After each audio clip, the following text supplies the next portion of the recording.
Okay, looks like he's trying to get the power down now, so we've got Bad Comer going down the back straight.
Looks like the next one up for a practice will be our Marine, so he's down there just at the ramp, looking like, so watch this boat, very impressive. It's one of the Jackson Marine boats. It's been a real hard campaign of this thing, so we're now switching from the inboards that you just saw, the blown alcohols, to the outboards. So watch these boats, they quite sing when you get them up and running. Sponsored boats, so in that is in sponsors either side. So there's a tunnel hull, and very, very impressive when they turn, and amazing how quick they'll turn. So keep your eyes on that R Marine going out.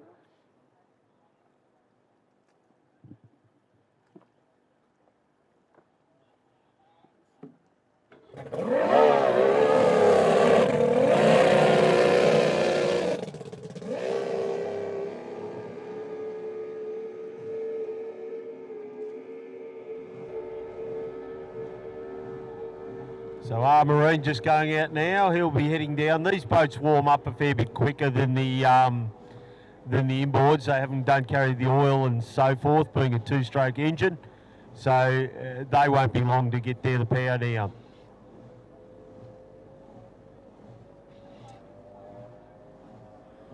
The G-forces, these boats, when they turn those corners, are amazing. And it's where they pick up a lot of them. Sometimes they won't match some of the boats down the straight, but when they turn,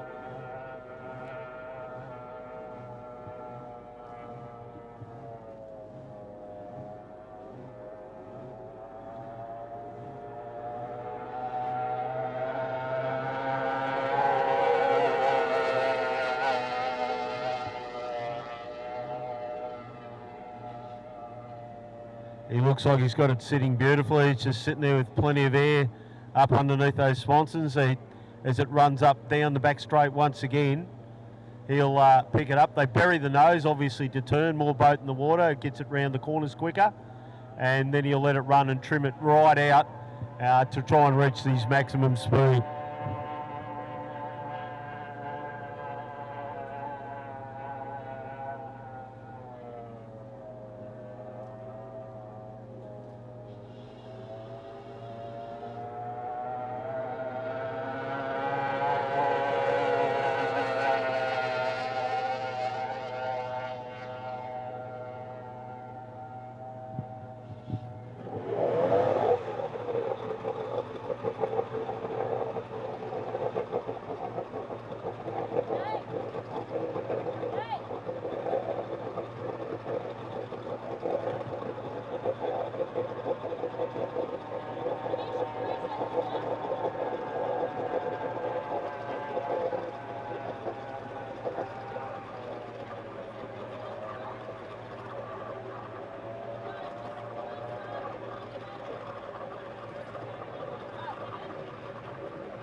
So we're now changing from the tunnel hole to a mono hole. So 42 will be the next boat out for practice. Definitely different characteristics between the two boats. The tunnels, the way they handle and run.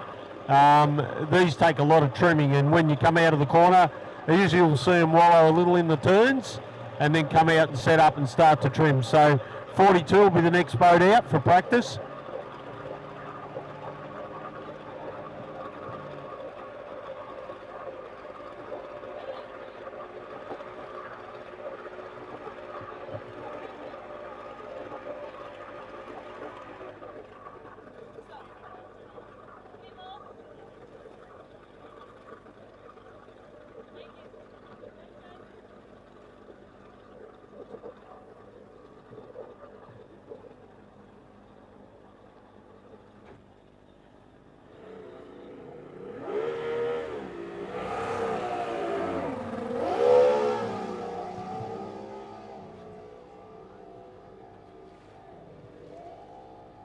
So at the moment now we've got 42 driven by Charlie Kerwood going out on the water.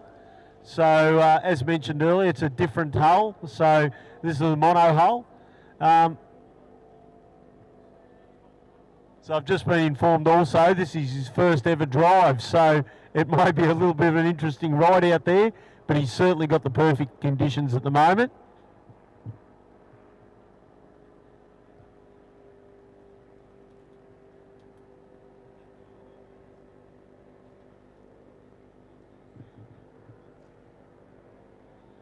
So even more so, maybe a practice lap and a bit of a learning lap, learn the boat a little. So he'll be going out trying to work out the characteristics of it. It's always a little bit daunting jumping in something you haven't driven before and a bit new, but sometimes they pick them up pretty quick also.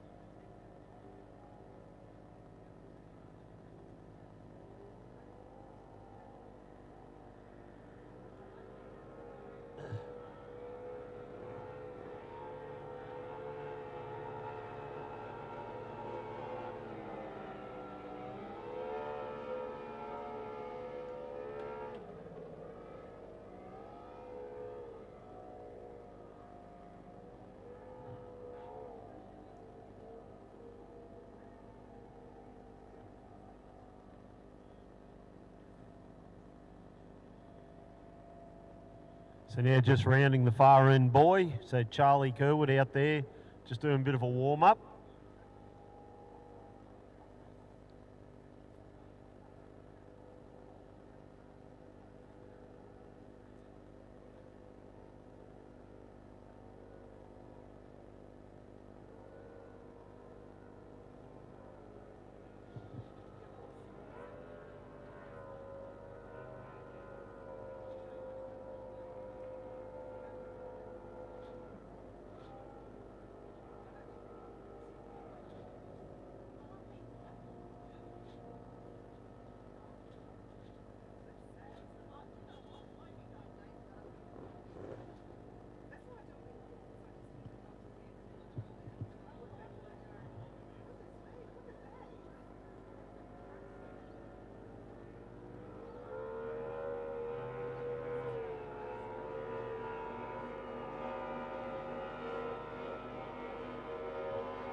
Okay, shortly we've got another couple of boats coming up. Now these are real class acts, so keep your eyes on these boats. Again, with these conditions, they're second to none, and these where you'll see the big speeds out of these boats because you're not getting that rough water that rocks them around. I reckon we're going to have, I think it's laid on, which will be coming up next. It's an owned boat from Sydney owners that come down, and they've combined with the Ramsey race team to present this boat. Like earlier, the Destiny boat that you saw out with Blake Ramsey, this is his brother Tate that drives this boat. It's a relatively new setup. It's only debuted at Windsor only a few months ago and put down some very impressive speeds and times. So keep your eyes on this boat. It'll be a bit of a class act. Immediately following that, we've got Fury, and I don't know if you want to call him the team boss, but John Backer, one of the locals, has combined his efforts, and he's put one of his race engines in Fury, and it's a very impressive engine. That'll be up complete to run after we have layered on out there. So keep your eyes on the big red boat Fury, another interstate contender that's come down. Hayden Chesser, the Chesser family have been renowned through the boating industry for years. Back to the old Puff Chesser, the father who'd raced.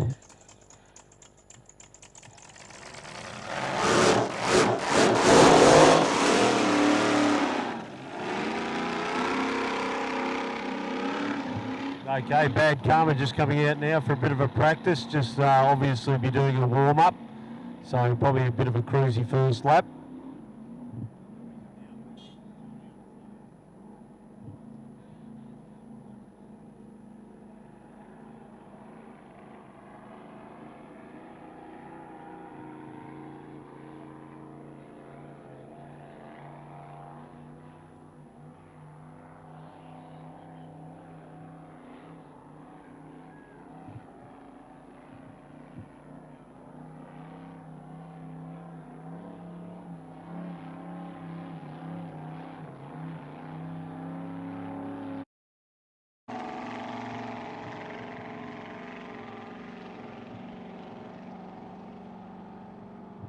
As we spoke about earlier, you'll see these boats as they come out. They like to do a big, nice, cruisy warm-up lap. They run a dry sump system and run a lot of oil, so try to get the heat into the oil before they start to try and spread the bearings down in the bottom end. So it's always advantageous to keep that oil pressure right, temperatures right. So that's why you'll always see them do a pretty cruisy, usually a first lap, just for warm-up.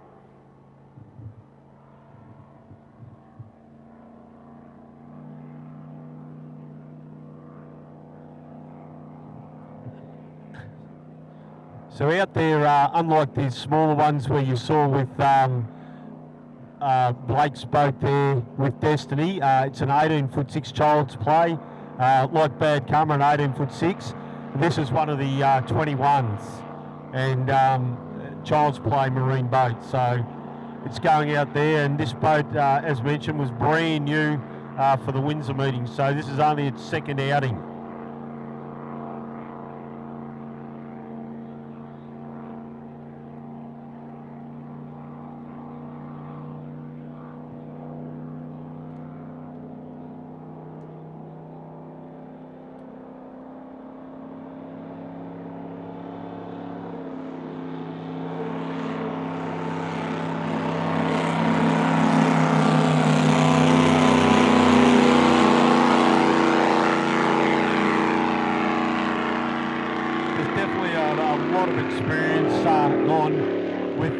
In this boat, and he's the current Australian champion. Won the Blown Boat Series that has been run and won now. So yeah, a lot of expertise in this boat. They've got a very good engine and a good boat. So we expect some big things out of this boat over the weekend.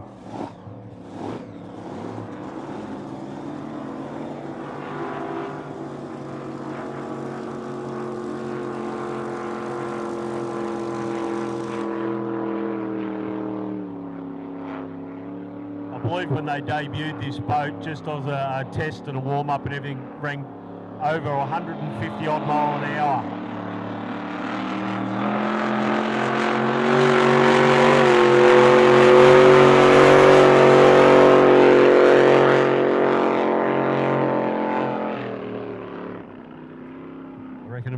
close to its warm-up now, so we might see it do some good runs down the back straight.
So it looks like he's just doing his cool down lap now. It'll be interesting later, we'll have a chat with them, and they've got a data locking system in these boats, and can tell you how the pyros are running, so all the temperatures that run through it, they'll go back, check all that out. They'll also have a speed, so they have a GPS in their boat. They come back and know what speeds they ran, what oil pressures, what temperatures, so that's what they'll do for a check and tune, but certainly looks like it was putting out some impressive speed.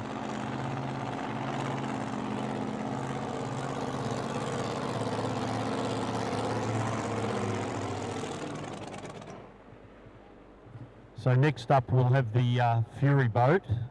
John Backer yesterday has organised with all this with Hayden Chester, brought the boat down. He had a run in it yesterday and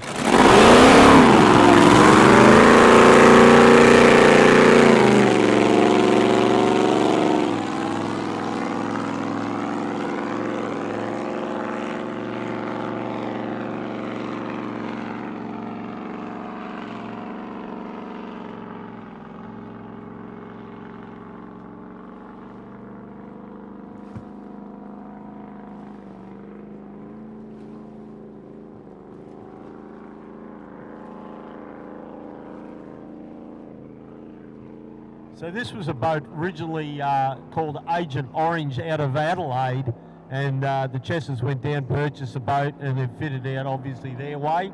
Have been running an engine. They had a few little issues up at Windsor. John Backer with the rival race team organised an engine for them up there. It didn't quite happen on the day, but they'd fitted the engine and everything, so quite a great outcome as they've brought it down now for a run down here. And it's certainly sounding quite okay at the moment.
So obviously they brought that boat in a little bit earlier. It appears that it may have had an oil pressure problem, so hoping that they can rectify it. Not sure what's gone on there, because it certainly was making some really good mile per hour. So some big things to come out of that boat for sure, and the engine. But yeah, obviously if there's a bit of an oil pressure issue, you don't want to keep driving them. So obviously they brought that in now to go over it, and fingers crossed they can get that all rectified for the up and coming events.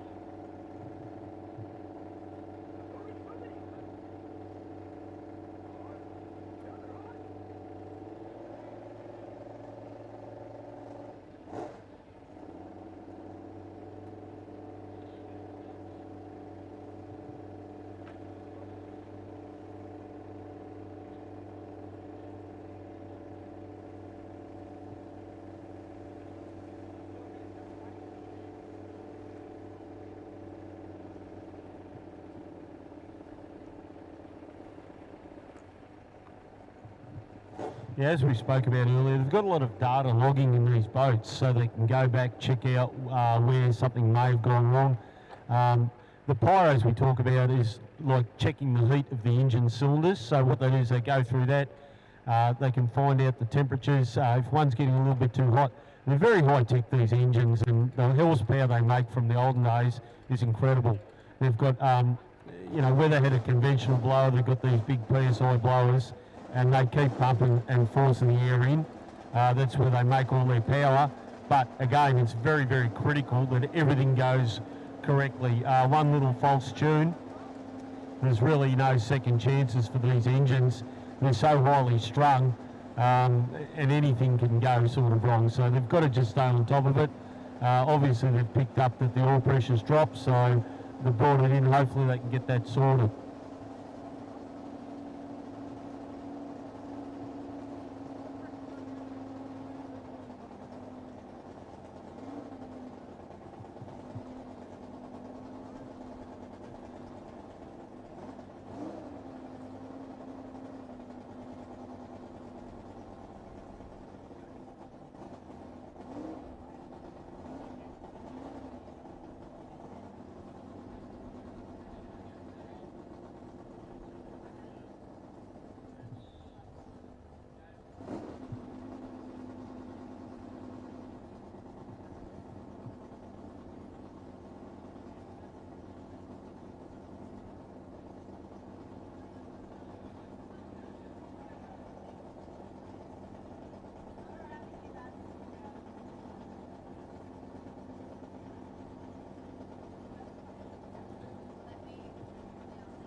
Okay, we're just about ready for our first race, and we'll be having the juniors up first.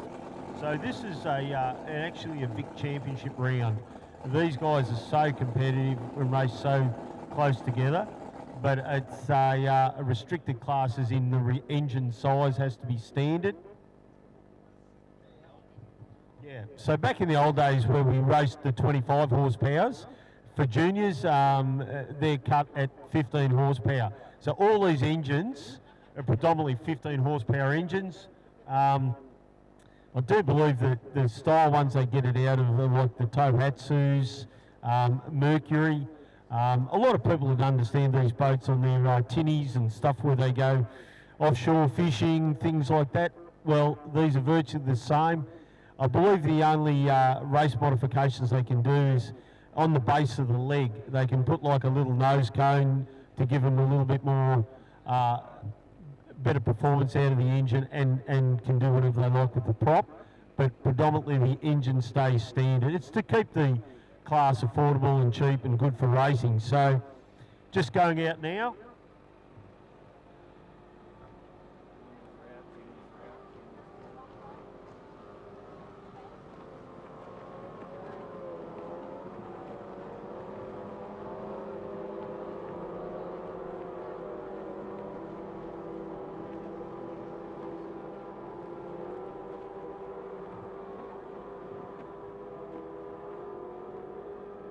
So we've got 5 boats out now on the course, so this will be the first lot to run out. And we've got Flat Out, which will be driven by Chase Hamilton. We've got Bud Light Jr. driven by Harry Meads. We've got Little Untidy by Levi Whitten. Little Fez by Candice Rainbow. Tough Luck by JD Land. So they're out there now. They'll just do a bit of a warm-up and get used to the track.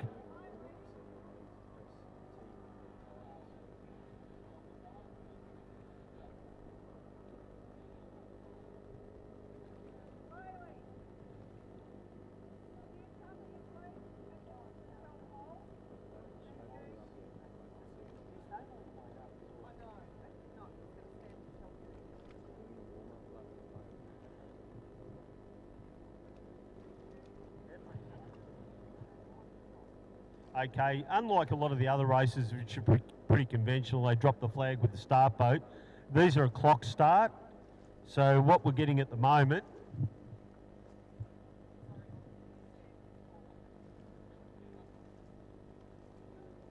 so we're waiting on a clock start. So if you look down at the base of the tower, you'll see there's a clock. It'll run around, and when it gets to the time, all these boats are meant to leave the line at nearly the precise time. So that's where they're milling down at the end of the course, obviously down the bridge end. So they just mill there at the moment. The clock at the base of the tower will start, and they'll get ready for a line-up.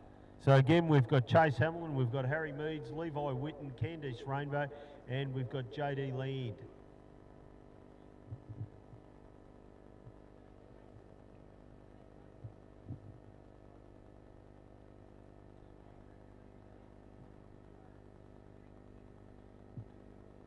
Okay, we're just about ready for a clock start.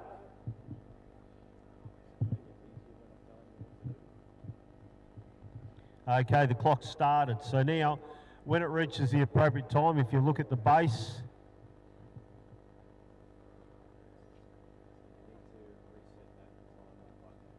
so if anyone can see the clock, once it hits back to 0, this is when all these boats should be lined up and ready to start. Sometimes some of them get a little bit mislaid and they will miss the start, but usually these guys are pretty good at it. And as mentioned, it's a championship event, so it is critical they all get there. So what the aim is, as that clock hits 0, they should be all lined up and ready to cross the line.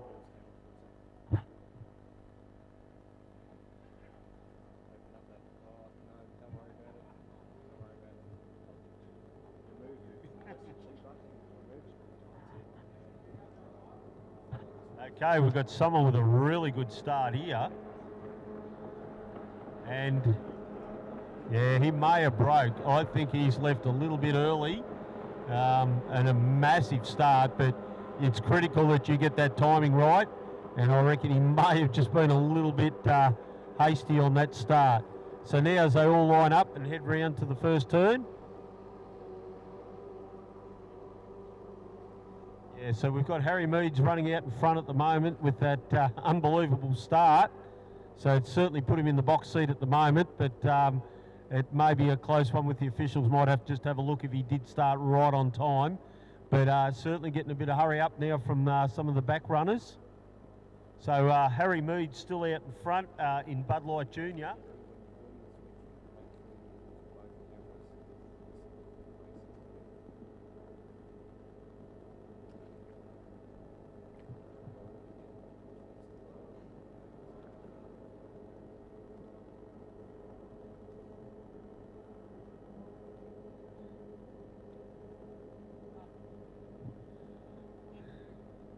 So still Harry Meads leading the way, but I think it's in Little Fez, Candice Rainbow. So one of the girls there in second at the moment, but look, it looks like there might be a bit of a change as they come around. Very close between second and third, but they're certainly dragging in Bud Light now.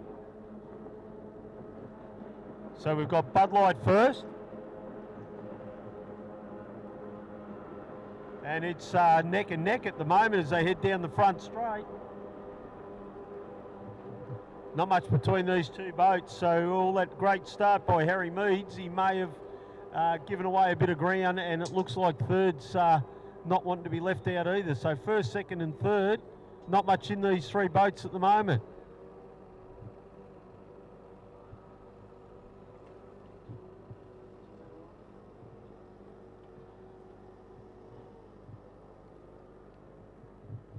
Okay, it looks like JD Land now is showing the way, and he's come from a fair way back, certainly showing some speed now as he starts to pull away down the back straight. So that's tough luck, and I don't know how the others are going to go catching this guy because he did come from a ways back. But look at second and third, there's nothing between these two at the moment.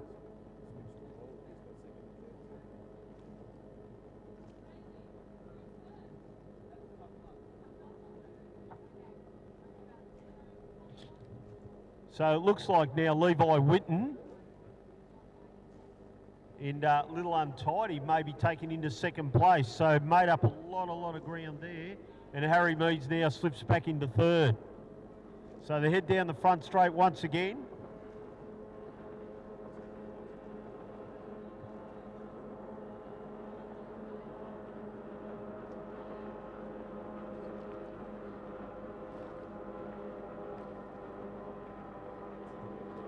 So it looks like Chase Hamilton we've got back in fourth place.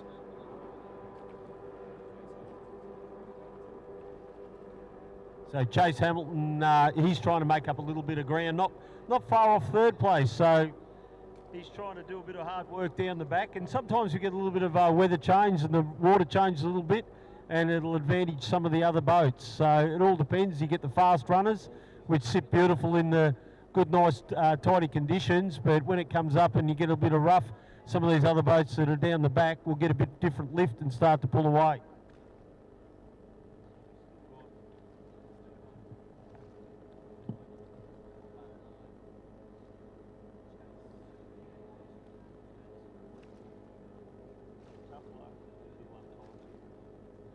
So now it looks like it's pretty well evened out. We've got Tough Luck leading the way at the moment with JD Land, and he's doing a great job out there.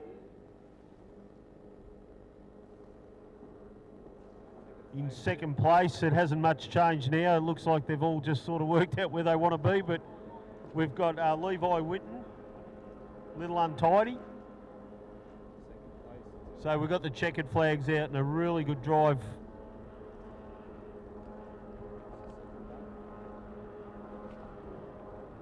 And Bud Light in third to take the checkers. Flat Out is in fourth place, Chase Hamilton, and we've got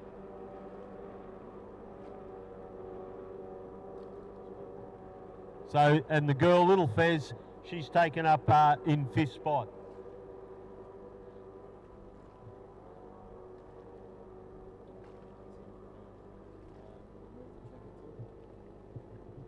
We've got a very similar race coming up straight away now, which is the B feature race for the next one. Again, it's only 3 laps.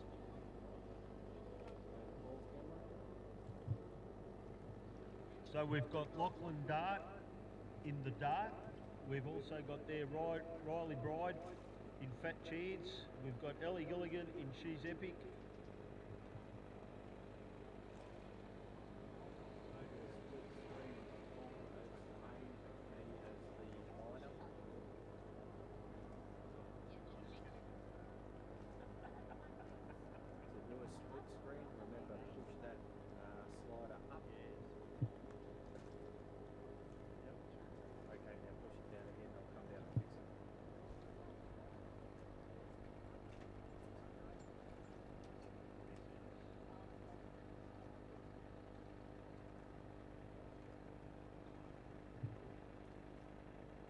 So one of the boats in the next one, which is interesting, which is usually gauged by the age, is what they refer to as a J2.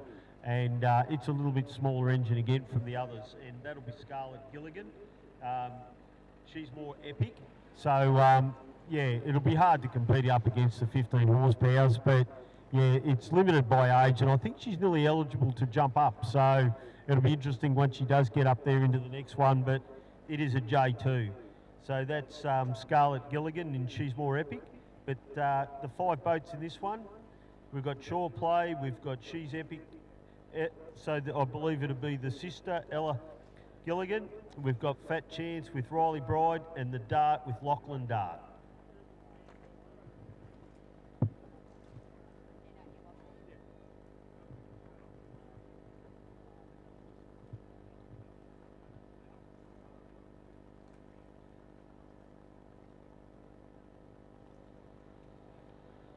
Okay, they're all out in the water now, so again, same as the previous race.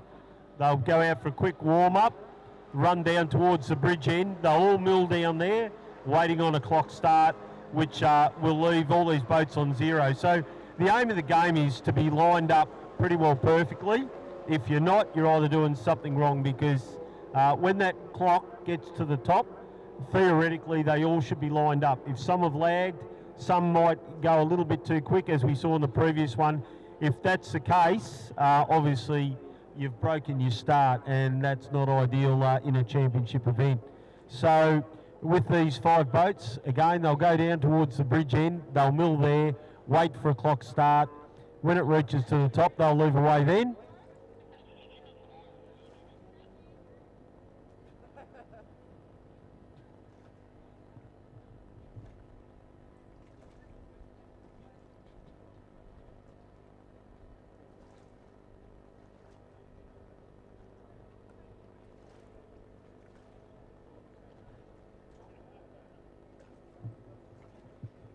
One of the tips here today, we've just had, there's a couple of girls racing in this, and they reckon they're pretty good front runners, these 2 girls. So we've got Riley Bride and Ella Gilligan. So watch those 2 boats, Fat Chance and She's Epic. We reckon they might be up near the pointy end.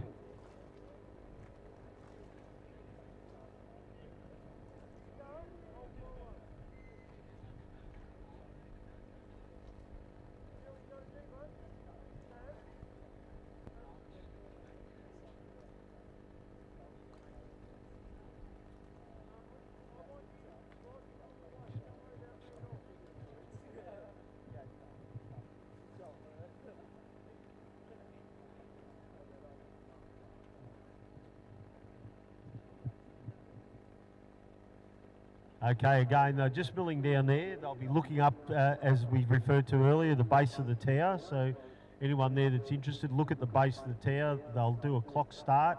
When the clock reaches a 0, or the top, the 12 o'clock point, that's when they're supposedly going to be lined up. Sometimes they're run as handicap racing, and they run at different times and do that type of thing, but this is a championship event, and so basically like a scratch race setup, whereas they all leave evenly, supposedly, and it's just about getting those starts right. It's very important with these very similarly powered boats. A good to a bad start could cost you the race.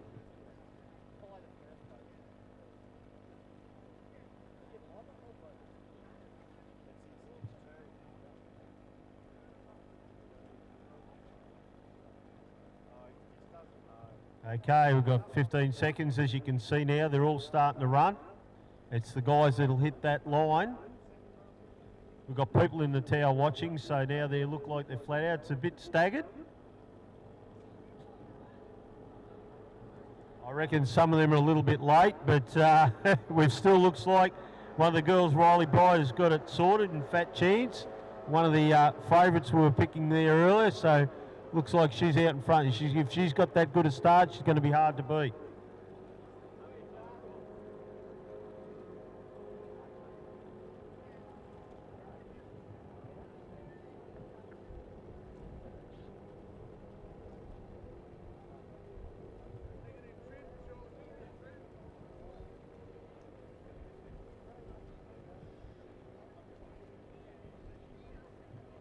So yeah, once again, as predicted here, it looks like the 2 girls are showing the way.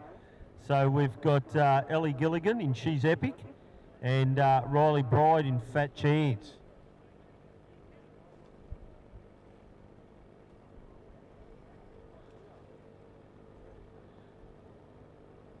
Ellie Gilligan there for first and second. Looks like she's picked up a few boat lengths there on our leader. So it might be definitely the battle of the girls here shortly.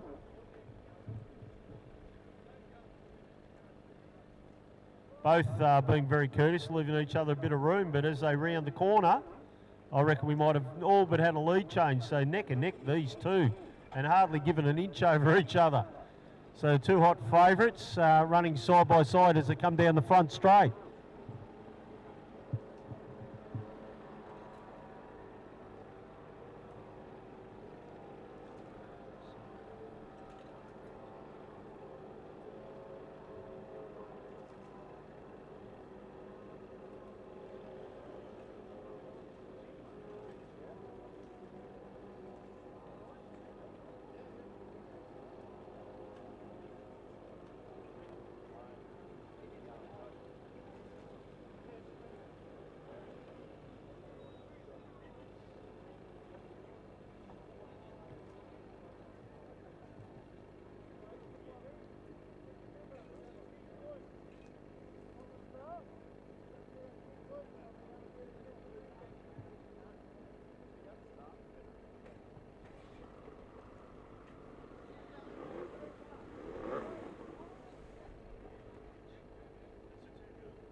So She's Epic still leading the way out in front and doing a great job as rounding the boys.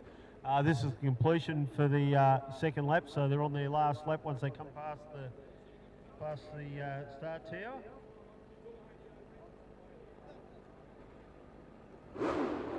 Yep, so we've got She's Epic, Ellie Gilligan leading the way from Riley Bride and Fat Chance.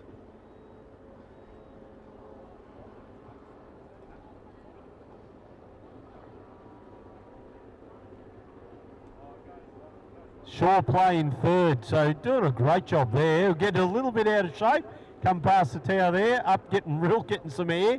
So Shaw playing third place.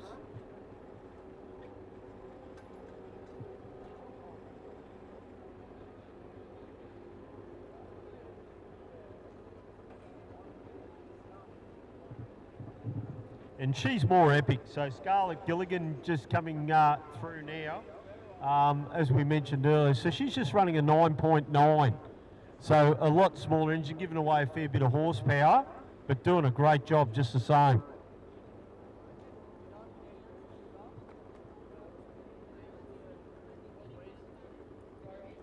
So also on the completion of this, all the 25 550 class races.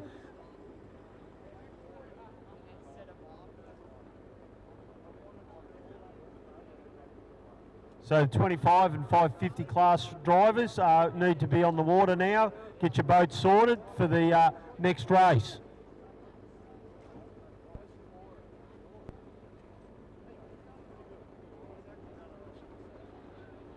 Okay, done really, really well. So the girls have really led the way from start to finish with these two boats. So Scarlett Gilligan, She's More Epic. Oh, sorry, Ellie Gilligan. I've got the sisters mixed up then. So She's Epic with the first, and we've got the sister at the rear there. So just going down the back straight.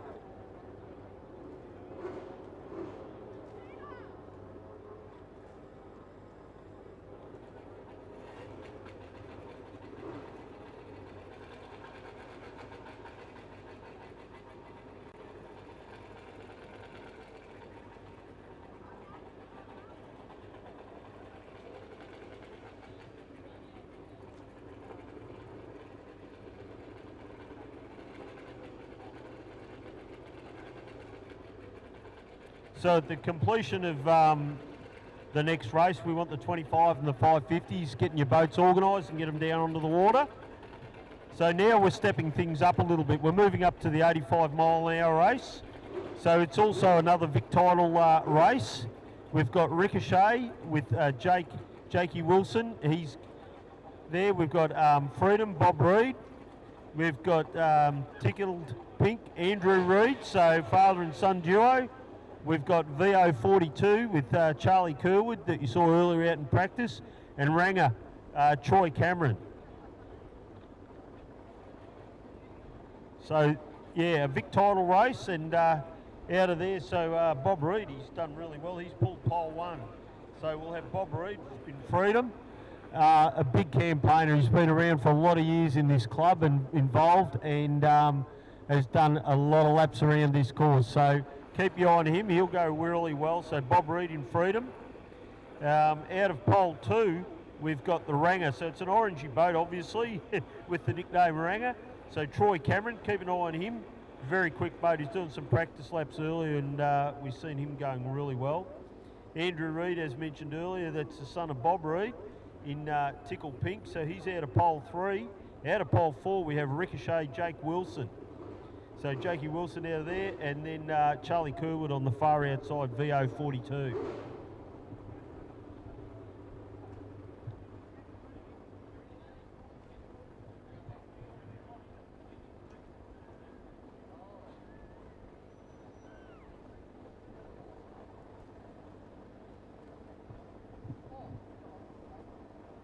So this will be a 3-lap race. A 3-lap race. So again, we've got Ricochet, Freedom, Tickle Pink, VO42, and Ranger. 85 mile an hour class. So that's where they've got to run to. They're not allowed to break those times. So what they've got like a GPS tracker. So if all of a sudden one looks a little bit too quick, they'll be checking on him. So they've got a tracker in there to know that they don't exceed these speeds, so there's no cheating or anything like that. They've got to stick to that speed limit. If they break out, well, it's disqualification. So not able to exceed that 85, but run as close to it as possible. So this is these inboards. So we're swapping out now from the outboards, which we'll be going back to at the completion of this race.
So I believe we've got 4 inboards and 1 outboard in this race.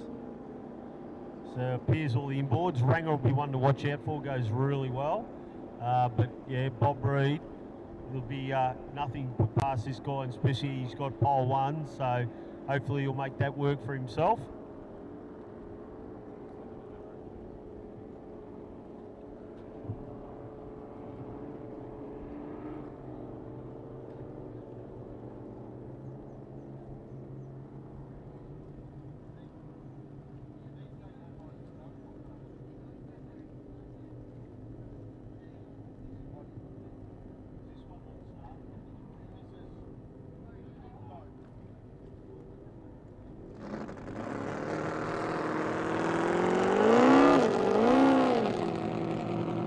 Okay, we've got one there that maybe just sort of missed a little bit, so they'll be trying to get it warmed up quick.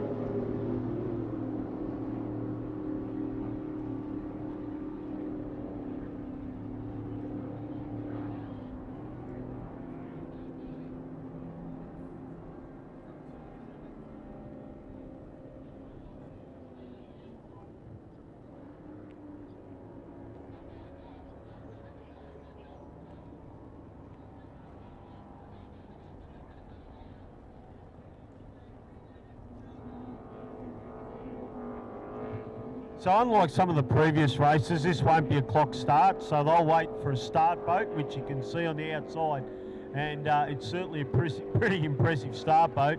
I believe that outboard sitting on the back of it's a 400, so I don't think they'll have any worries leaving the start boat behind. So this will be one of the first of the start boats. They'll take them down the front straight, when they've got a nice line up down the back straight, they'll let them go.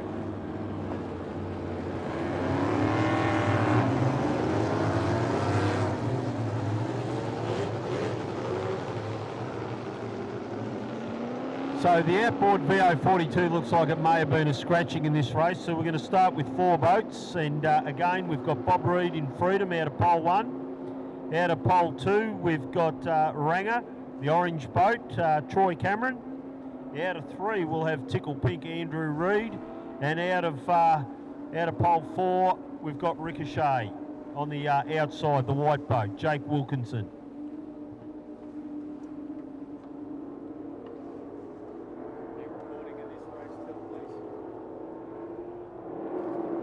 So what they're doing now is they'll all try and line up, get even with that start boat.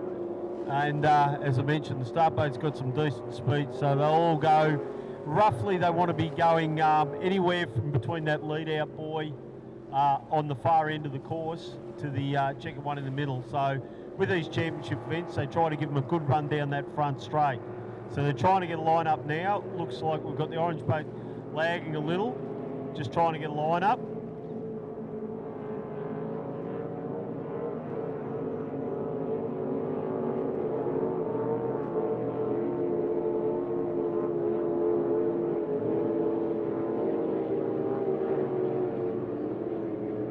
So as they head into the first turn, it looks like Bobby Reed up on the inside. He's got that good start, and as we said earlier, Ranger doing a great job on the outside.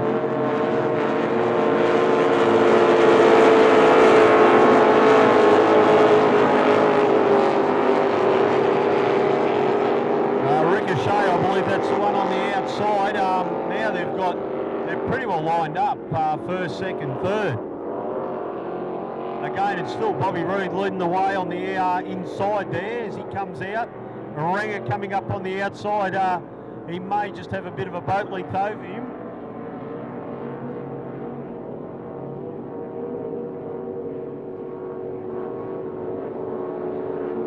But yeah, keep your eyes on third as well. So Ricochet seems to get some legs towards the end of the straight.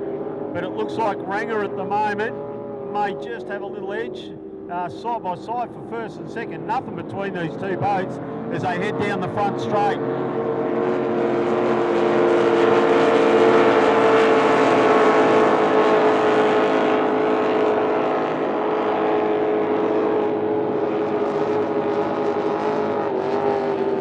So again, first, second and third, nothing really separated them. I reckon now Ranger may have ran round the outside of Bobby Reed. So as they come around, again, might be a little bit of fox, and some of them seem to have backed off a little bit, but not much between these three.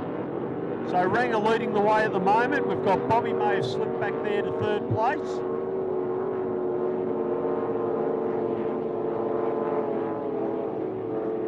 And Ricochet, the bit of the dark horse back there in third, seems to be just sort of making inroads now on Ranger. So he's sort of slotted himself well into second spot.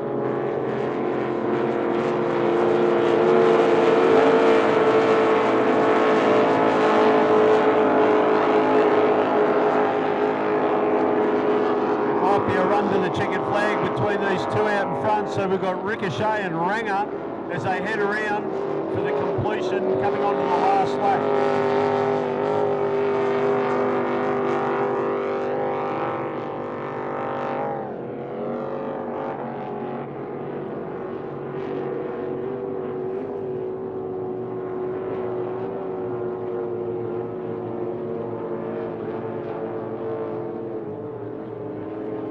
Okay, nothing between these two boats as they come around for the completion of this race, side by side, but Ranger, and have a look at a late charge by Ricochet up the outside.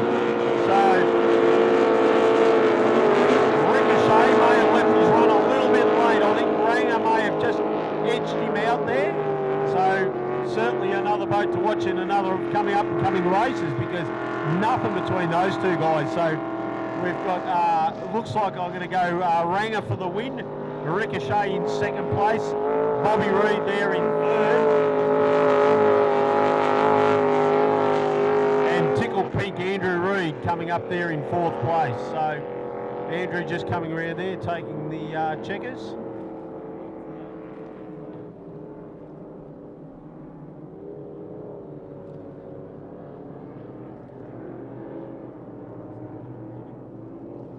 So Troy Cameron, I reckon, would have taken the win in that race there. So Ranger, I'll give him the first, so he'll be pretty pleased with that.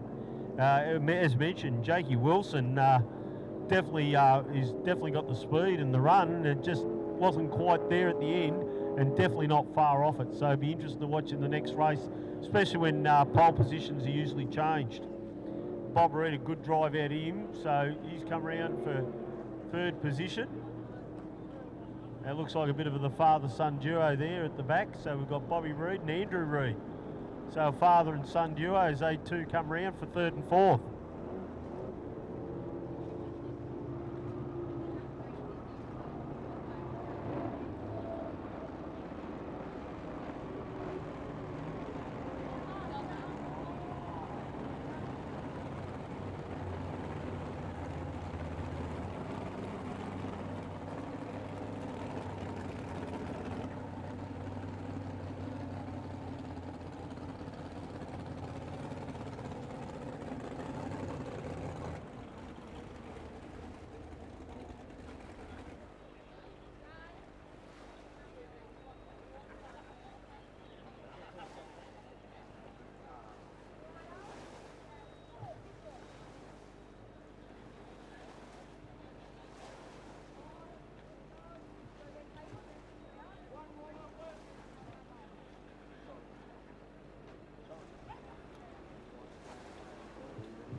So up next, this is a little bit different.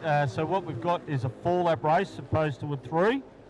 Predominantly a lot of them are 3, but when they go to some of these championship events, they will run an extra lap. So we've got the 25 combined with the 550, the R1 Vic Championship race. So it is a championship race.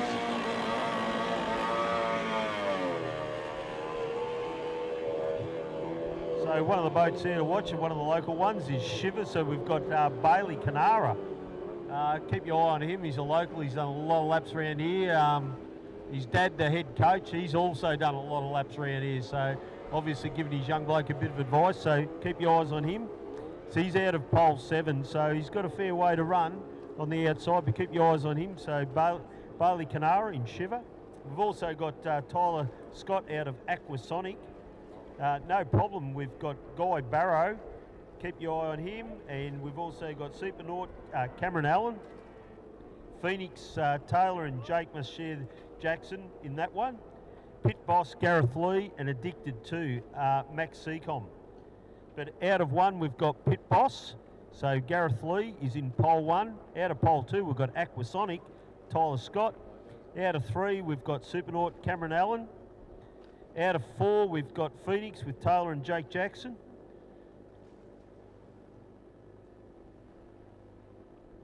Out of 5, we've got Addicted, so Max Seacom out of 5, and no problem, Guy Barrow out of 6. And on the far outside, Shiver with, as we mentioned earlier, Bailey Canara.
So predominantly most of the outboard classes will be a clock start, so this will be different. Once again, similar to the previous races, they'll mill down towards that bridge end, and again, they've got to try and get it right for that clock start.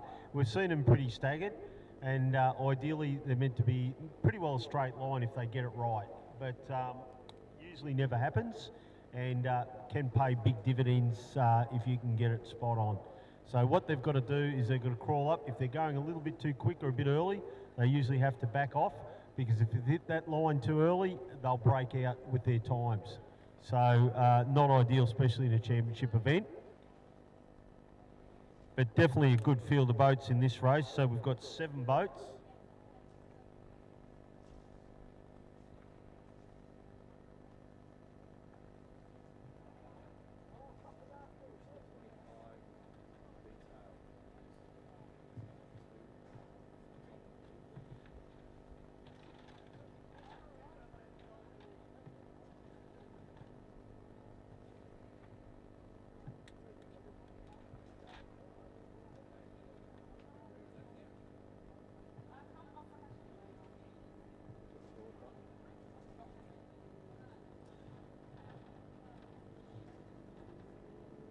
Okay, almost getting ready for a start now. You can see that clock just about working its way up. They're all a little bit slow on this one. No one wants to break out, but a great start there.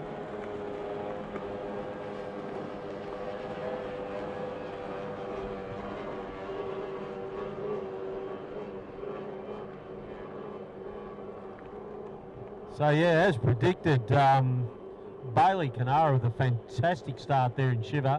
Certainly holding his position, running way out wide, so doing the correct thing. They've got to run and hold their position all the way around. And remembering he had to start way outside on pole, so he's had a great start there. But have a look, nothing between these guys. They head down the back straight. We've got 3 boats almost side by side.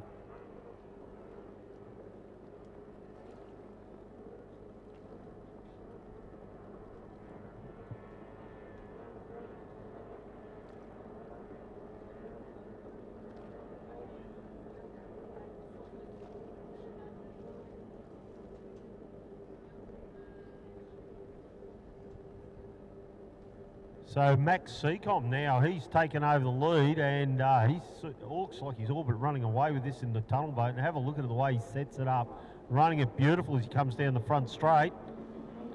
He's got that thing just running near perfect, so a lot of speed out of him. So Max Seacom in Addicted 2, showing the way at the moment.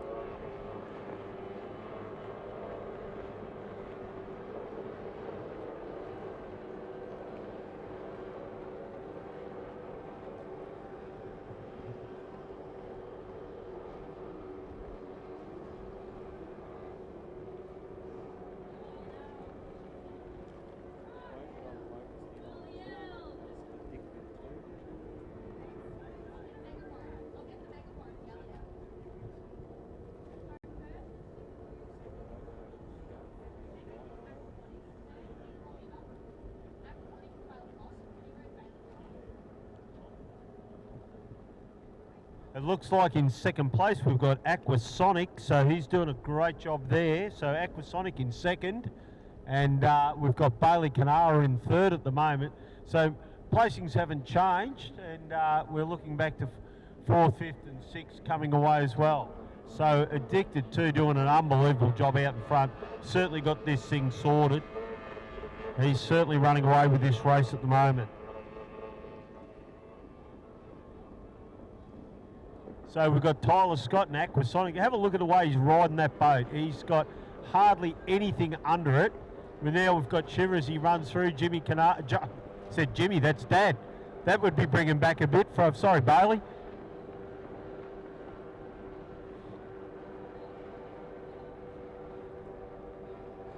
We've got Supernaut bringing up the rear. She just comes past the tower at the moment.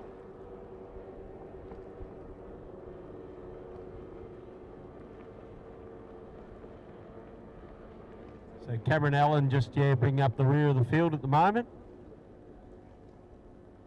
But take nothing away from Max Seacom. He has got this boat well and truly sorted. He's certainly gapping the competition now. as he runs away with this, and he's trimmed that boat to perfection, and in these conditions is really getting every little bit of advantage out of it he can. So Max Seacombe doing a great job there out in front. Tyler Scott coming around now.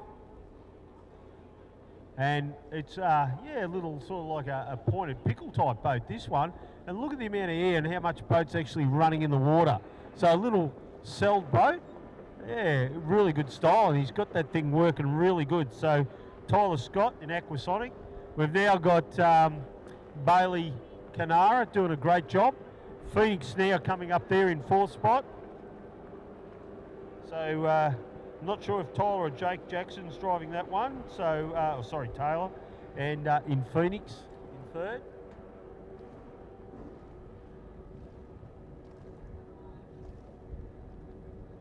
And Supernaut just coming around now, so the completion. So we're just getting ready for the checkers for Max, who's done a brilliant job here in this boat. They've got this certainly wide. He's put, well, almost half a straightaway on these guys. So have a look at it to take the checkers. Well done to Addicted too. That was a brilliant drive by him. And yeah, well set up boat. Looks like second place is pretty well wrapped up here. So we've got Tyler Scott as he comes around in Aquasonic.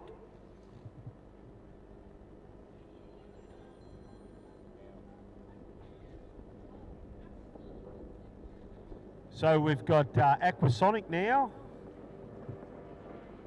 Tyler Scott coming around taking second place.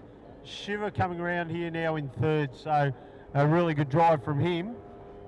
Coming around, he's got that boat sitting perfect as well. So good there from Bailey Canara.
Okay, next race up, we've got race 4, which is we're stepping things up now.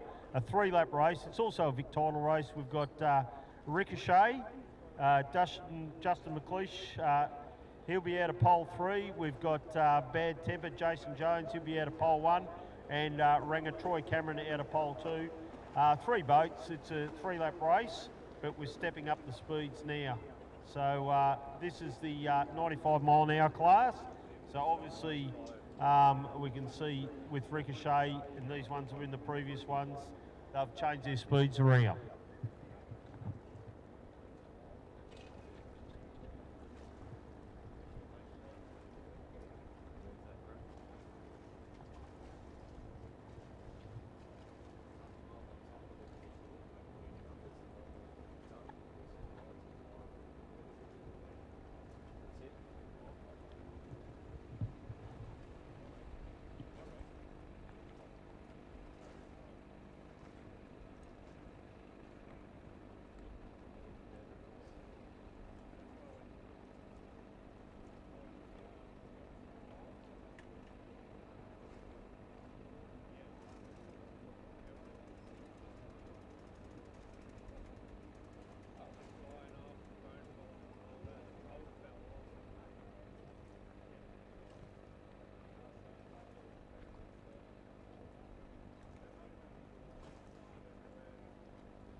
at Windsor.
Okay, Bad Karma just coming out now for a bit of a practice, just obviously be doing a warm-up, so probably a bit of a cruisy first lap.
Okay, looks like he's trying to get the power down now, so we've got Bad Karma going down the back straight.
Okay, looks like we've got 3 boats coming out now, so this will be a 3-lap race, and we've got Ricochet, Bad Temper, and Ranger out of, so Ranger, Troy Cameron, he'll be out of pole 2. We've got on the inside Bad Temper, Jason Jones, so he'll be out of pole 1, and on the immediate outside, we've got Ricochet, as we saw in one of the previous races. So keep your eyes on these guys. Yeah, 3 boats, but it'll be pretty close racing. It's capped at 95 mile an hour, so not much under 160 kilometres an hour these boats will travel at.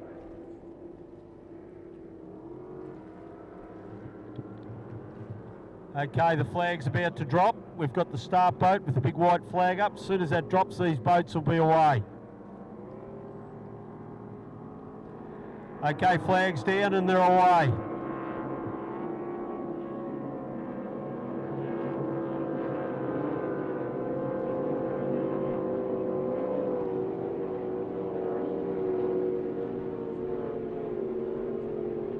We've got Bad Temper, so we've got Jason Jones who came out of pole 1.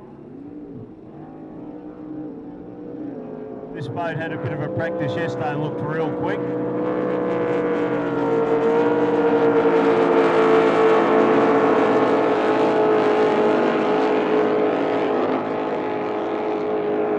So again, 2nd and 3rd from the previous race, fighting it out.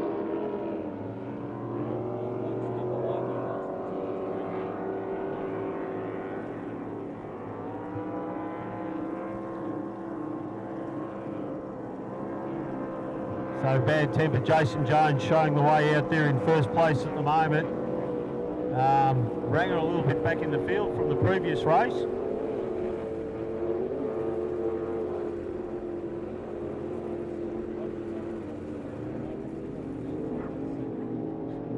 These boats are reaching speeds, as we mentioned, close to 100 mile an hour, so going really well.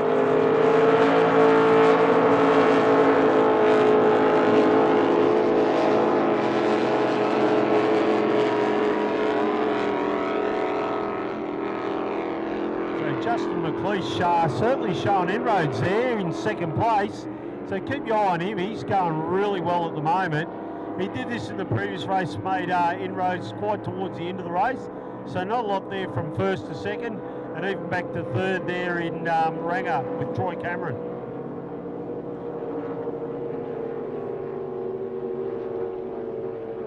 So Jason Jones once again comes around, certainly doing a really good drive here.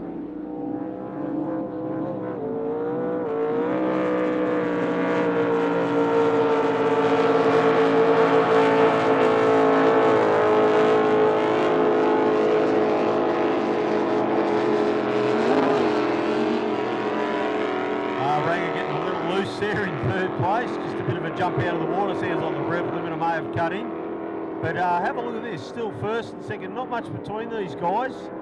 I'll be interested to see if pole positions are changed, might turn out a little differently, but still showing the way and doing a great drive. It's Bad Temper, Jason Jones, still out holding that number 1 spot at the moment. Not far off coming around to take the checkers, so I don't think he's going to do anything wrong from here. So well deserved, a great drive there from Jason. So Bad Temper to take the checkers. Ricochet, Justin McLeish bringing up a really good, well deserved 2nd place. And in 3rd we've got Troy Cameron in Ranger.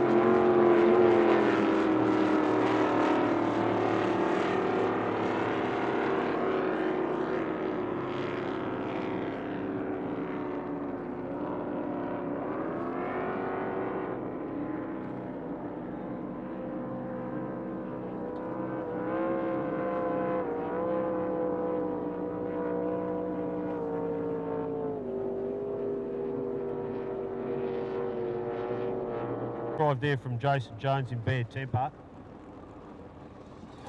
for 1st, and then we've got Ranger bringing Troy Cameron bringing up the rear.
Okay, we've just got confirmed now. We're up to race 5. We've got a great schedule here today, some of these races, and we're not far away from one of the feature races, the Allen Hoare.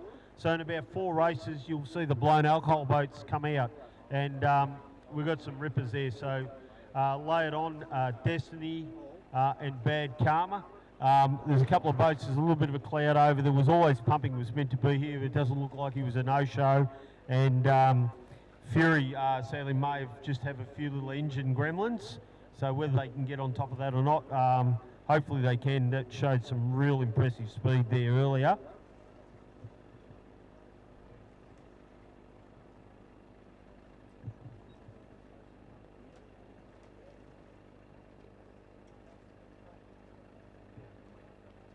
So race 5, which is the 1.6 hydros, it's part of the Vic series. So this is round 1 for those guys. And so we've got S15 Dewey Nichols. He's out of pole 2. We've got playing again. We've got Brock Rainbow, so he'll be out of 4. We've got Biohazard, Oscar Stevenson, who'll be out of pole 1. And HBR, which is Jazima, I hope I'll get this right, Franskovic, so out of pole 3.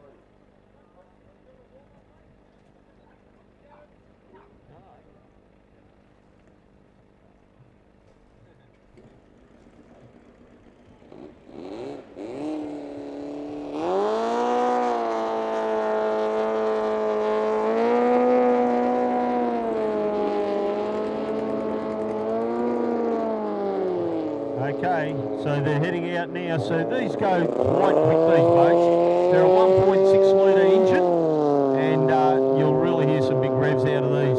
And these 2 yellow boats, keep your eyes on those. They're really quick contenders.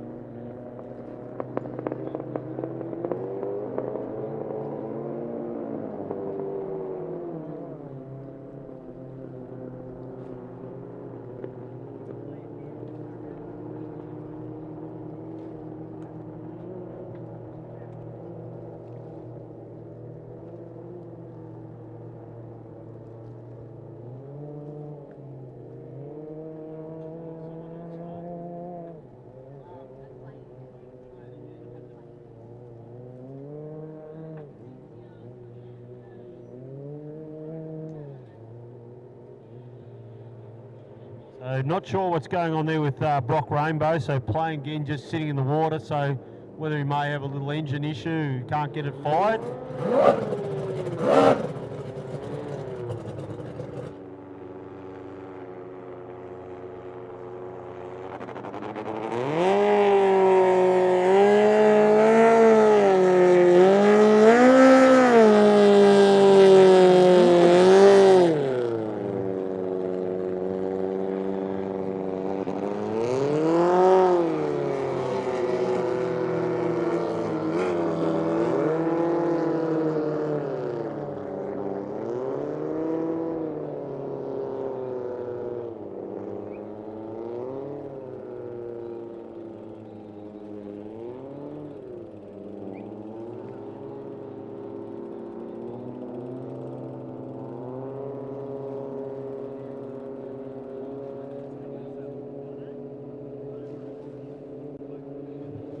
So what they'll be doing at the moment, just because that boat looks like it's just starting to slip onto the course, they'll have a caution flag out. That's the white flag with the cross through it. That's the reason behind that.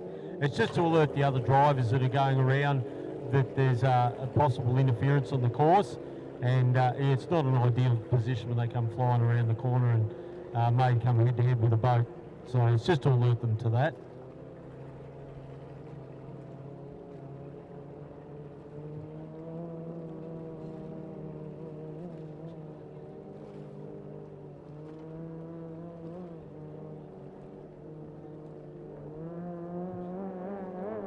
Okay, looks like another one may have succumbed down there at the back. Not sure what went on there.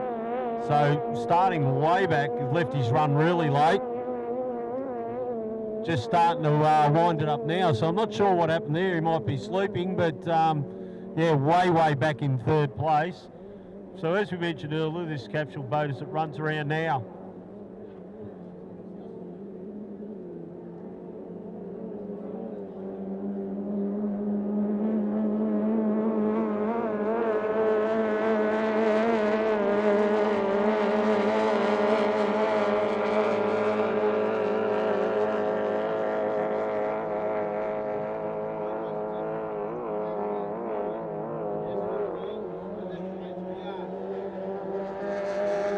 So Biohazard looks like with Oscar Stevenson, he's doing a great job out there in the front. And Jasmine, she in HPR Racing in the other yellow boat there in third place. So it's a girl driver. Have a look at her go now. So I don't know what was going on there, whether she had to start just a little bit back, but doing really well at the moment. But Oscar Stevenson definitely showing the way in Biohazard.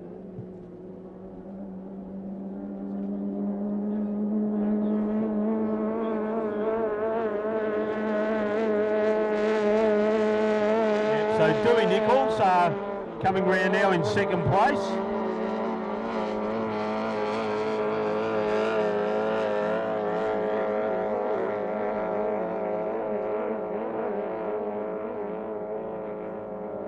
And Jasmine just coming around now in the HPR in the yellow capsule boat for third.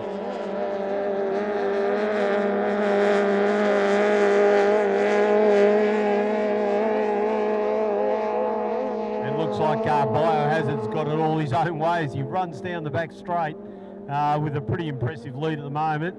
And the big rooster tail, have a look at him as he comes around the corner. He's got this thing wide. Oscar Stevenson in Biohazard.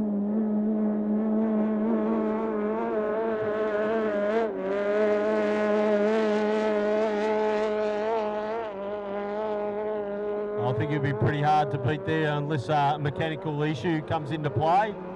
Jasmine's, for some reason, slowing down the back straight. So I'm not sure what's going on there with her.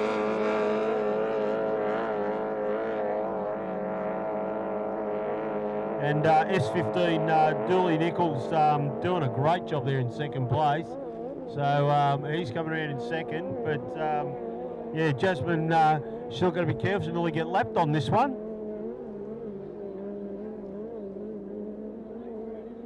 Remember, this is a 4-lap race, so they get that one extra lap being a big series round. So Jasmine looks like going to be lapped there by Oscar.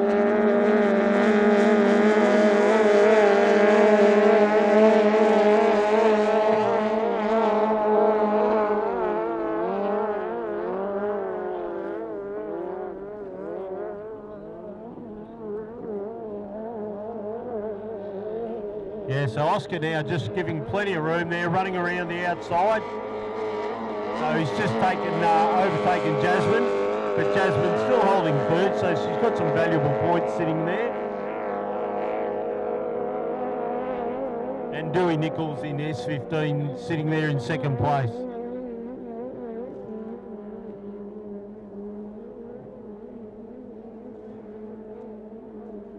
So a great drive there now as he comes through. We've got it from Oscar Stevenson in Biohazard. Has been faultless all 4 laps, so it takes a very comfortable win. Jasmine, remembering, is actually a lap down. She'll end up with third place as second place just rounds the bridge end now.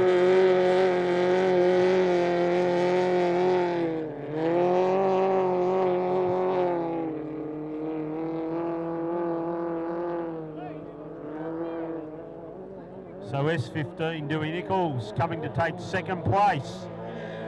Yep. Okay. It looks like he's doing a bit of frantic waving there, so not sure what that was going on, whether he was just waving everyone or just to get the boat out.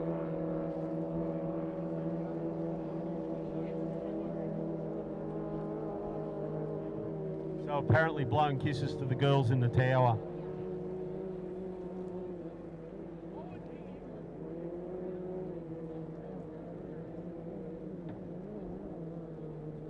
one, Gail, is this is all swapped now.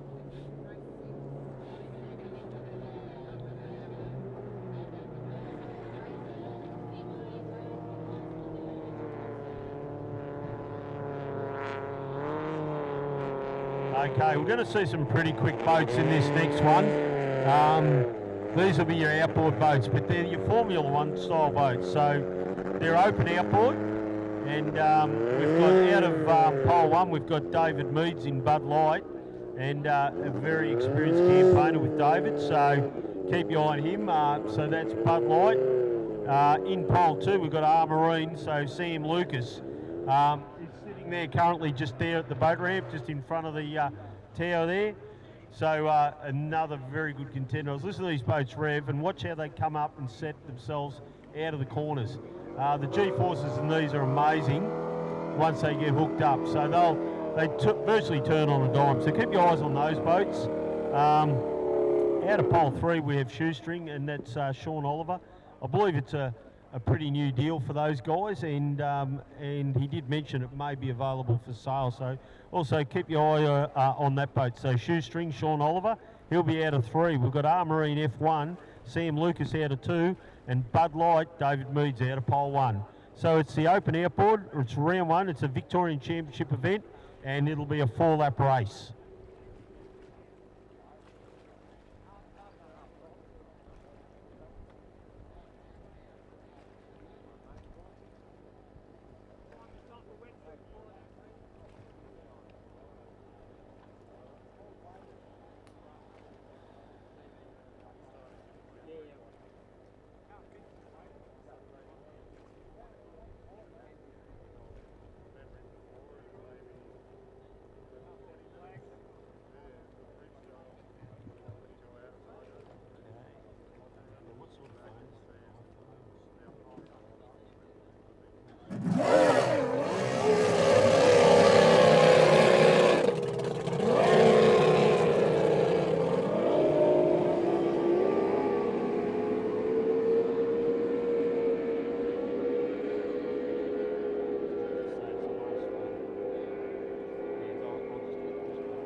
As soon as he stops,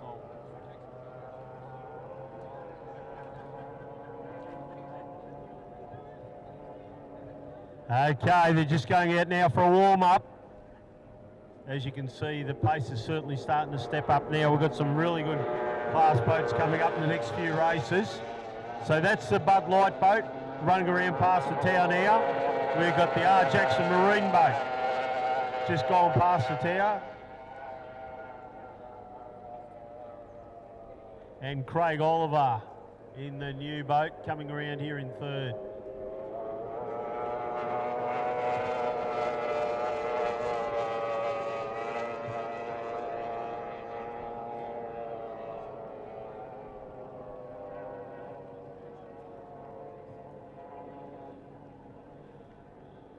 So two very quick boats here just coming around.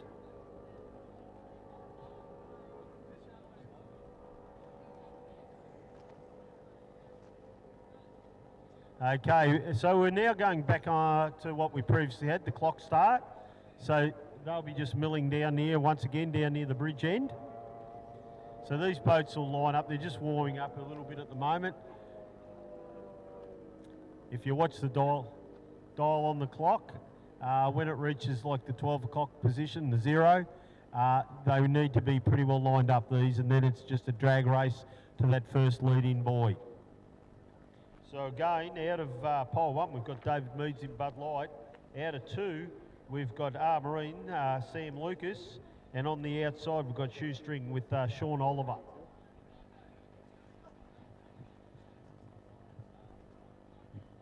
Okay, we've got a clock start and it's starting to tick away, so these boats will need to get ready.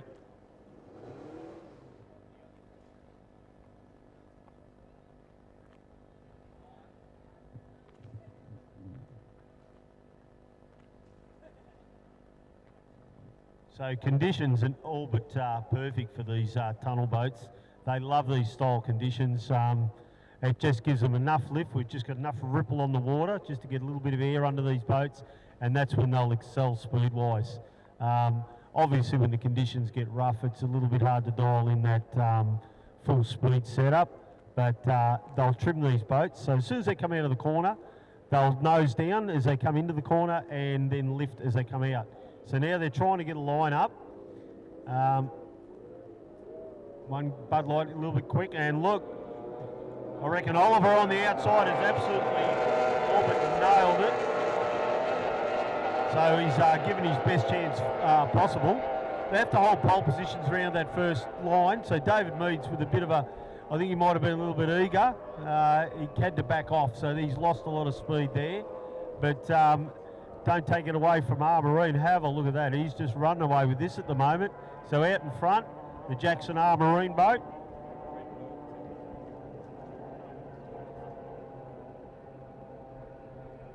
So yeah, have a look at it turn, and he'll get straight on that trim as soon as he can. The nose will come up, plenty of daylight under that boat, and away he goes.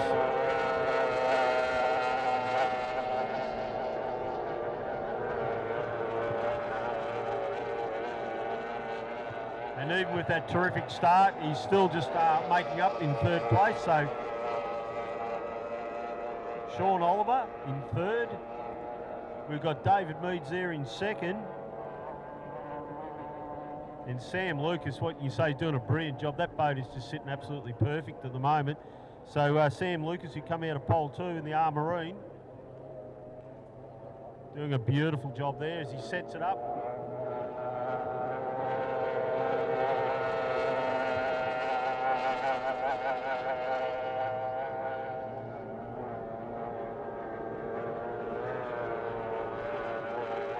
So positions unchanged at the moment. We've got first, second and third. Marine once again down the back straight, showing the way. Remembering it is a 4-lap race, so being the championship event, so they've got an extra lap where predominantly they're normally a 3-lap race.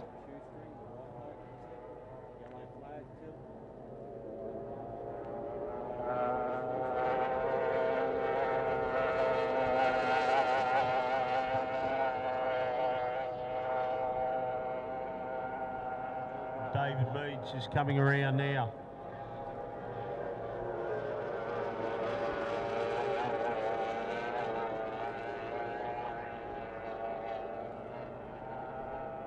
I don't think positions will remain much unchanged from where they are at the moment, but a great drive from Sam Lucas in Marine.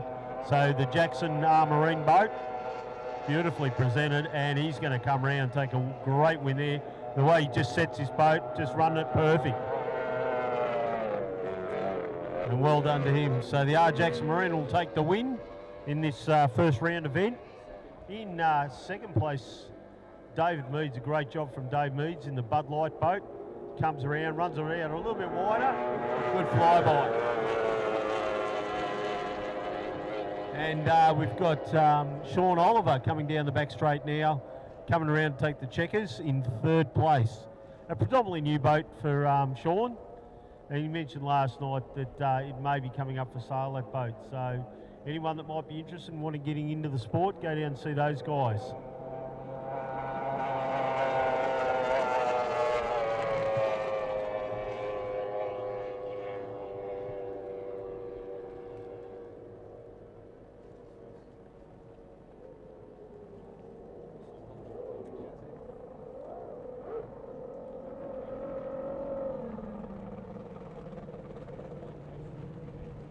Okay, so race 7, don't go anywhere. This is going to be a really good race. This is one of the hydros, so 6-litre hydro. Very, very fast, very competitive. Some of the boats to watch here, there's some rippers. So it's a Vic title race. It'll be 4 laps. One of the boats, I know I've watched him over the times, is Brad Holland in Desperado. Greggy's old man, he's just been a campaigner forever. As long as I've been around boat racing, I've known this. It's a father-son sort of team. Keep your eyes on that one. So Brad Holland in Desperado, he'll be out of pole 1. So very quick boat. We've got Stampede Paul Jones out of pole 2. Out of pole 3, we've got Hot Cookie Peter McDonald, and out of 4, the Enforcer with Tony Murphy. So some great boats, and these are 6 litres. So not much different from your some of your Commodores where they get the 6 litre style engines, but a little bit more souped up than your average Commodore. So keep your eyes on those. A 6 litre hydro. It's a Vic title race, and it'll be 4 laps.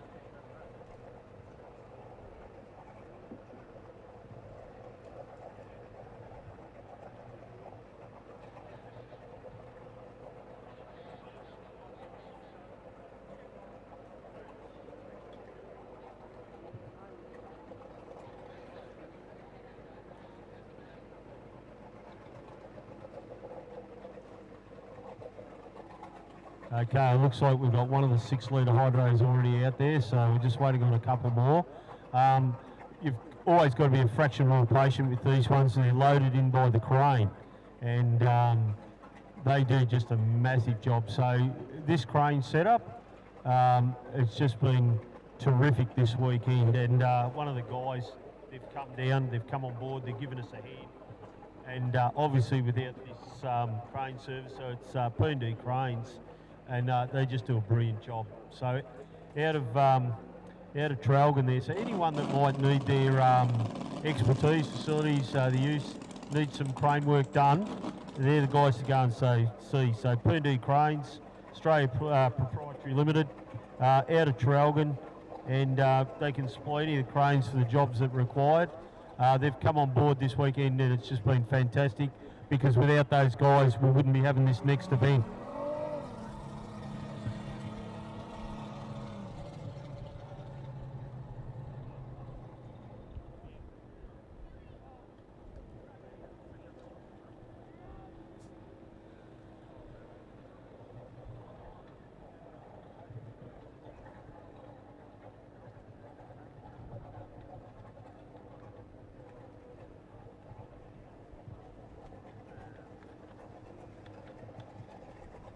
Yeah, so it looks like, yeah, the great P&D crane just might have got them in there by now. So just looking out in the water, doing a great job. So we're trying to get through these races and keep all the spectators happy, and they've done a great job. They've got them all in there on time, so I can see the three or four hydros now just sitting there ready. So we're just waiting on a start boat, and we'll get them underway.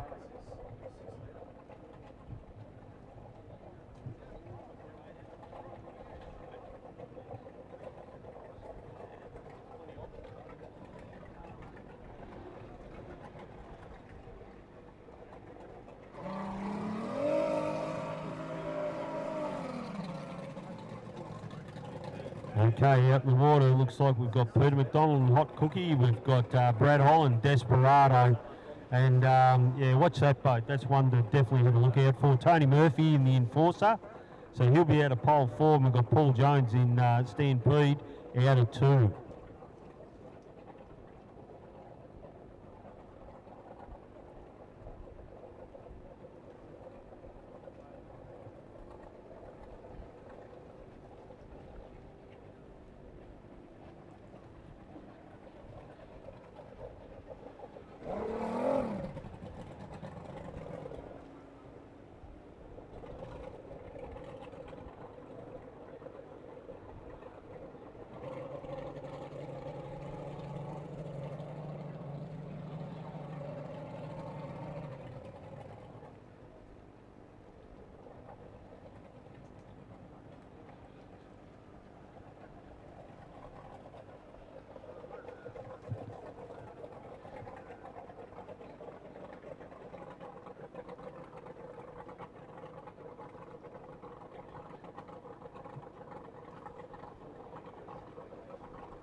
Usually same thing here, the hydros, obviously not like a 2-stroke outboard where there's not as much warm-up required with the outboards. These will require a little bit.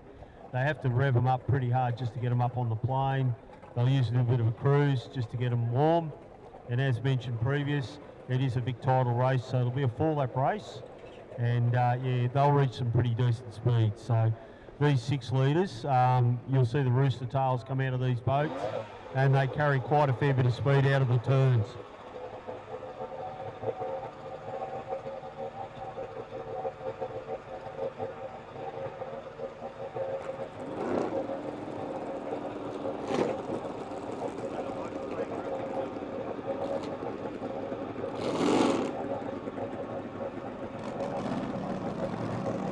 Okay, looks like we've got these 6 litres underway.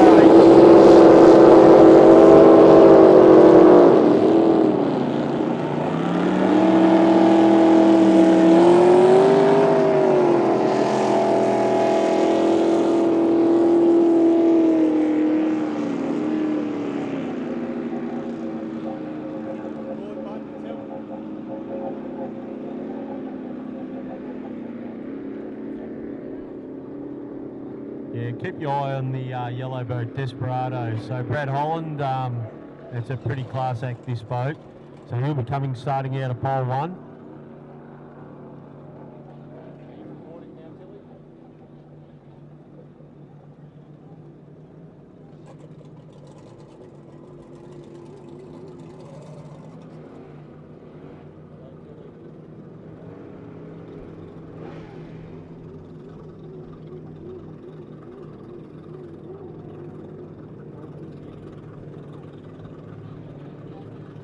Okay, we've got the start boat. So once these guys come around and we're relatively lined up, the start boat will pick them up.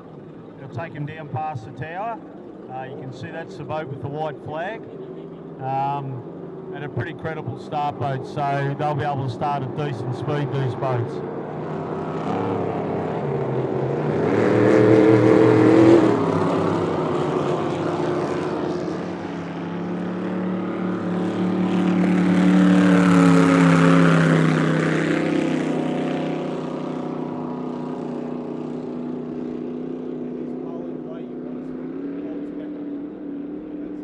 They usually give these hydros a fairly good run because where they make their speed is usually top end, and once they get going, they'll wind up. It's just like a rubber band with these guys. So keep your eye. You can see the rooster tails now out the back.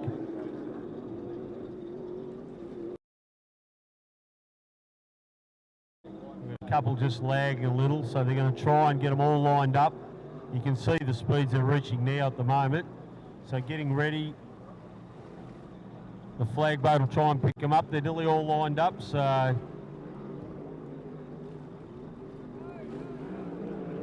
Okay, and they're away now. A great start on the outside, but have a look at Brad Holland on the inside.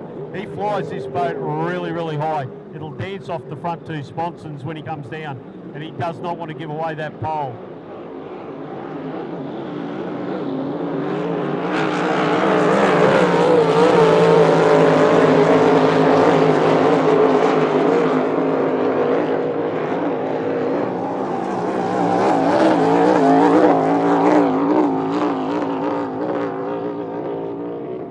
Okay, it's going to be a good race here between these two. Have a look at them as they come down that front straight.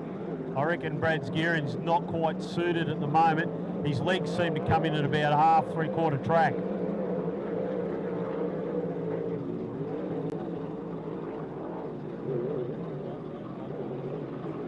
Okay, still neck and neck between these two.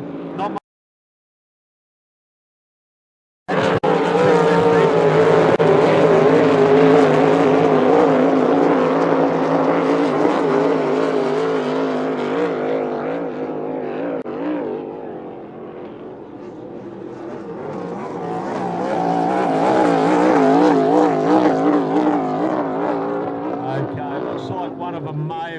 So Brad's going to get it pretty easy here. I'm not sure what happened. So we've just got the caution flag. So one of the boats has just gone down.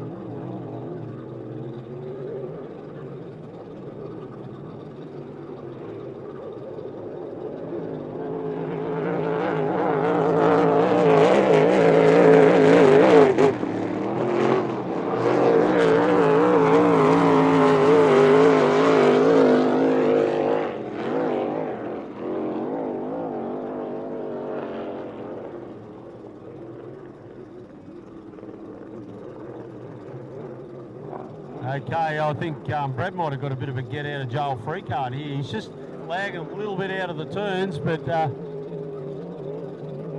we've got one of the competitions coming out. So first and second as they come around now, which looks like we've had two boats go down, which is a bit disappointing, but reliability is always key here, and still coming around now for the second, but not much between these two.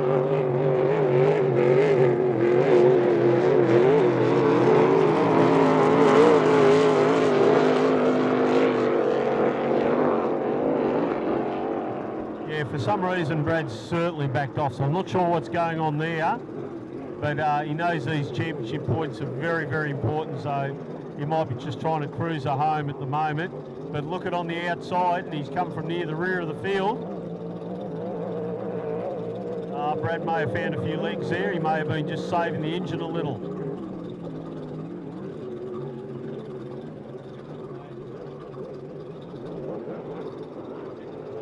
Okay, Paul Jones not far behind now, so Stan Pete in second.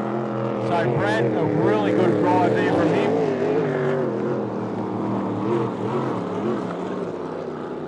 So a bit of a shame, only two finished in that race, but some very, very, very valuable championship points. So Brad Holland in Desperado and Paul Jones in Stampede taking first and second respectfully in that race.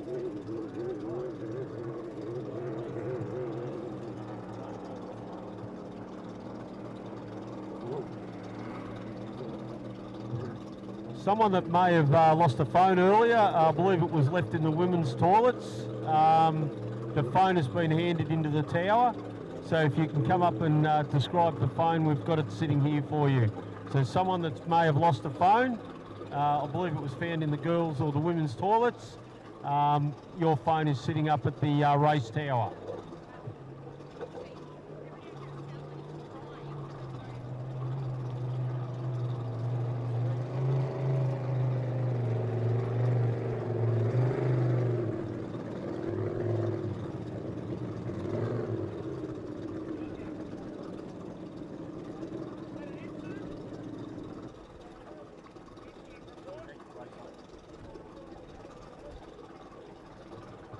Okay, so the next race, again, another championship round. This is a 4-lap race.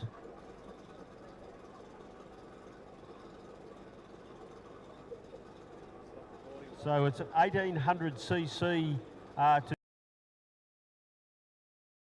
board race. We've got Rebound, we've got Redline, we've got Old School, we've got Go RV Marine, VO42 and Epic.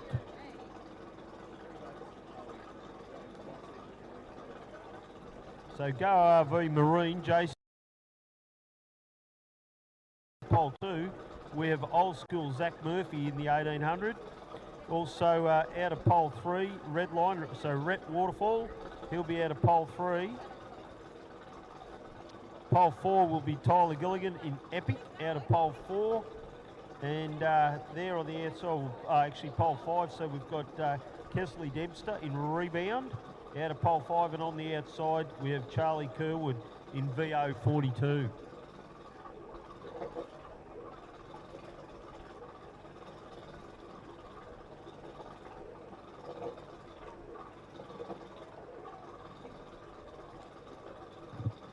So this is the outboard mono class.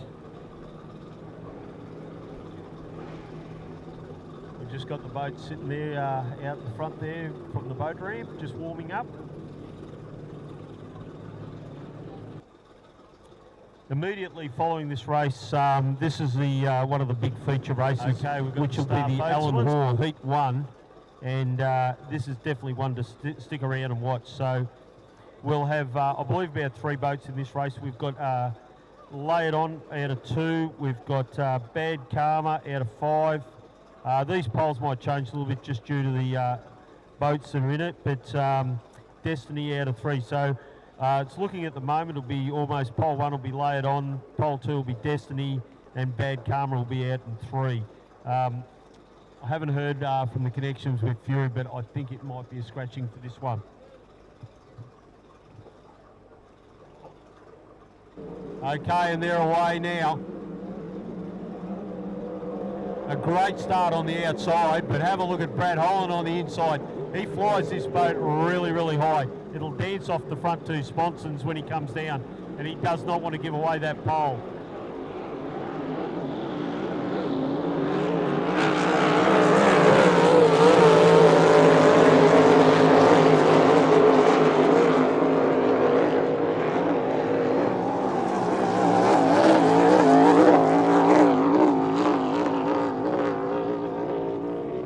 Okay, it's going to be a good race here between these two. Have a look at them as they come down that front straight.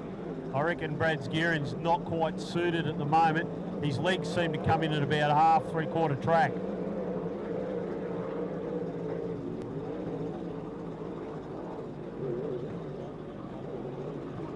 Okay, still neck and neck between these two. Not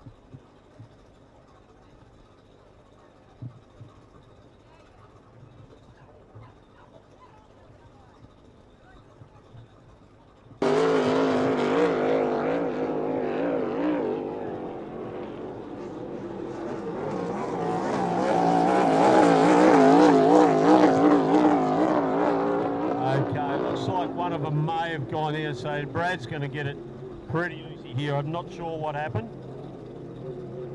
So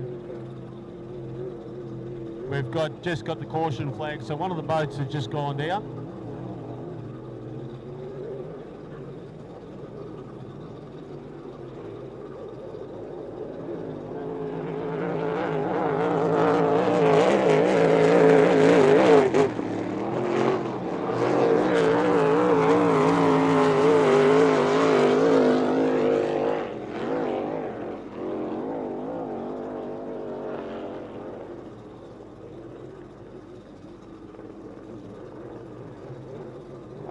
Okay, I think Brad might have got a bit of a get out of jail free card here. He's just lagging a little bit out of the turns, but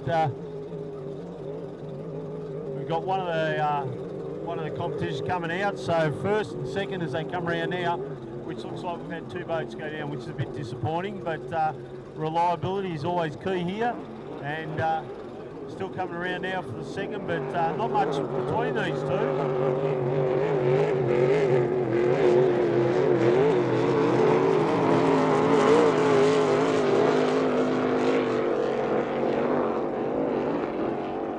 Yeah, for some reason Brad's certainly backed off, so I'm not sure what's going on there, but he knows these championship points are very, very important, so he might be just trying to cruise her home at the moment. But look at on the outside, and he's come from near the rear of the field. Brad may have found a few legs there. He may have been just saving the engine a little.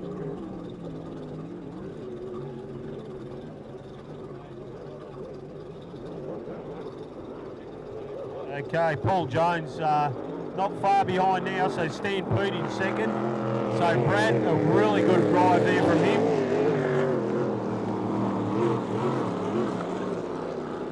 So a bit of a shame, only two finished in that race, but some very, very, very valuable championship points. So Brad Holland in Desperado and Paul Jones in Stampede taking first and second respectfully in that race.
Okay, once again, we're just up for the next race. It's a 4-lap race. It's the 1800cc to 2100. It's a round one. It's another Victorian Championship race. So, again, this will be a 4-lap race. Again, it'll be a clock start. So what happens here, as we've said previous, the clock just at the base of the tower. Watch that clock. These boats need to be milling down around where they are, down near the bridge end. From there, they'll mill up, and as soon as that reaches up near the 0 or the 12 o'clock position, they need to be lined up and just about crossing where the checkered flag, the line directly out in front of the tower. So basically, all these boats, if everything went right, they should have a dead line. It never seems to happen that way. Some will grab a small advantage out of it if they can time it right. Some that are a bit eager to leave a bit early will have to back off. And if you back off, obviously you're losing boat speed and advantage to your opposition. So they need to get it pretty right. They get a lot of practice at it, but it's very rare that they all will get it straight. So wait and see on this race. So out of pole one, we have, it looks like there's been a bit of a change. So it might be Zach Murphy, so old school. We've got Rhett Waterfall, he's in red line. We've got Kelsey Dempster, she's out of rebound. We've got Charlie Kerwood out of VO 42 and Tyler Gilligan in Epic. And I believe Go RV Marine Jackson Seacomer did really well in one of the previous races. He may not be in this one. So here we go, looks like we've got to start.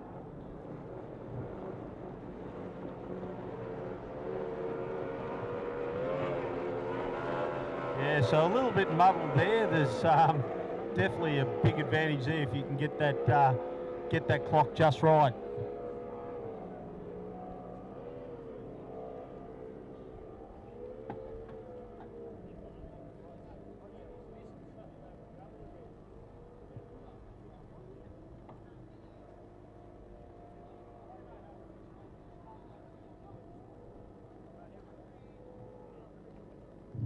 Okay, so we're nearly getting up to the one of the major races. We said the Allen Hall, so it'll be at the completion of this race. So if you want to go up there and get yourself something from the canteen, there is plenty of hot food with beverages that start in about 6 minutes. So anyone that might like a nice cold frothy or something like that, they can accommodate, and they've got a pretty good variety there in the alcohol department. So if you want to make your way up there, that opens up in 6 minutes. So at midday, allowed to sell alcohol there to the public.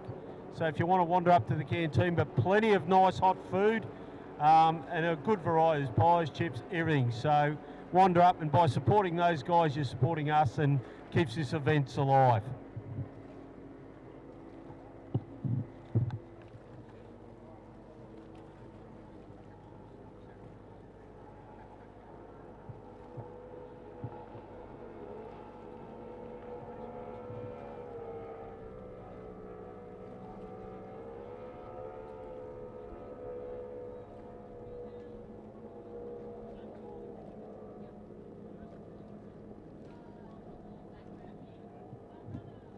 So Tyler Gilligan doing a great job out there in Epic.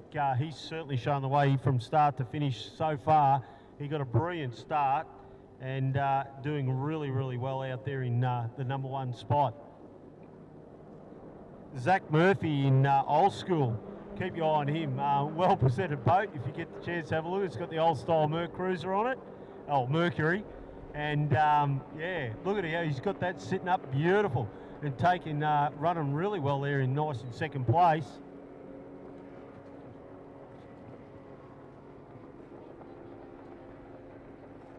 So Kelsey Dempster in rebound in third place, so she's going really well as well.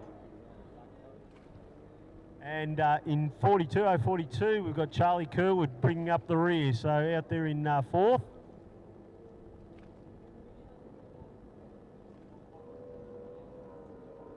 So Epic, Tyler Gilligan really got the start to finish, so coming around. We do have a caution flag out because one of the boats have stopped, but that's not going to stop her. So she's out there. So Tyler Gilligan in Epic.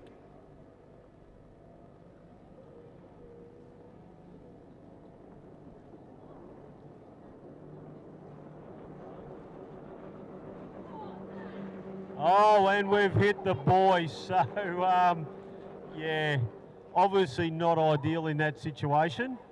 So he's tagged the boy. So, yeah, old school, that's normally a bit of a disqualification there. So doing a great job in second, but just got a little bit loose and has just caught the boy. So hopefully haven't done too much damage.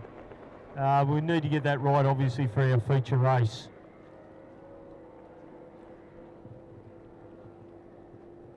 So I think he's trying to get that unhooked. We've got to be really careful. They're quite expensive, these boys, and it's not ideal when you puncture one of them. So looks like they're being pretty cautious now. We've obviously got the flag out, the caution flag. So coming around now, and a well-deserved win for Tyler Gilligan in Epic. So they'll take the checkers there, and certainly not too far behind. So catching up there, Charlie Kerwood, which has nearly got lapped there on VO in 042.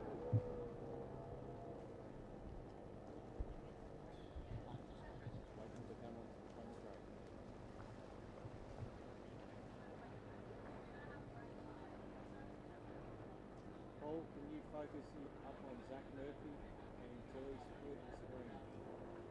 Check the car second. All focus in on the left-hand top corner, please. That's it.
So the next race up, we'll have the Alan Hoare Heat.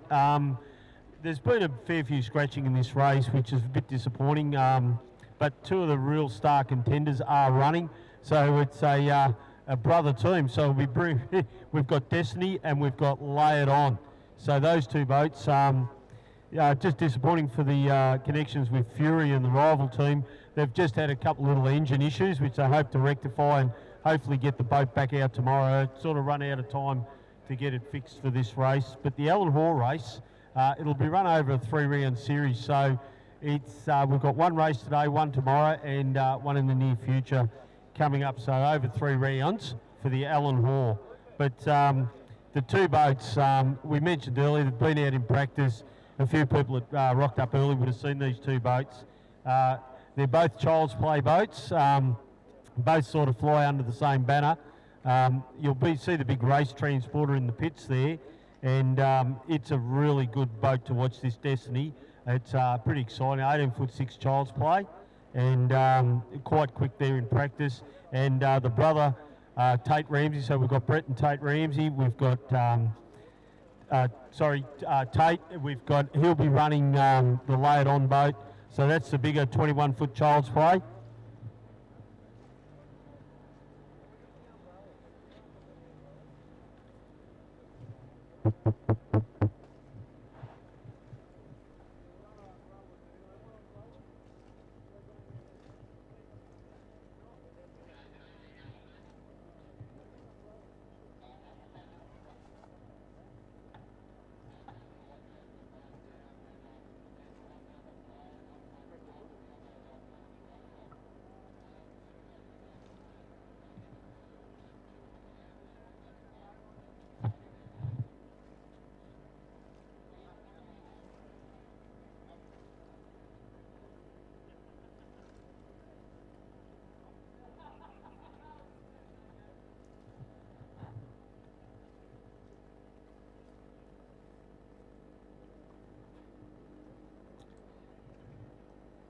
Also, to the person that handed that phone in, Ann Stevens would like to thank a very big thank you for that person.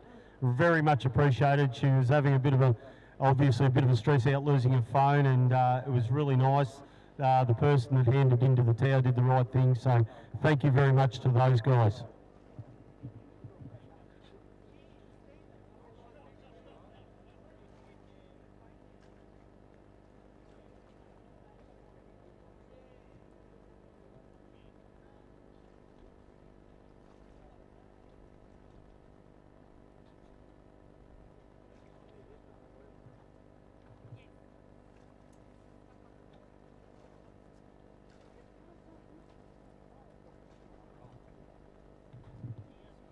So it'll be up to the two brothers, Tate and Blake Ramsey, to put the show on now.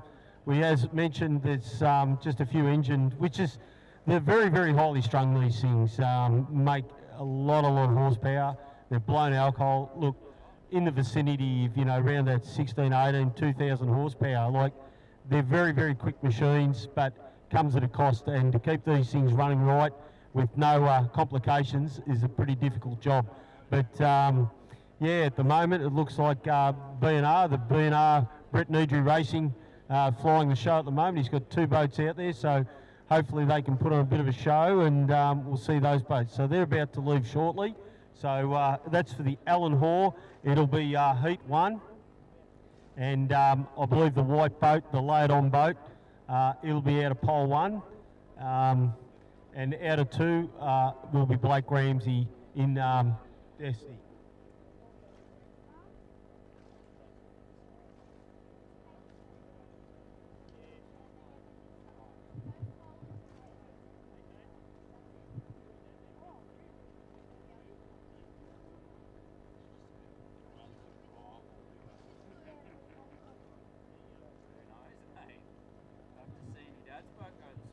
Both these boats are quite capable of running up around that 140 to 150 mile an hour. So with these conditions, I reckon they're going to get sort of close to those sort of speeds.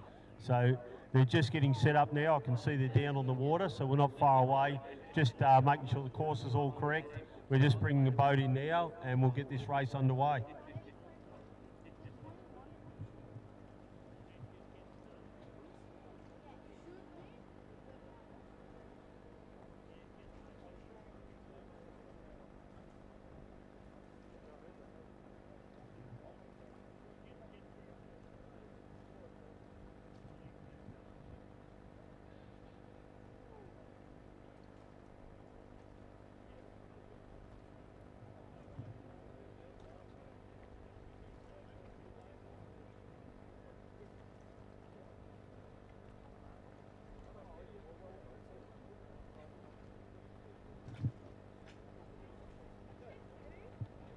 So one of the drivers, which will be out in the lay-it-on boat, he's just come fresh off securing the Australian title. So a fantastic achievement there.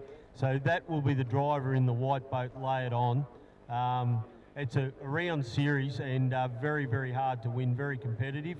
We saw 25 of those class boats up at Windsor, and to sort of run the whole series, you've got to stay reliable, you've got to be competitive, and ultimately ultra fast. And the boat he was running was reckless, super quick, super fast boat, and he managed to tie up the championship only a month or so ago, so a couple of months. So that is the same driver that you'll see here in Lay It On, so it's pretty well a new outfit.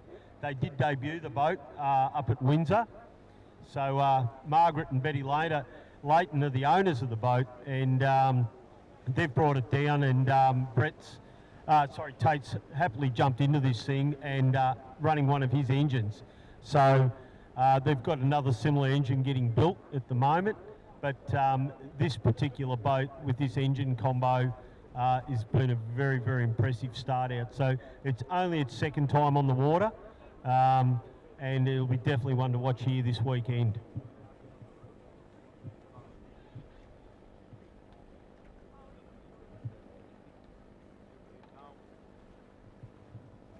Okay, I've just been informed too, the canteen has got plenty of hot food over there, and they are open for business. So as such as that goes, any of the people out there looking for a nice cool beverage, it is starting to warm up.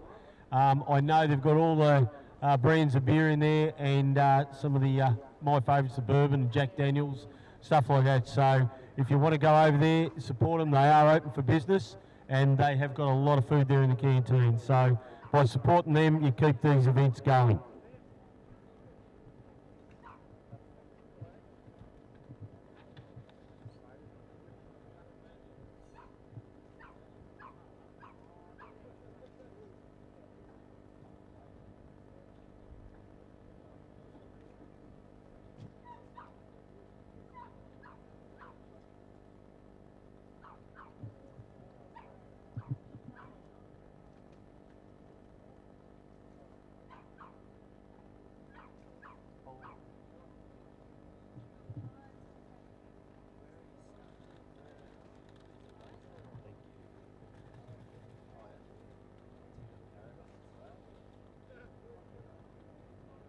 Just getting the course all sorted. Obviously the speeds that these boats reach, everything's got to be right. So conditions are certainly perfect for this next coming up race. So it's the Allen Hall. It's a 3-event run, so it'll be run today and tomorrow. There'll be 2 races, and then with the final one, I have been told, but I'll reiterate on where that one's to be.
We're just currently having a changeover with the crash boat, which has just come in.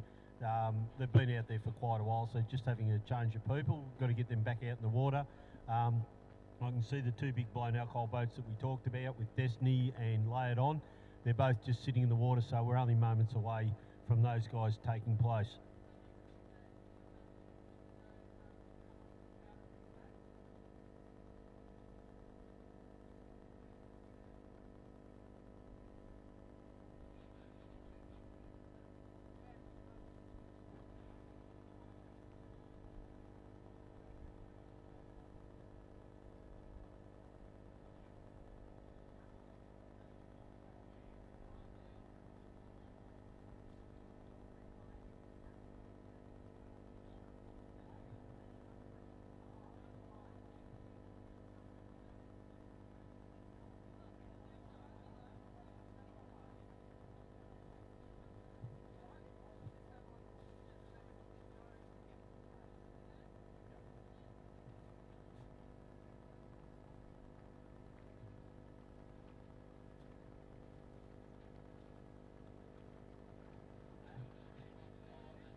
Okay, we're just about ready for a start in the first heat, the Alan Hoare race.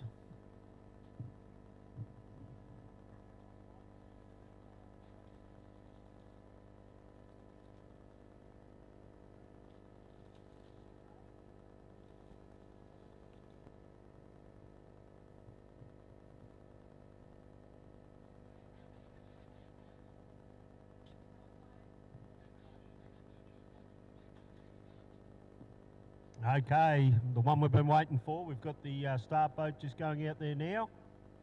He'll pick up the two boats, they're just sitting around at the ramp.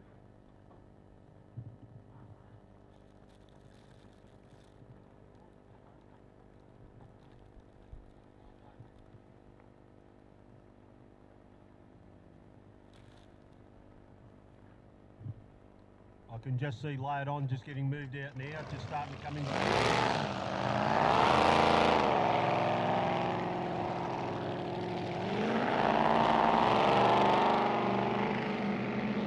So again, these are both brothers. So Blake and Tate. Both running the same hull as in a child's play, but one being an 18'6", so that'll be the boat on the outside, and the big Lay It On boat, a 21-footer. So Tate, that normally drives Reckless, has moved up to a bigger boat. He was running an 18'6", and now he's come into a 21 boat, which has come out of New South Wales with Brett and Betty Layton, who are very fortunate to get this boat and get one of the top drivers in the seat. So keep your eyes on that white boat on the inside.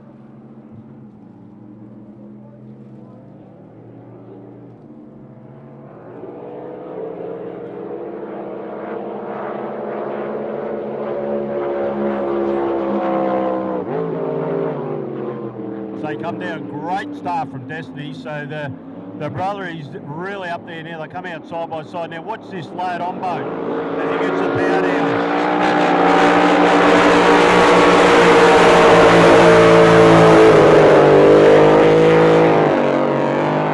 Certainly a lot of horsepower out there at the moment as they both run around the turn time. And watch Lay It On, he'll set that boat and it just comes out of the hole and goes.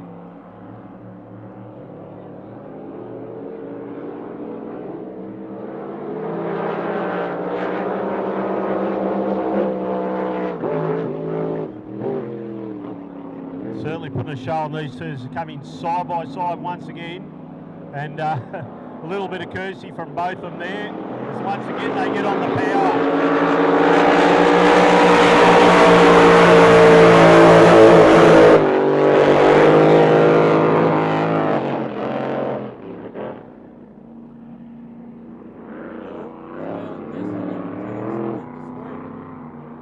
Again lining up down the back straight.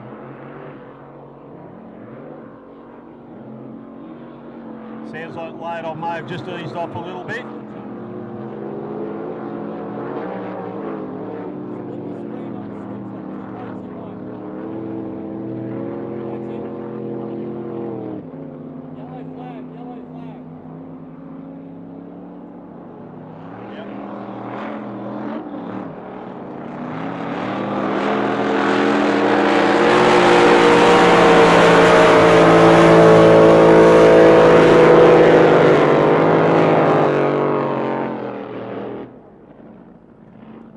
It's going to be a drag race to the finish between these two as they come around the completion of the last lap.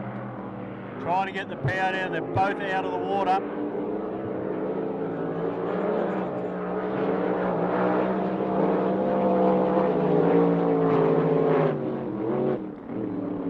And at the moment it's looking great for Destiny as he comes around. They're both coming out side by side as they line up to come across to the checkered flag. Both get a little out of straight.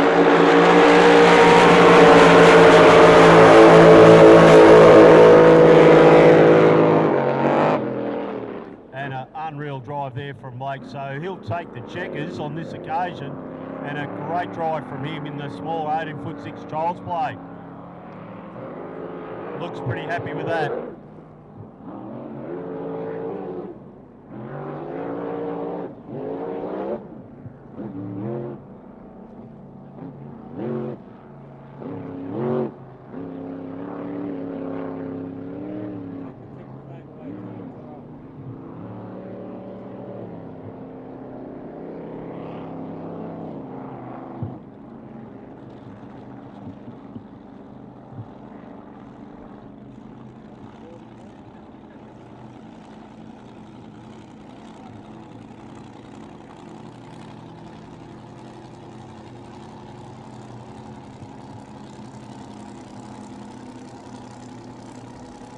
And that was an awesome drive there from Blake.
Watch later on, he'll set that boat and it just comes out of the hole and goes. You'll want to head over that way, and also the girls in there can accommodate you with some great food. So chips, pies, they've got it all going on, dim sims, you name it. So go over there, great food, and support them. Put a show on these two as coming side by side once again, and a little bit of courtesy from both of them there, as once again they get on the power.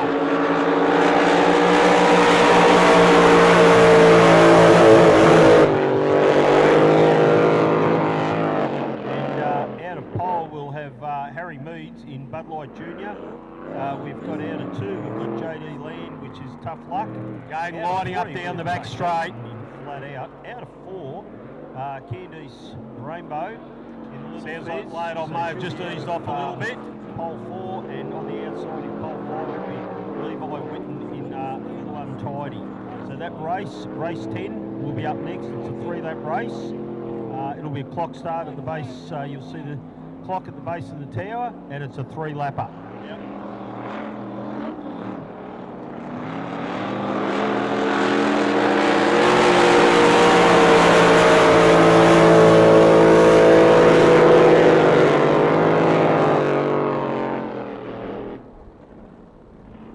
I reckon it's going to be a drag race to the finish between these two as they come around the completion of the last lap.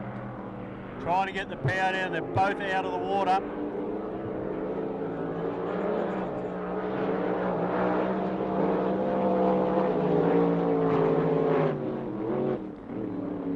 At the moment it's looking great for Destiny as he comes around.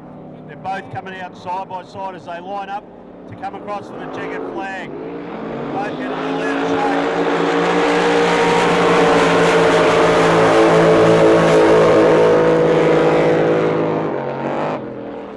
And an unreal drive there from Blake, so he'll take the checkers on this occasion, and a great drive from him in the small 18'6" child's play.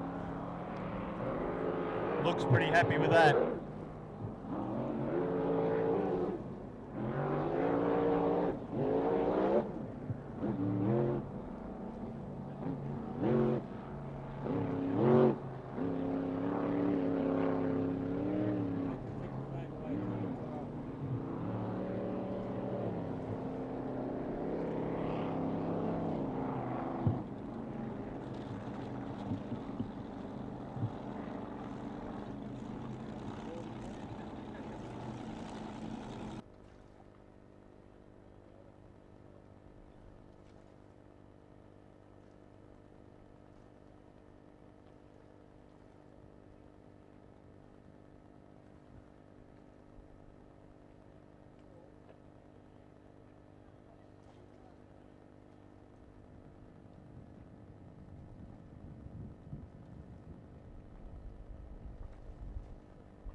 and she's more epic. So Scarlett Gilligan just coming through now, as we mentioned earlier. So she's just running a 9.9.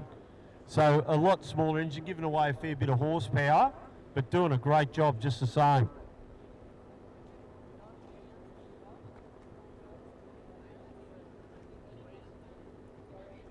So also on the completion of this, all the 25, 550 class races.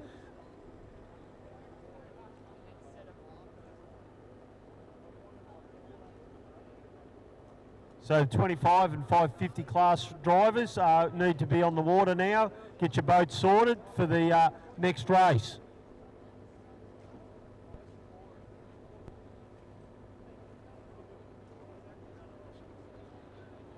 Okay, done really, really well. So the girls have really led the way from start to finish with these two boats. So Scarlett Gilligan, she's more epic.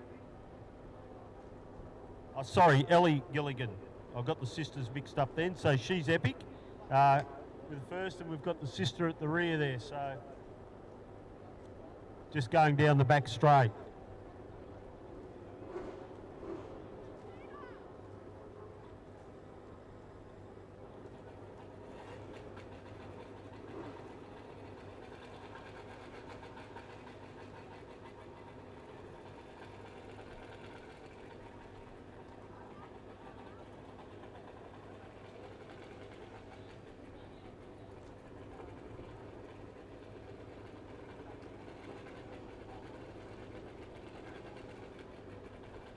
So at the completion of the next race, we want the 25 and the 550s, getting your boats organised and get them down onto the water. So now we're stepping things up a little bit. We're moving up to the 85 mile an hour race.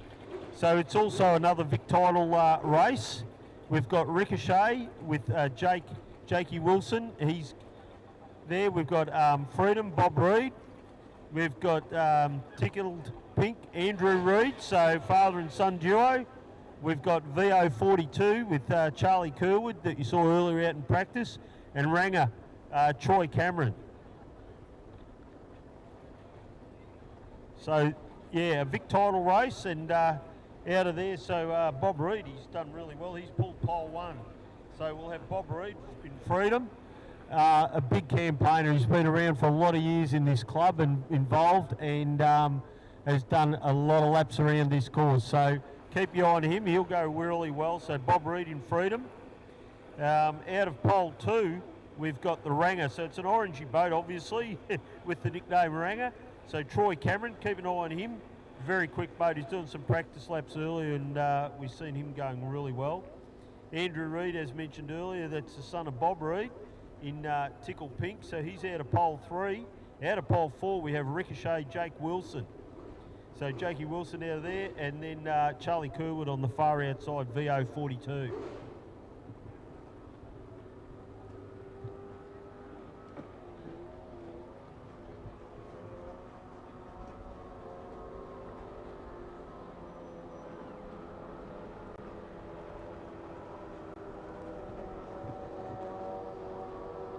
So this will be a 3-lap race.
We're just chasing the crane driver at the moment, so if the crane driver could come back to the crane, it'd be greatly appreciated. Just got to get some boats in for one of the up-and-coming races.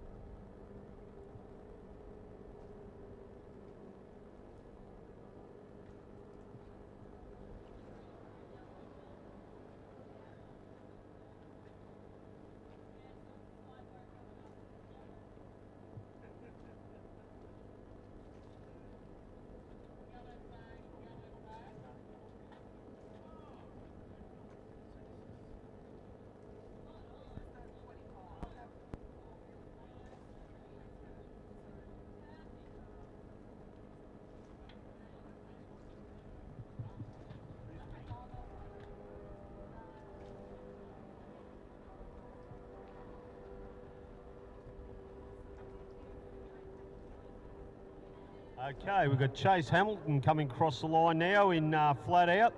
So it's a Formula Future. It's a round 2 of the Vic Championship. It's a 3-lap race. Some of the boats out there, we've got flat out. We've got Harry Meads in the Bud Light Junior boat. Little Untidy, which is Levi Witten, and Little Fez, Candice Rainbow, as well as Tough Luck, JD Land.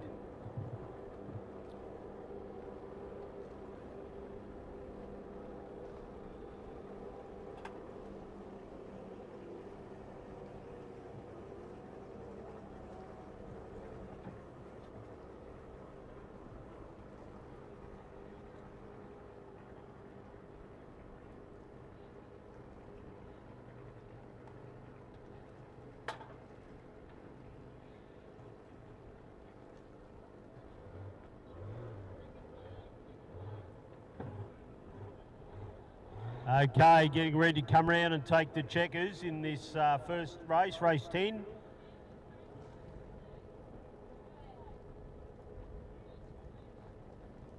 So we've got Candice Rainbow out in front and Little Fez just about to take the checkers, so a really good drive from her. Well done as she comes across and takes the checker flags. And pretty close back here for 2nd, 3rd, 4th and 5th, not much between them. Candice certainly showing the way in hers, but as they come up now, so Chase Hamilton flat out, and then we've got Harry Meads in Bud Light.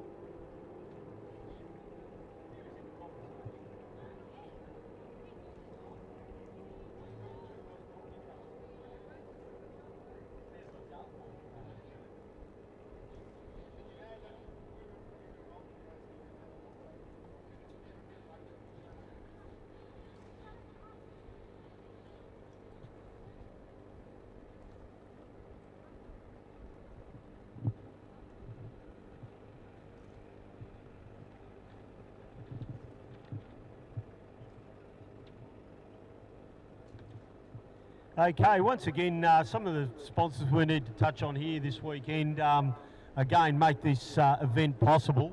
And some of them we'd like to thank is Kate and Michael from HRT Electrical Services.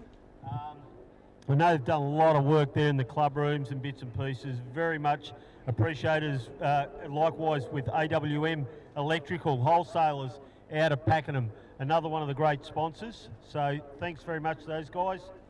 Flexi Strut, Lindsay Johnson, a guy out of Cheltenham, another great supporter of the club, and the one we've always really impressed with here this weekend, come on board, which is P&D Cranes Australia. So they come out of Traralgon, and they're the guys that are loading those hydros that go in and out. So without those guys rocking up, those hydros wouldn't have a place to race. So thanks to B&D Cranes. Also, Lucas Tree Service, LTS. So Sam Lucas, you can contact there. It's a 24-hour service, 7 days a week. And they're fully equipped for tree pruning, tree removal, stump removal. So anyone wants to have a bit of a clean up, those are the guys definitely to get in contact with there. So Sam Lucas. Also the Maffra Community Sports Club. That's another one of the great sponsors located there in Johnson Street in Maffra. Great facilities, great food. It's pretty well a new venue in there. It's so modern and cleaned up and tidy. It's really worth calling in there for a frothy or a lovely counter meal.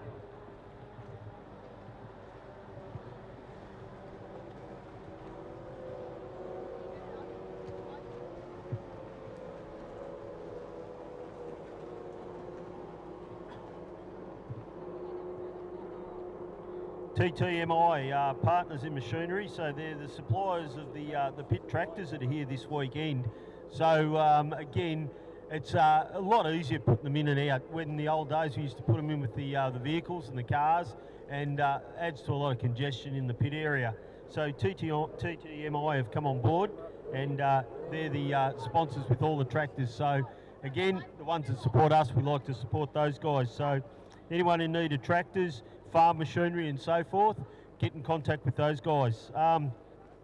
Vern Graham have been around for years, so they're in Hayfield for all your timber and furniture needs. So in there, all your hardware, anything that you require. So it's a Mitre 10 hardware, so timber sales, power equipment. They sell the Suzuki motorcycles and mowers. So that's in 36 George Street in Hayfield. If you get a chance, get in and see those guys for all your needs. There's a lot of people with holiday houses up around here, and you support local, very competitively priced. So call in and see those guys. And David, he's been involved with boat racing for many years, likewise with his dad, and done a lot of racing around here. So David is well and stewardly astute with boat racing, and has always supported him. So that's a wonderful setup as well.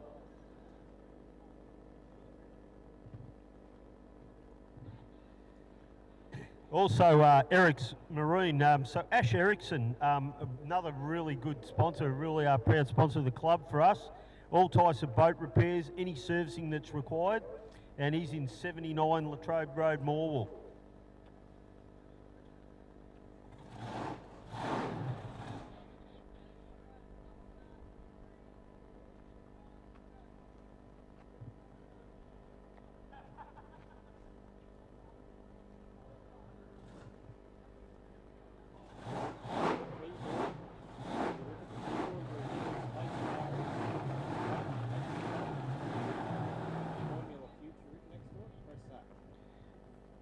HRT Electrical, the electrical service, you know, it is terrific as well. Michael Woodbury there. It's a 24-hour service, support, switchboard, construction, plant audits, data, communications and maintenance programs. So HRT Electrical Services, another great sponsor here this weekend. On the right-hand side of the keyboard, the negative button that says logos next to it. Press that one for me, please. Also T&D Jet Skis, so Travis Jackson, he does all the repairs, servicing, anything required, maintaining and performance, all your upgrades for all makes and models of jet skis. Call in and see those guys, they're in Bayswater.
As some may have heard, that was one of the rival boats firing up there in the pits.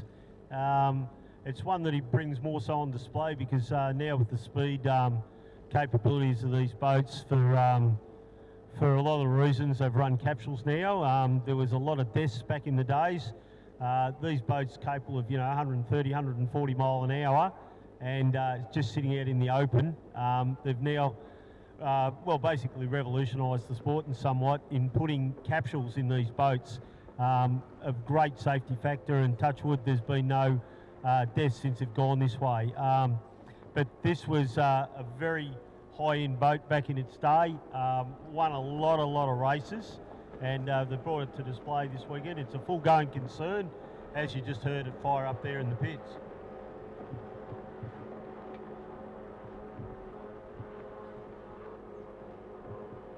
Okay, another one of the great sponsors here this weekend, and highly supported. The works well in with all the boating and everything, and a very competitive racer, and that's Heath Hamilton, Hidden Automotive. So he's one of the Melton Cup Cup winners and National Drivers Championship. As we mentioned there, we had Tate Ramsey. Well, one of our own from here, Heath Hamilton, he took out 3rd position. So to top 3 with the class of boats with nearly 30 odd blind boats competing, pretty fair effort. Sadly, he couldn't be here this weekend. Had a few little boat issues that happened at the last round up in Windsor, but he still secured, even after all that little bit of a mishap, he still secured 3rd overall in the Drivers' Championship. So a great feat to him. But he runs a automotive business, and as you can imagine, if you can run a boat and keep them going, you've got to be pretty handy in the automotive industry. So Hidden Automotive, if you want to call down there and see those guys. So it's in Pakenham, Bait Close. And for any of that automotive stuff that you guys need sorting out, and he's obviously very astute with the racing side of things, call down there and see Hidden Automotive.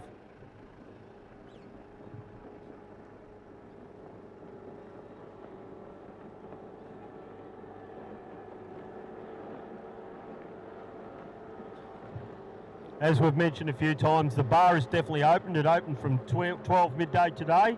So there's also some merchandise on sale. They've got shirts, hats. Anyone's getting a bit of a sunburn head, if you want to get a hat or a beanie, stubby holders, anything like that, just walk on over there to the canteen. The girls there will happily accommodate you, and obviously all your food requirements. They've got hot chips, pies. We just had some lovely pies just before up here in the canteen, from the canteen. So if you can wander over there, support those girls in there, I'm sure they'll be glad to accommodate you.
Okay, up next we've got another round of the Vic Championship. It's the Formula R1s and F4s, so it's a 4-lap race.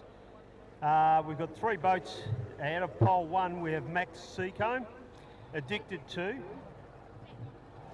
second. So, and Jackson also second. He's out of pole 3 with Gov RV Marine.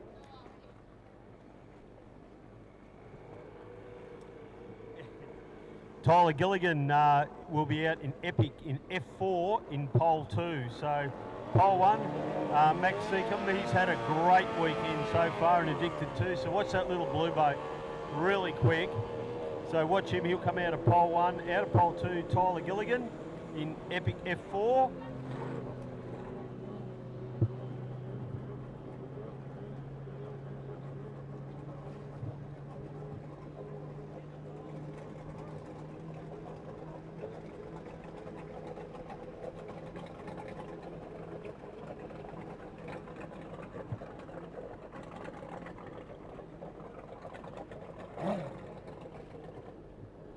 Okay, we've got a white flag, so we're just about getting ready for a start in this round 1. So the F4 Vic Championship, a 4-lap race.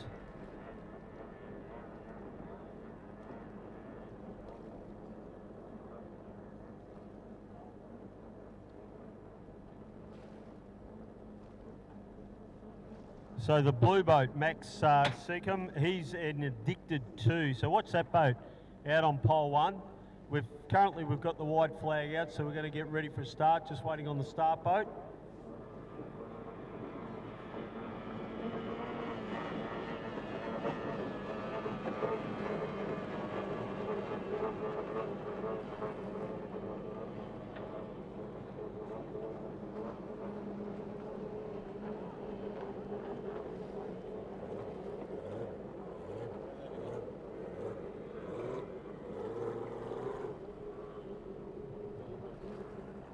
Okay, as we predicted, that blue boat, but having a good run on the outside. Have a look as they come down. These two will be the ones to watch in this next race.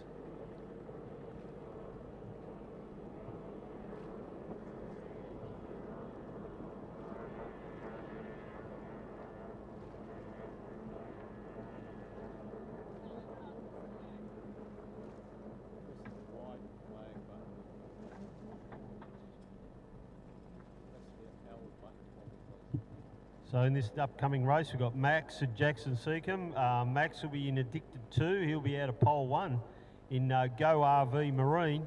So watch those two. So Jackson, he'll be out of pole 3. Out of pole 2, we've got Tyler Gilligan, and she'll be out of in Epic F4.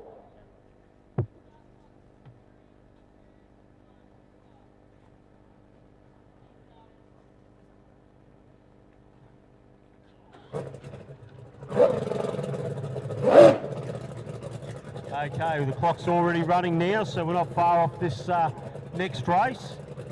As you can see, as the clock goes round, it'll come to the top. We're nearly at the halfway mark. So what the boats are going to do, they'll start to just mill around now, start to creep up towards the start line, which is directly in front of the start-finish buoy, which is just out from the tower. And the aim of the game is to be all lined up, so the 3 boats come across the line simultaneously. But as we've seen with the previous ones, it's not as easy as it seems. So you can see the clock now. So as it approaches the 12, then they can go. So I reckon they've left it a little bit late, but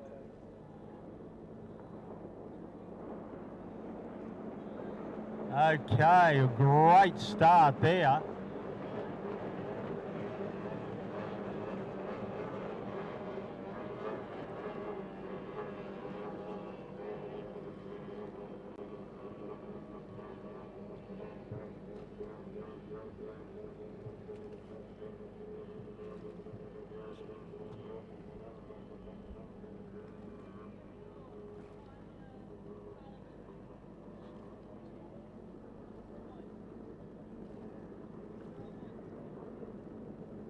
So Tyler, he's doing a great job out. Tyler Gilligan in F4 in Epic. So So he's leading the way. Addicted too, Max Seacombe. I thought he might have been a little bit further up. And then we've got Jackson Seacombe as well out of Go RV Marine in second place. So as they come around now, it looks like we're going to have a real race on our hands at the moment, because Addicted is still fair way back, but these two are running side by side. Well, not far off it. Have a look as they come down, but nothing unchanged from the previous lap. So Tyler Gilligan in Epic F4 still leading the way with a pretty commanding lead at the moment, but I don't know, I think Jackson may have something up his sleeve, so watch second place. Certainly made a bit of inroads there.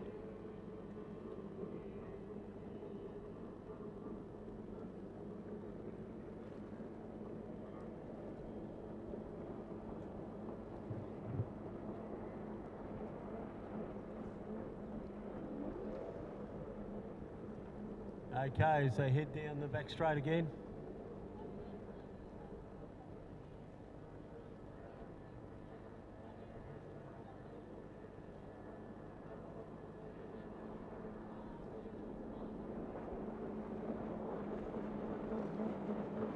So still again, nothing much unchanged. It looked like second place was going to make a bit of inroads with Go RV Marine, Jackson Seacombe, but he just can't quite pull in Tyler Gilligan, who's doing a great job out there in first place. He got a great start. He's led from start and certainly showing the way. There's no doubt at all that Jackson is closing up a little bit there in Go RV on the turns, but just can't quite bridge the gap.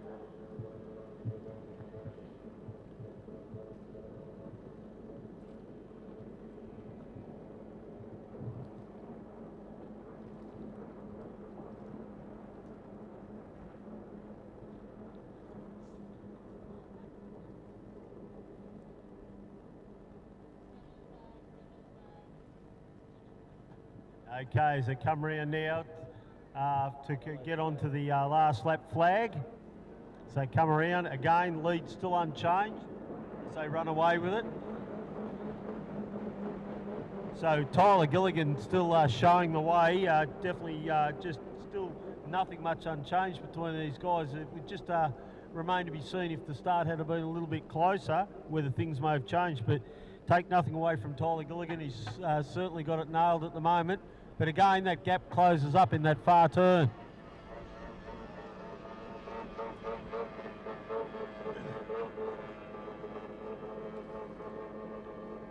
It looks like Go RV Marine might have changed his tactics a little bit there as he tried to creep up the inside, but washed off a little bit of speed trying to do so.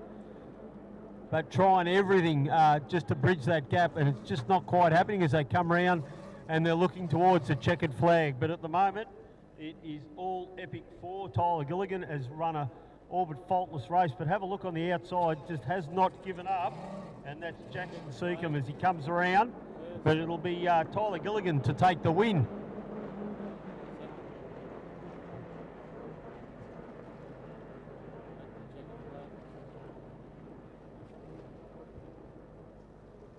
So a great drive from win from start to finish there for Tyler Gilligan, and I reckon this will be a great race coming up with them in the future, because very little between those two boats. Addicted to Max Seacombe coming around in the F4. Did really well in one of the previous races.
Okay, we've got one of the feature boats coming up in this next race, so don't go anywhere. It's a heat 1 of the Standard Cup. So out of pole 1, we're going to have Tate Ramsey and Lay It On. So this was the boat that was out earlier, finished second to his brother there on a real close race. So he'll want to make amends for that. So keep your eyes on that boat, Tate Ramsey and Lay It On. So he'll be out of pole 1. Out of pole 2, we have Desperado, Brad Holland in the 6-litre hydro. So, yeah, looked a little down on speed out of the turns, but they may have sorted all that. But, yeah, Brad Holland, it'll be a bright yellow boat. Have a look at that. And then Sam Lucas on the outside in that really quick Jackson R Marine boat, the Formula 1. You saw how quick and how much he won by in that Formula 1 race that he had. I can see him just sitting in the water, so keep your eyes on that boat, a real quick, fast tunnel. So we're going to have inboard versus, so displacement hull versus hydro versus outboard. So 3 of the top boats here this weekend. They've all had race, well, 2 of them had race wins and 1 was just a close second. So you saw R Marine in that previous race, super fast against his competitors. Same thing, Brad Holland, there was a couple of disappointments with that, a couple of boats failed, but Brad still took a good win there in that championship event for second, and then we're going to have the Lay It On boat on the inside taking pole 1. So keep your eyes, we're going to have a outboard versus hydro versus displacement.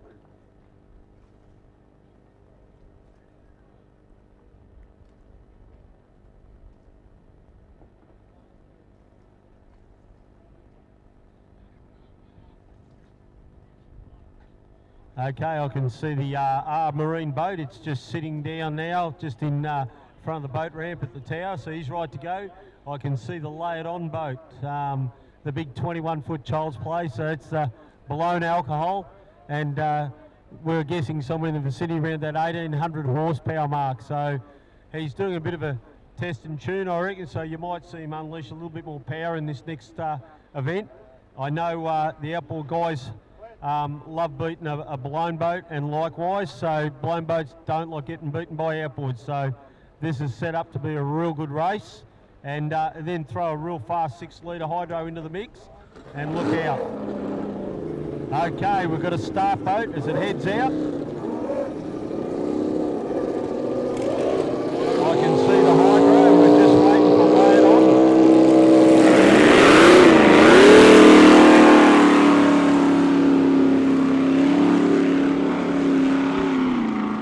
Okay, we've got a bit of I think it may be a bit of an easterly as it blows up the inside of the lake, so just a little bit of chop coming up, which is great, gives a lot of these boats that little bit of lift that they require just to get them up and running. So it's going to suit most of these guys. I think we're going to see speeds, you know, up around that 130 odd, 40, 50 mile an hour even. So have a look at the white boat and how they accelerate against each other.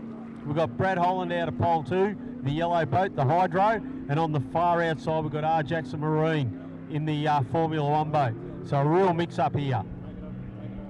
Okay, looks like we're getting ready for a start. And the flag.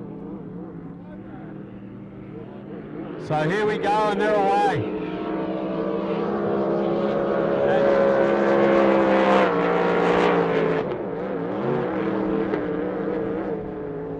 Okay, Tate Ramsey driving the Lay It On boat. Brent and Margaret Layton own boat and driven by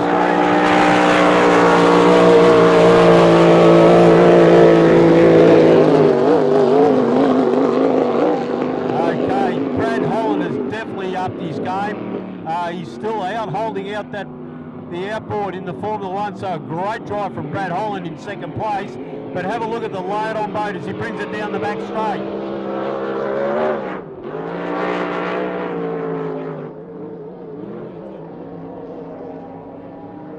Okay, around the turn, have a look at the Formula 1 boat up the inside.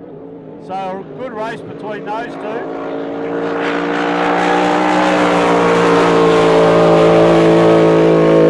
Okay, Brad Holland out wide, but the Formula 1, like we discussed earlier, handling great up the inside.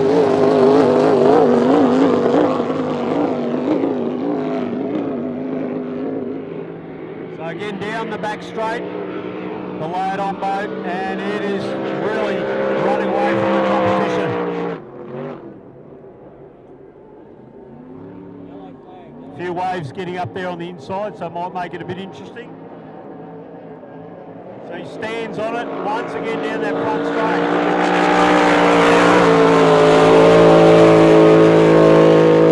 Formula One now, Jackson Marine doing a great job in second place, and Brad Holland not wanting to lose any speed coming on the outside in the 6 litre hydro. Once again, Tate Ramsey as he stands on it down the back straight. He's certainly got the boat running on song. Coming around, and what a gap he has put on the rest of the field. Bit of a statement here from the layout on boat. So Brett Ramsey stands her up. Takes a checkered flag.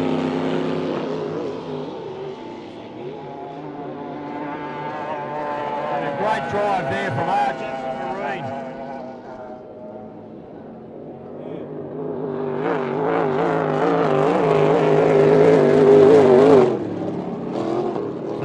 Jackson Marine. Sam Lucas in Marine, the Formula One boat, Jackson Marine. So Sam Lucas, great drive from him. He takes out the second position, and Brad Holland certainly got that 6 litre alive. He takes up the third spot. And yeah, well done to the layout on boat.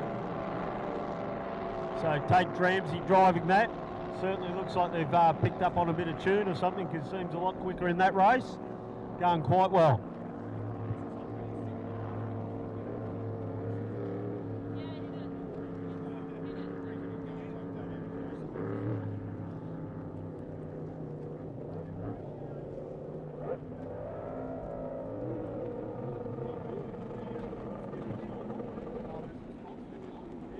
Okay, it's great. We've got Michael Cruising up here today, so he's going to take over for a while, and again, thank a few of our sponsors who made this possible.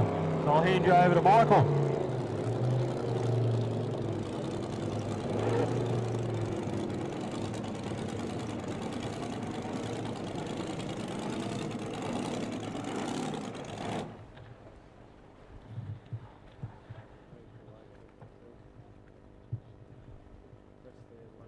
Okay, days like that, don't just run themselves. We've got plenty of sponsors to thank.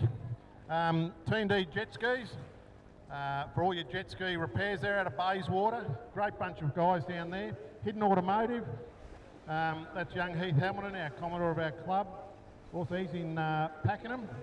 I'd also like to mention the canteen's doing a roaring trade up there. They've got plenty of food, hot food. Apparently the bar's open, is it? Yes, the bar's open if anyone wants a bit of an alcoholic drink. Go and see the ladies up there. And the next race on the agenda is the 25 horsepower / 550 R2 Victory Championship.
Okay, all the boats are making their way out on the water. Looks like we've got 4 of them out there at the moment. Addicted 2 just taking off.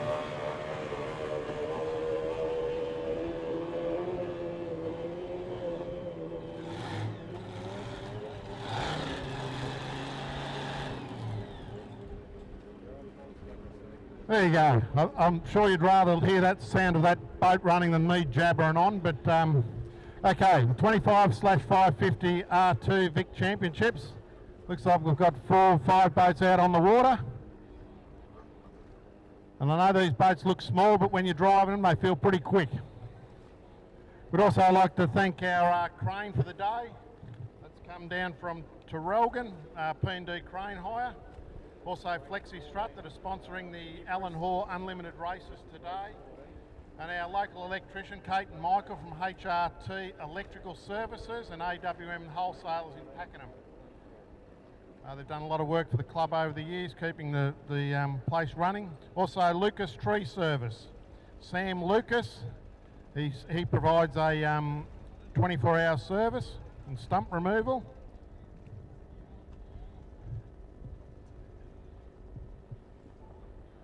Okay, the white flag's out. Looks like we've got 5 boats. I'm missing a couple.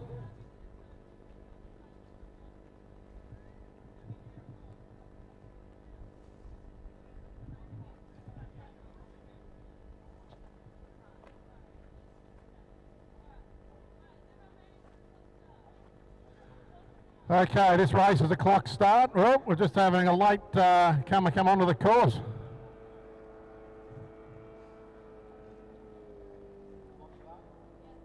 Clock's underway.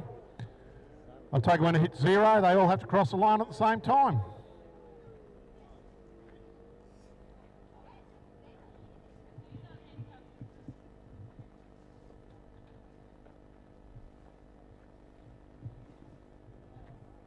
Okay, as I mentioned earlier, there's plenty of food up in the canteen. The ladies would be more than happy to help you out. Also helps the club raise a bit of money to run events like this. So we should have Shiver, Aquasonic, No Problema, Supernaut, Phoenix, Pit Boss and Addicted 2.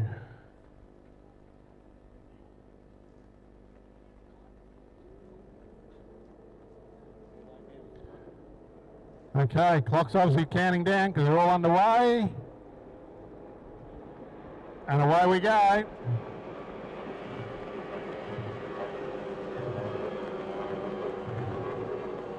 So obviously the 550 is going to have the legs on the 25 horsepower guys.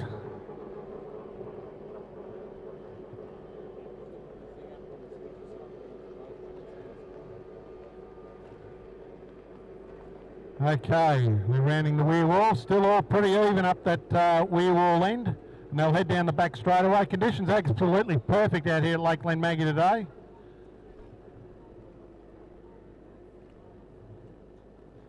Looks like we've got Addicted 2 on the outside, who's just a little bit in front of Aquasonic.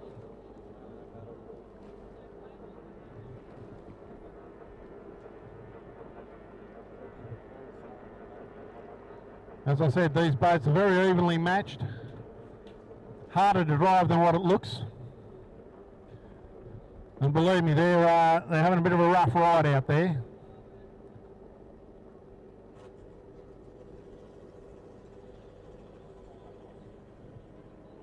And this is a 4-lap race, so I can assure you by the end of 4 laps they'll be all knackered. Okay, Addicted 2's way out in front now.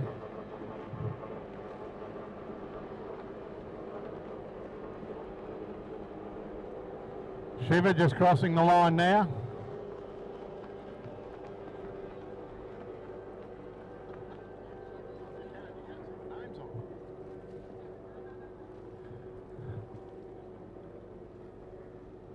Looks like we've got Supernaut, which would be a 25 horsepower. Young Cameron Allen driving Supernaut.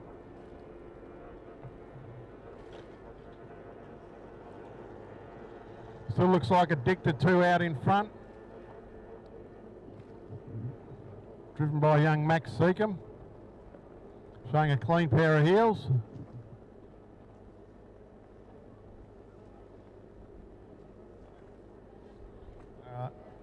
Aquasonic running in second.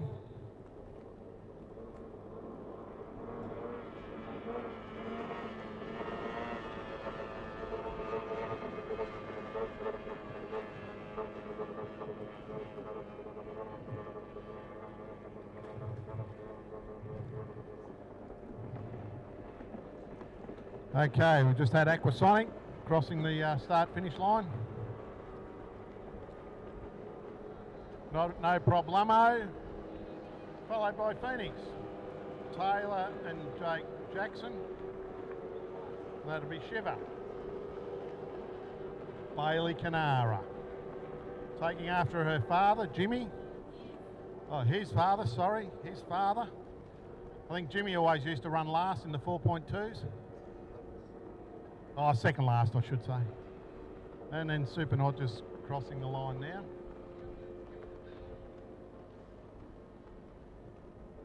So the yellow flags has been put out for Addicted 2. As I said, this is a mixture of classes in this race.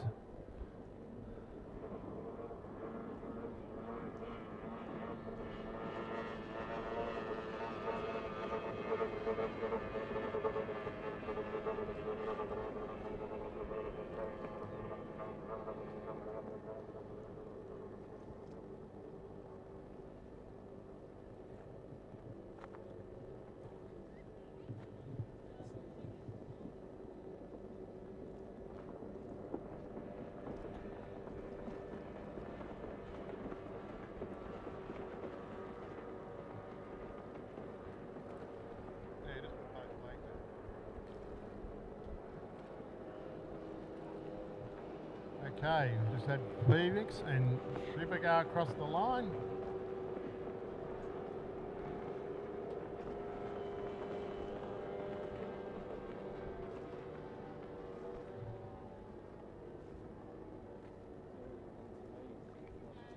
Okay, checkered flag's being lifted now for Addicted. As I said, two classes in this race, that's why there's a big gap. And Addicted 2, showing a clean pair of heels across the line.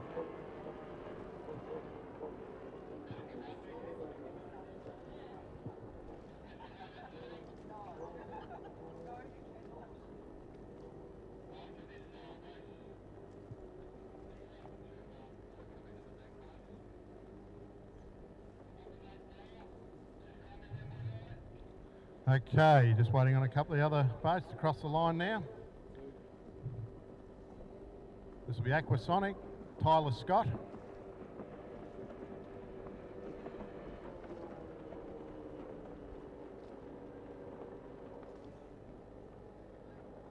No problemo, only just out in front of Phoenix. And Shiver, Bailey Canara. Mr. Bailey, apparently, according to all the ladies up here in the tower. Apparently he's a bad boy, is he? No, you didn't. You said he was a bad boy.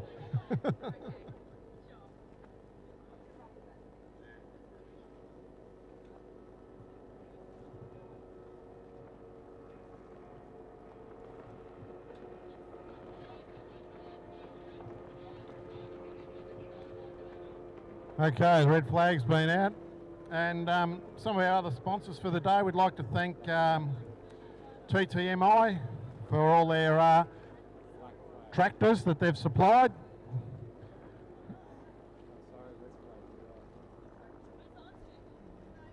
Hook the battery up.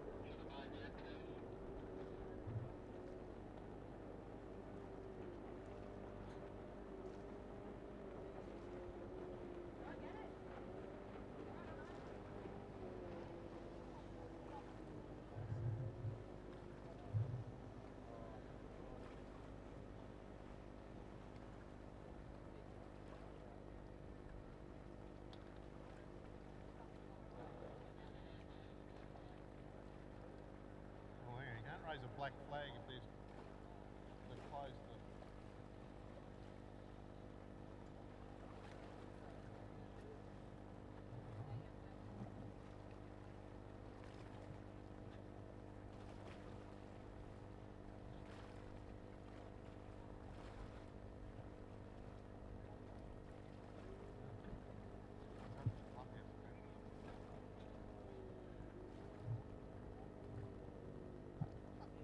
Okay, unfortunately our rescue team have had to come into the shore. Something's happened up in the clubhouse, so there'll be a slight delay. The paramedics are just making their way up there now.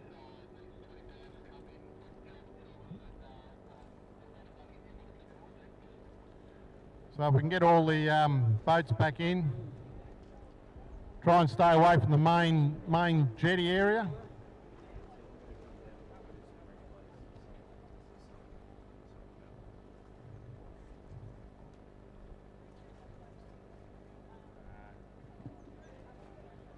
Yeah, so TTMI based Trafalgar, Mafra, a local supplier of Case tractors. They've helped us out today with all the tractors running the boats in and out of the water. Vern Graham, Mitre 10 in Hayfield. David Graham, previous boat driver and owner, along with his father Bob, who passed away a few years back, used to be very involved with the Glenmaggie Boat Club and helped us out a lot. Still over there in Hayfield running Mitre 10. Also, I've got Ericsson Marine out of Morwell, Latrobe Street. Any of your marine requirements, go and see those guys. And as I mentioned earlier, HRT Electrical Services, Michael Woodbury there. He's done a lot of work for the club up in the club rooms there with our new facilities. So as I said earlier, without these people, we couldn't run a race meeting. So there's going to be a slight delay because we can't run any races while the paramedics are taking care of someone. So if you want a chance to get a bite to eat, just make your way up and see the ladies in the canteen. They'll be more than happy to help you out.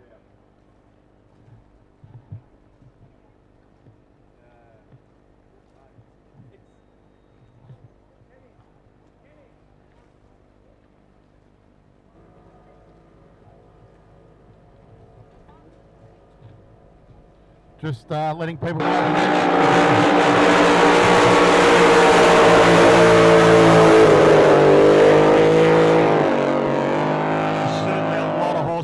At the moment as they both run around the turn time. And watch later on, he'll set that boat and it just comes out of the hole and goes.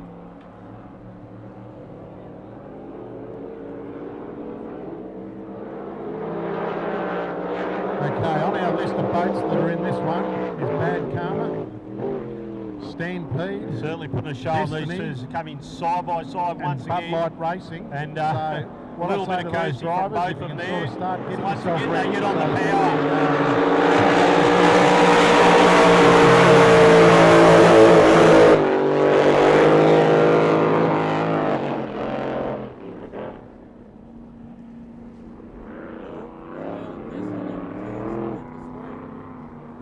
Again, lining up down the back straight.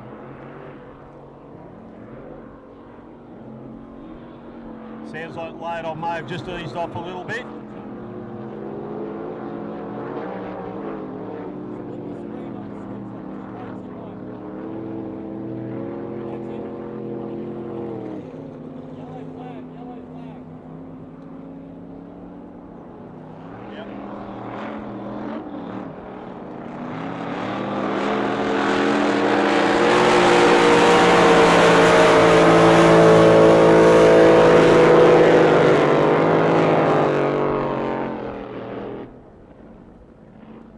It's going to be a drag race to the finish between these two as they come around the completion of the last lap. Trying to get the power down, they're both out of the water.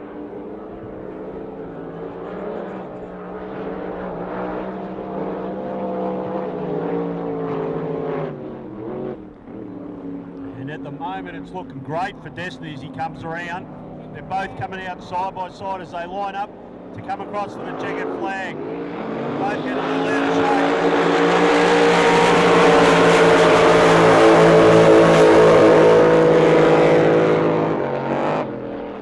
And an unreal drive there from Blake. So he'll take the checkers on this occasion, and a great drive from him in the small 18'6" trials play. Looks pretty happy with that.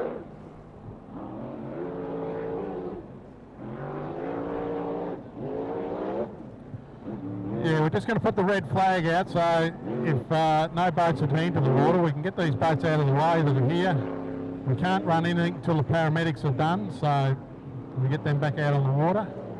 Sorry for the delay, but one of our volunteers has had a bit of a turn, so they're just checking him out at the moment.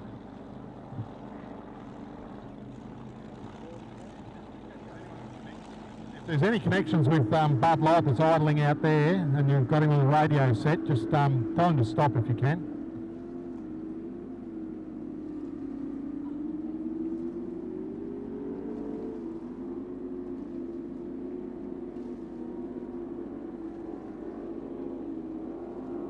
Beautiful day out here at Lake Glenmaggie today. There's racing on tomorrow. The Glenmaggie Cup will be tomorrow. So I suggest if you run a good vantage point, get out bright and early. And all we ask is when you go to leave, pick up your rubbish for us, please, and respect our grounds that we keep in pristine condition. So the next boat in it will be Bud Light, which is out there. Destiny with Blake Ramsey. And we'll have Stampede. And that'll be Heat 2 of the Stannard Cup.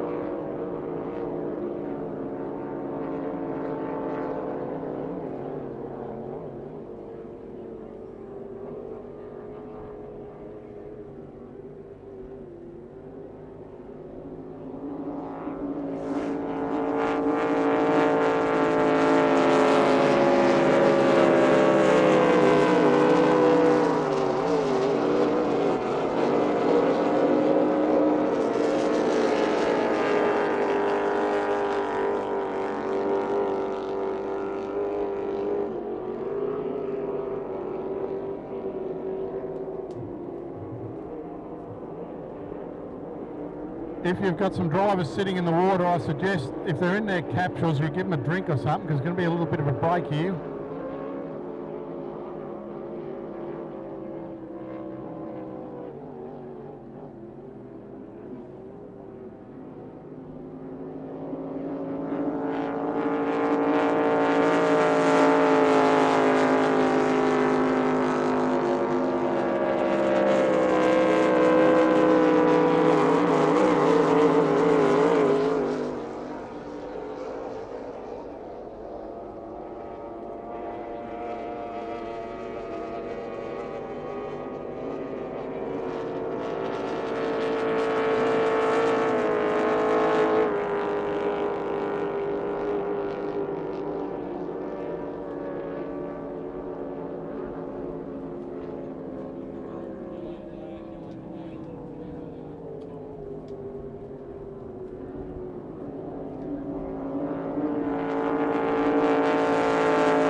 Okay, well, there's a bit of a break in proceedings. As I say, there's plenty of food up there to the ladies, cooking their hearts out up there, so if anyone wants something to eat, go up the canteen and grab the pot to eat.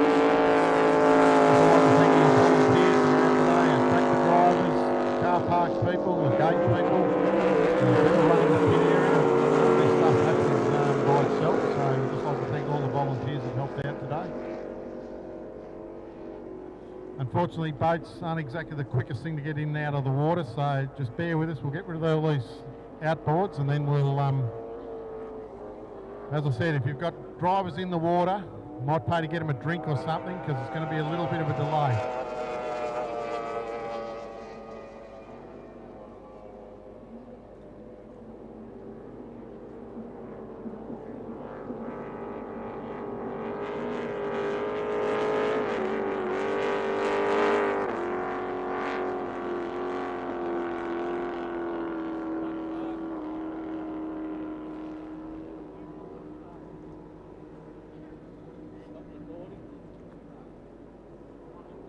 In Epic F4.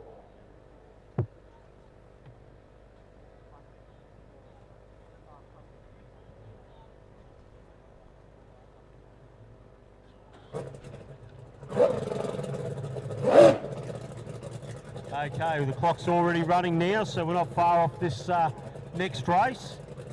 As you can see, as the clock goes round, it'll come to the top. We're nearly at the halfway mark. So what the boats are going to do, they'll start to just mill around now, start to creep up towards the start line, which is directly in front of the start-finish buoy, which is just out from the tower. And the aim of the game is to be all lined up. So the three boats come across the line simultaneously, but as we've seen with the previous ones, it's not as easy as it seems. So you can see the clock now. So as it approaches the 12, then they can go. So I reckon they've left it a little bit late, but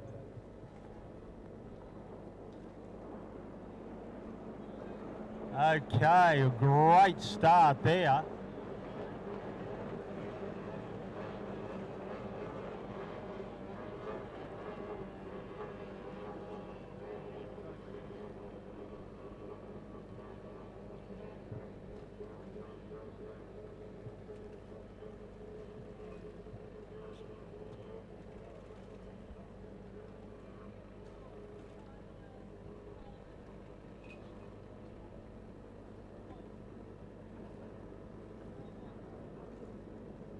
So Tyler, he's doing a great job out. Tyler Gilligan in F4 in Epic.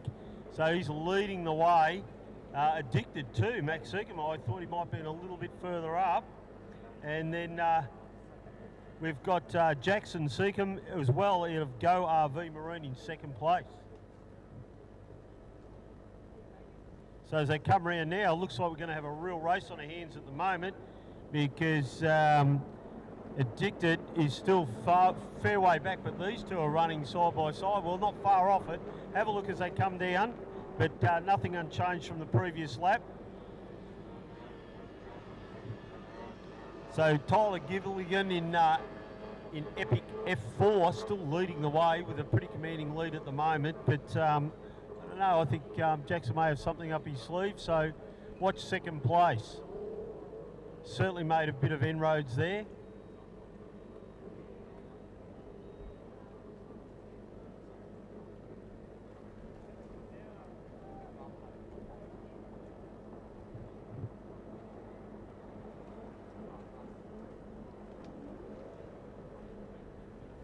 Okay, as they head down the back straight again.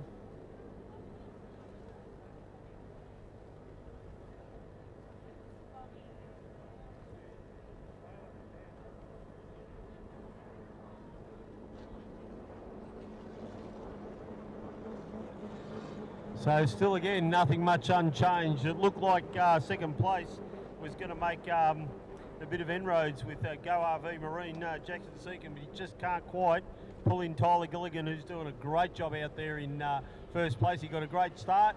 He's led from start and certainly showing the way. There's no doubt at all that Jackson is closing up a little bit there in Go RV on the turns, but just can't quite bridge the gap.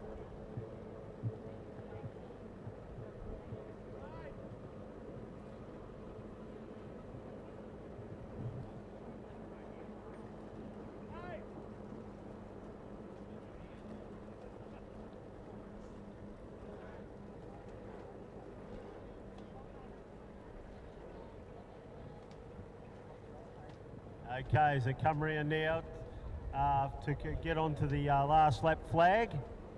So they come around, again, lead still unchanged, so they run away with it.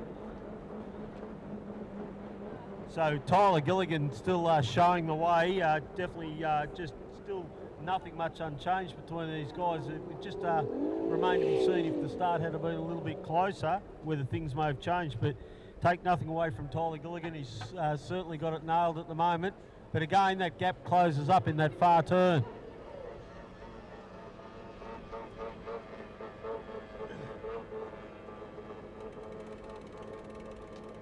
It looks like Go RV Marine might have changed his tactics a little bit there as he tried to creep up the inside, but washed off a little bit of speed trying to do so.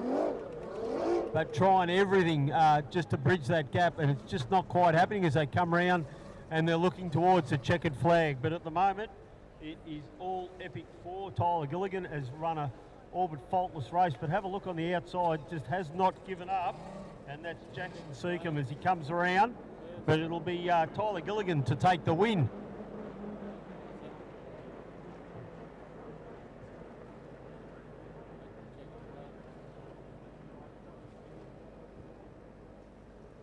So a great drive from win from start to finish there for Tyler Gilligan, and I reckon this will be a great race coming up with them in the future, because very little between those two boats.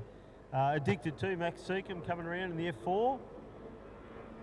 Did really well in one of the previous races.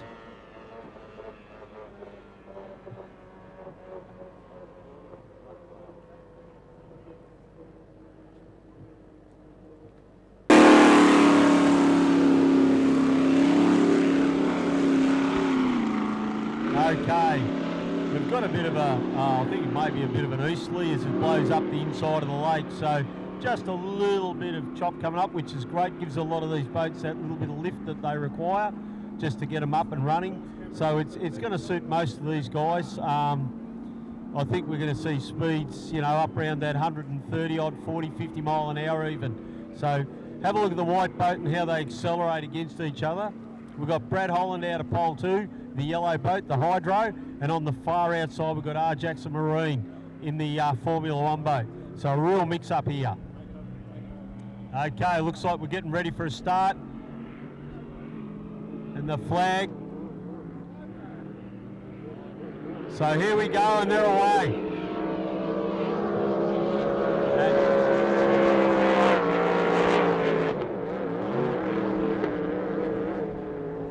Okay, Tate Ramsey driving the laid-on boat.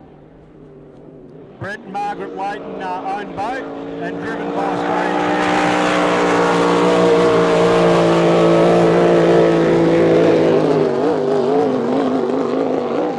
Okay, Brad Holland has definitely upped his game.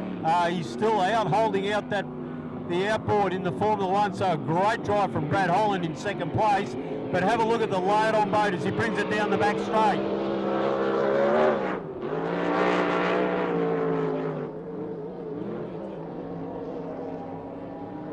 Okay, round turn, have a look at the Formula 1 boat up the inside.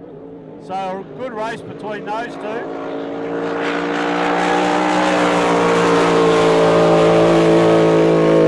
Okay, Brad Holland out wide, but the Formula 1, like we discussed earlier, handling great up the inside.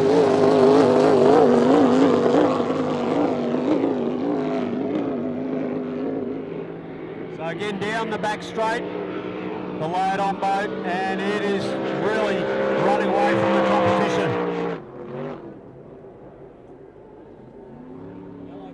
A few waves getting up there on the inside, so might make it a bit interesting. So he stands on it once again down that front straight.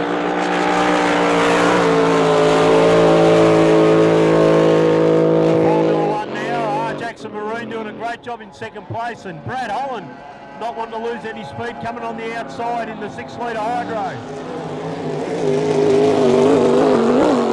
Once again, Tate Ramsey as he stands on it down the back straight. He's certainly got the boat running on song. Coming around, and what a gap he has put on the rest of the field. Bit of a statement here from the laid-on boat. So Brett Ramsey stands her up. Takes a checkered flag. Okay, just to let everyone know, the paramedics are just about to get back in the boat and head out. So Great drive there. Sorry for the delay. Not much we can do about it. We can't run when there's no paramedics out on the water. The start boat people are just refueling a little bit, and then they'll be back out there, and we'll get this show on the road. Once again, sorry for the delay, but there's not much we can do. We have to have paramedics out on the water.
Sam Lucas in Marine, the Formula One boat, Jackson Marine, so Sam Lucas, great.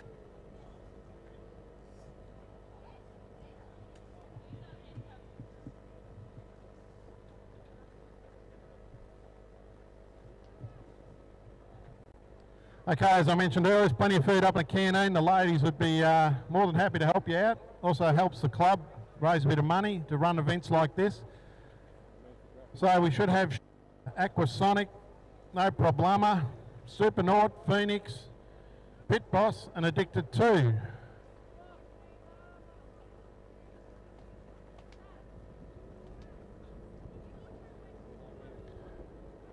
Okay, clock's obviously counting down because they're all underway. And away we go.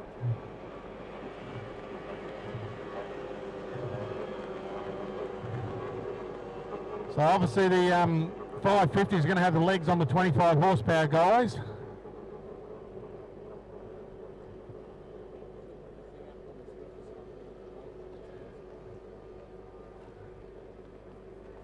Okay, we're rounding the rear wall, still all pretty even up that rear wall end, and they'll head down the back straightaway. Conditions are absolutely perfect out here at Lake Glenmaggie today.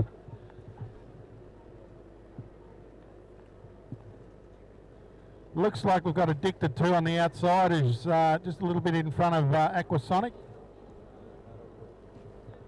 Okay, we just asked for our start boat crew if they could make their way back to their boat. The start boat crew. As I said, these boats are very easily matched. We want to get this show on the road. We've had long enough. The paramedics are ready to go. So whoever's in that start boat, if you can get me there, come back to that rough ride out there. So we can put a show on for the crowd. We've got drivers that are still sitting in their cells boiling. So if we can get the start boat back in the water, this is a 4-lap race. So I can assure you by the end of 4 laps they'll be all knackered. Once again, sorry for the delay. Not much way out in front now, but someone on the shore here had a bit of a turn.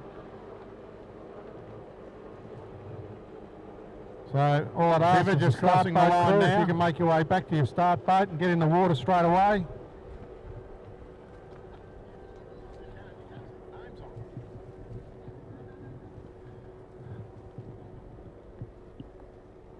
Looks like we've got Supernaut, which would be a 25 horsepower. Young Cameron Allen driving Supernaut.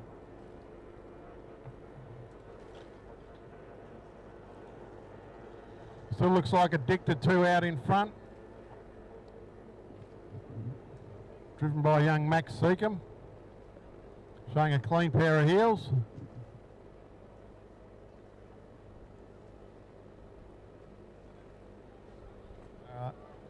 Aquasonic running in second.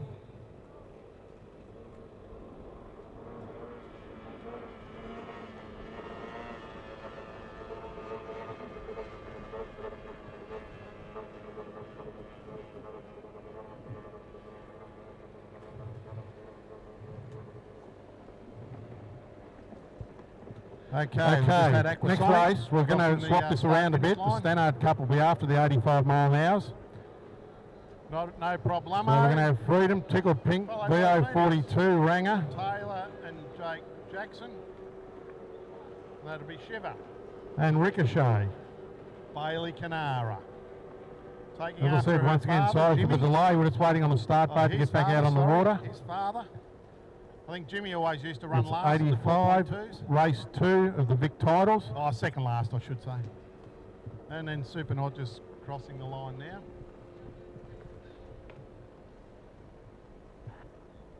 So the yellow flag's just been put out for Addicted 2. As I said, this is a mixture of classes in this race.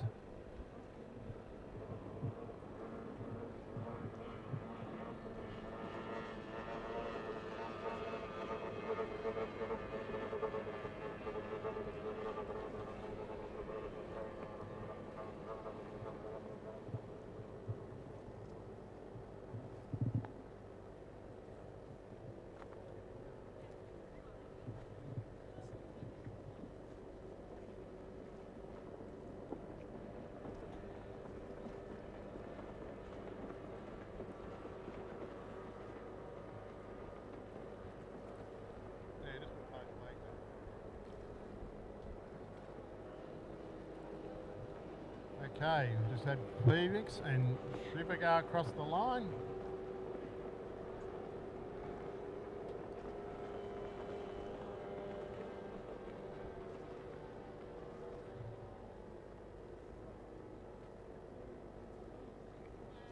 Okay, checkered flag's being lifted now for addicted.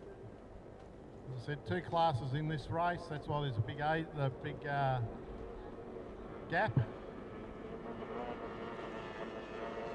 And addicted too, showing a clean pair of heels across the line.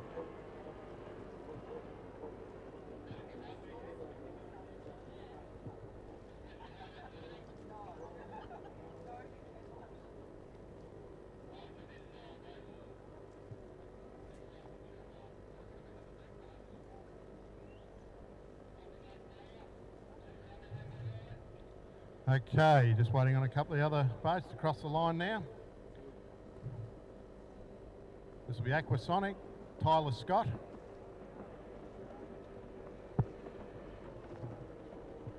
Could we have the rubber ducky driver and diver to their boats, thanks? No problem. And also the start boat, out and get those guys back out on the water. The Phoenix, so we can get the show on the road. And as I said earlier, we've swapped a couple of rounds. They'll be the 85 Victorian. Mr. Bailey, apparently, according to all the ladies up here in the tower. Ricochet, Freedom, Tickle Pink. Apparently he's a bad boy, is he? And Ranger. No, you didn't. You said he was a bad boy.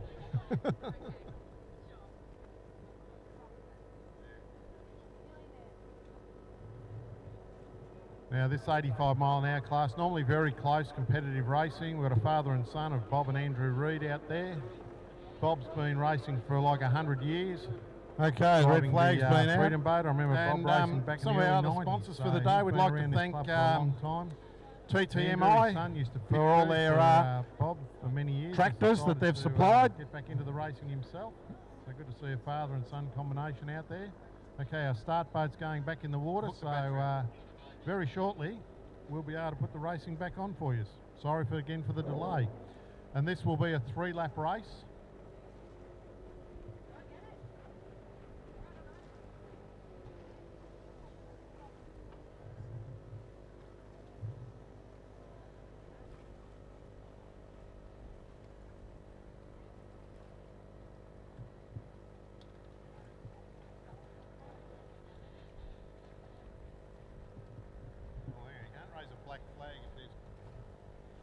Okay, sorry once again people for the delay in proceedings,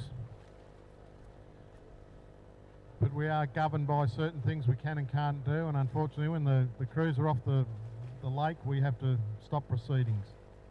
So once again, Ricochet, Freedom, Tickle Pink, VO42 and Ranger will be out.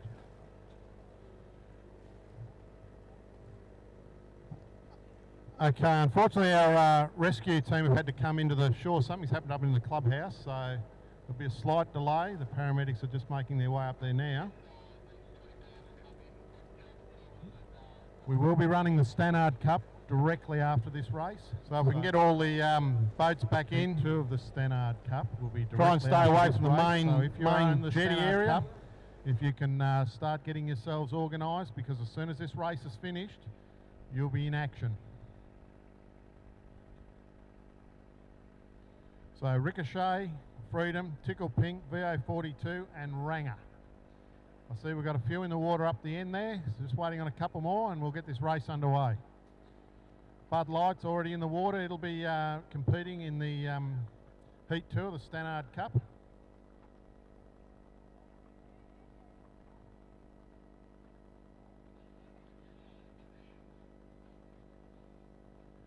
Okay, we've nearly got everyone in position here. So we'll nearly have this race underway.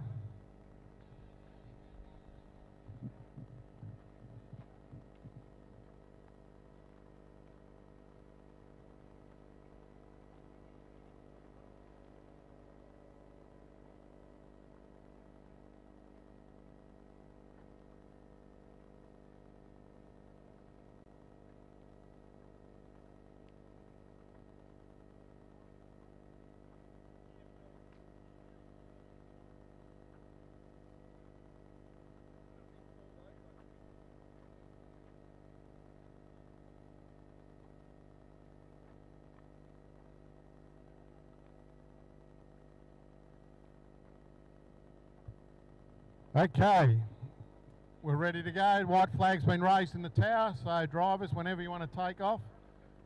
Bud Light, if you just want to hold there. Thank you. Okay, these is the 85 mile an hour class.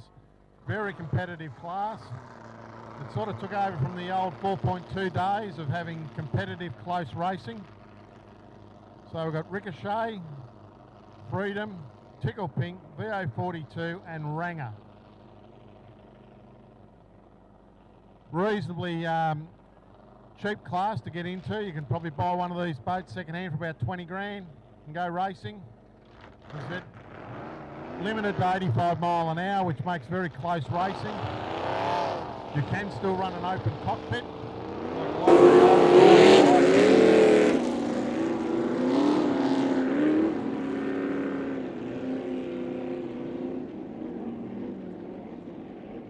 Okay, in pole 1 we should have Tickled Pink.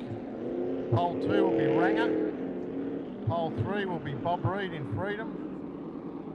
Pole 4 is VO42, and in pole 5 will be Ricochet.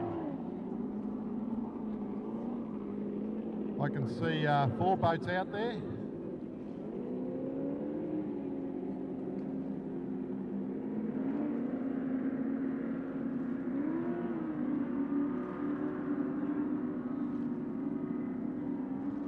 Okay, looks like we've got VO42 as a non-starter in this event, which will make it easier for me to commentate, because I know some of the names.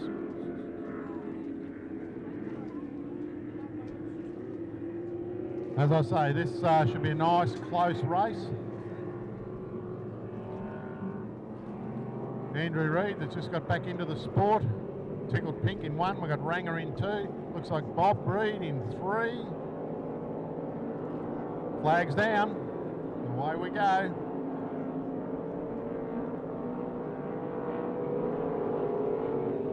Looks like we've got Bob Reed and Ranger showing a clean pair of heels. Followed by Ricochet. Tickled Pink just on the inside there.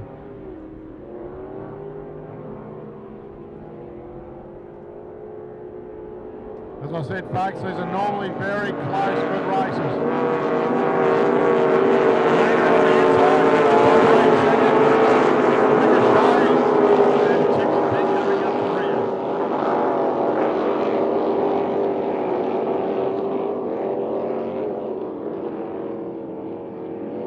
Water conditions absolutely beautiful out here at Lake Glenmaggie today.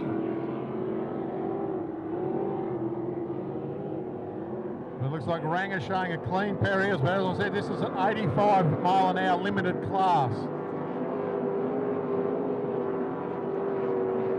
The boats are fitted with a GPS monitor, and if they do any more than 85 mile an hour, obviously they're disqualified. But Ranger's showing a clean pair of heels out in front, followed by Ricochet. Looks like Bobby Reed scooting around on the outside there, and then we've got Andrew Reid in 4th place.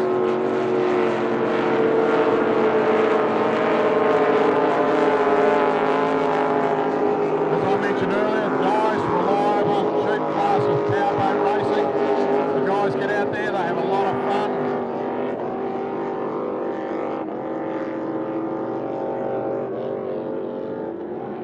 With 1 lap down, they're on their 2nd lap now.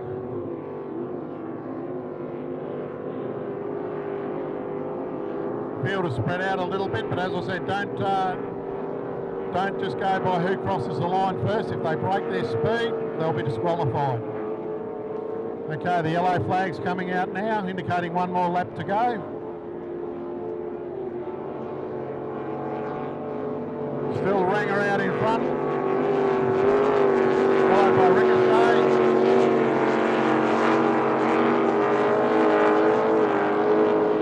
We've got old Bobby Reed in Freedom, and Tickled Pink, Andrew Reid coming up the rear.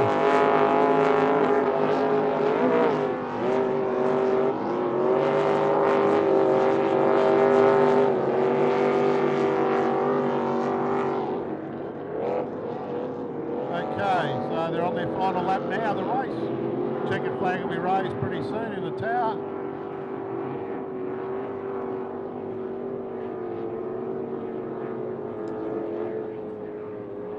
Okay, checkered flag, and it's going to be Ranger out in front. Showing a clean pair of heels, hooks it back in. Followed by Ricochet.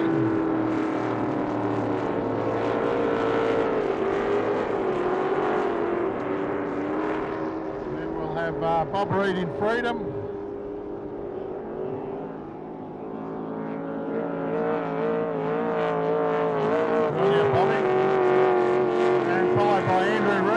Tickled Pink.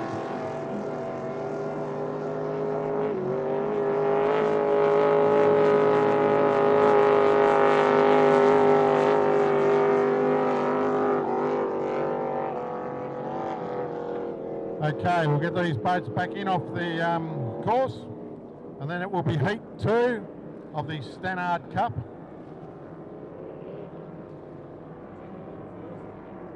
With three competitors. It's a 4-lap race. It will be Stampede with Paul Jones, Blake Ramsey in Destiny, and Bud Racing with David Meads. I see the Bud boats patiently been waiting out there.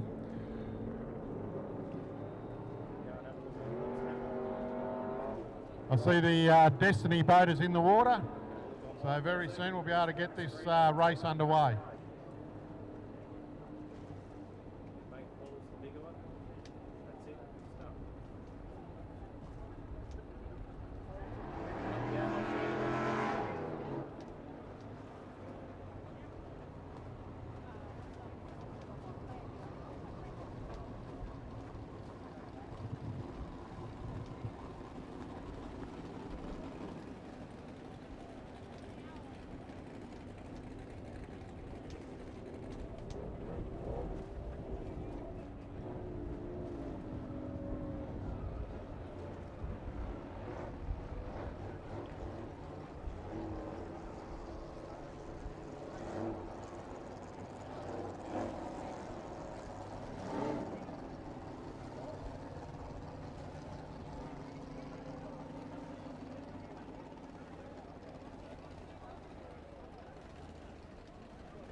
Okay, we're just waiting on Stampede to be put in the water, I think.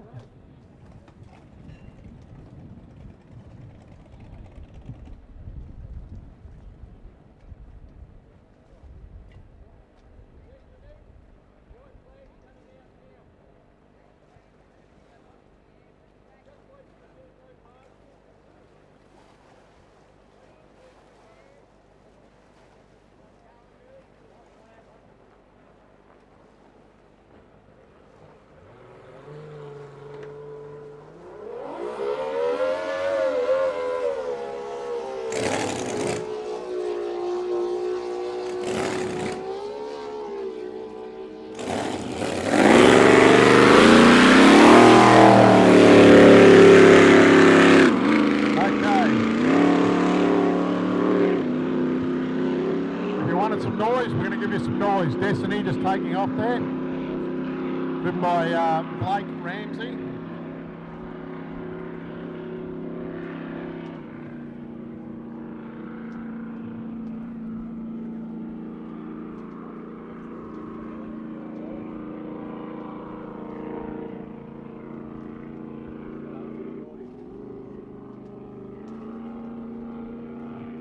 Okay, looks like this is a 2-boat race, Bud Light and Destiny.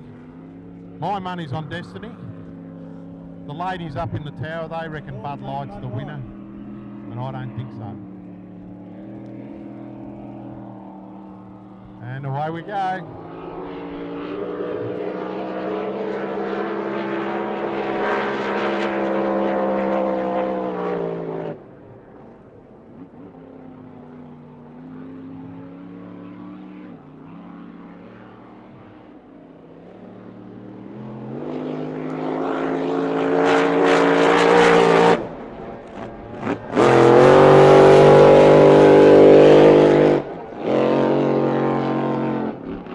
Nothing beats sheer horsepower.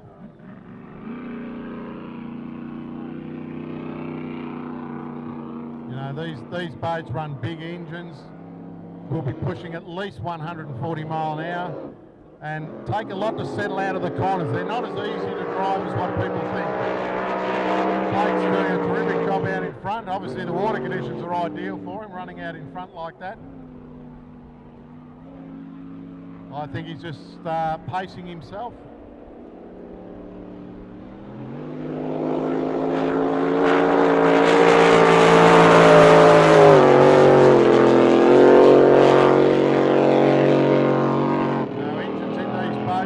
Blown alcohol boats are in excess of $100,000 engines. They're meticulously maintained. They're big horsepower, and they are not as easy to drive as what it looks on the bank. As you can see, Blake's having a bit of trouble setting down the boat. Once he settles it and runs, whee.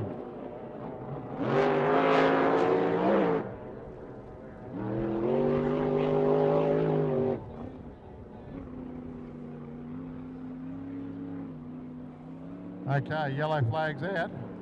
And the ladies might be on a winner here. Bud Light's gone out in front.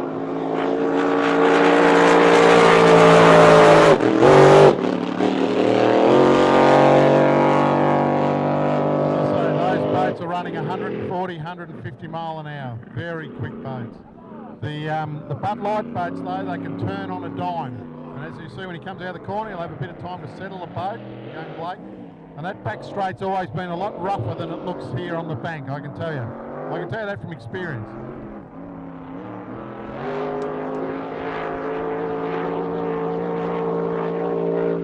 Okay, checkered flag's been raised in the tower. Oh, Bud Light's going to give him a good run to the...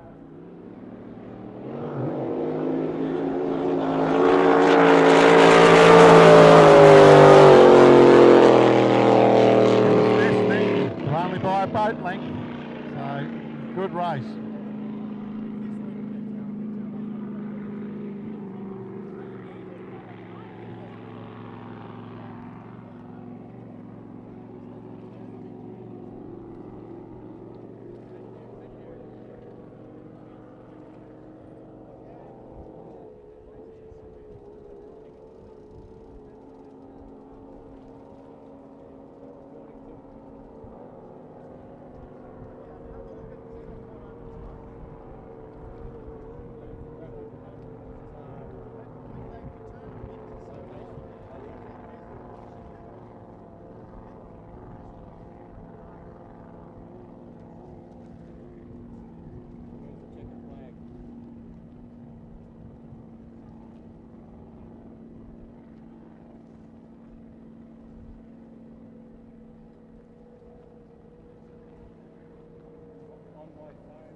Okay, next race on the agenda is F4s and R2s, another Vic Championship, so this will be a 4-lap race for those competitors.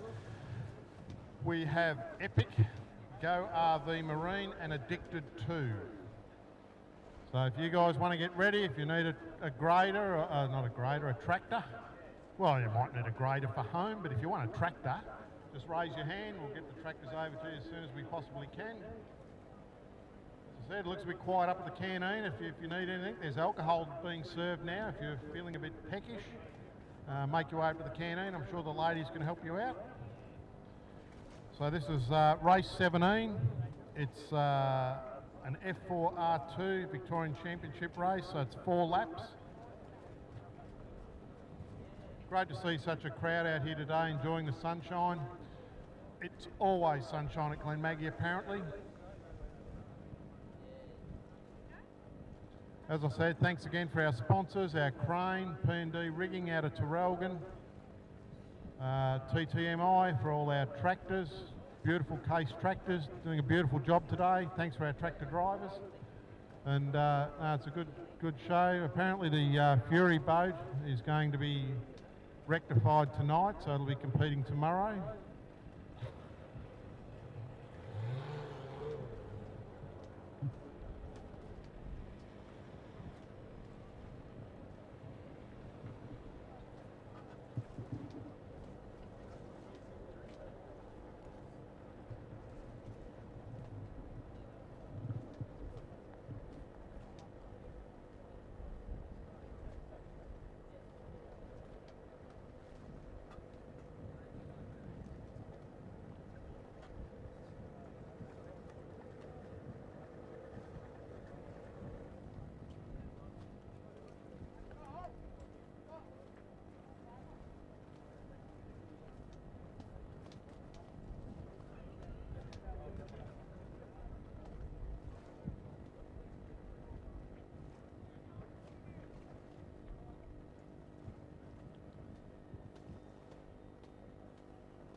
Okay, as I said, F4R2 Victorian Championships, Epic, Go RV Marine, and Addicted 2, Max Seacombe, Jackson Seacombe, and Tyler Gilligan in an F4.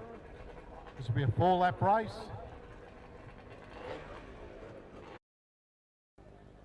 Yeah, so TTMI based my money's on Destiny. The ladies up in the tower, they reckon Bud Light's the winner, but I don't think so. And away we go.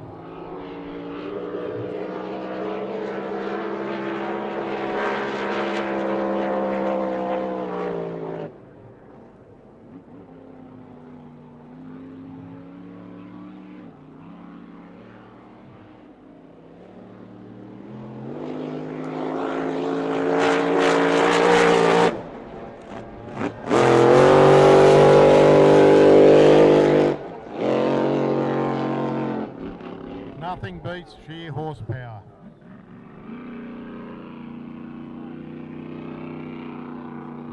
You know, these boats run big engines. We'll be pushing at least 140 mile an hour and take a lot to settle out of the corners. They're not as easy to drive as what people think. Blake's doing a terrific job out in front. Obviously the water conditions are ideal for him, running out in front like that. I think he's just pacing himself.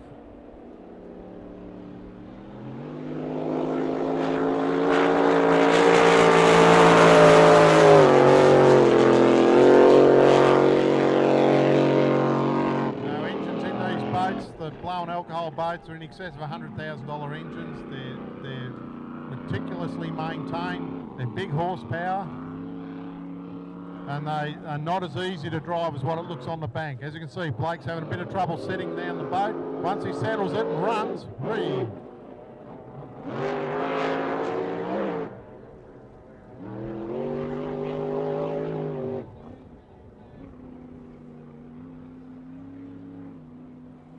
Okay, yellow flag's out. And the ladies might be on a winner here. Bud Light's gone out in front.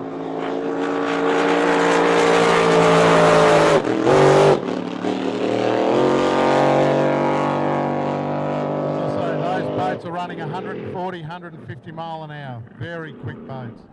The Bud Light boats though, they can turn on a dime. And as you see, when he comes out of the corner, he'll have a bit of time to settle the boat, going Blake. And that back straight's always been a lot rougher than it looks here on the bank, I can tell you. I can tell you that from experience.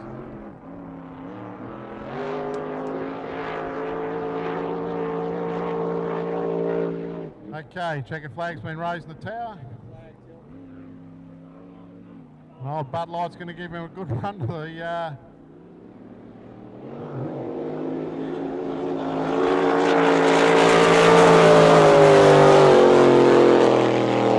It was destiny, but only by a boat length. So...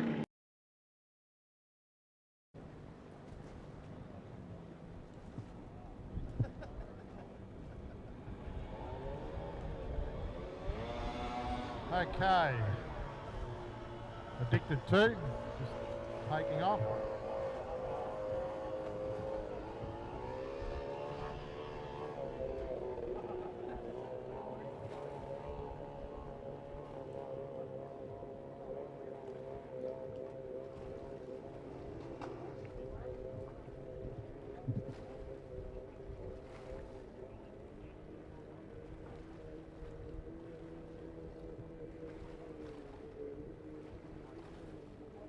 Epic, waiting on Epic, if Epic connections to Epic.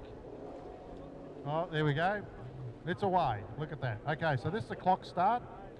The white flag's been raised in the tower just to let them know that the clock's underway.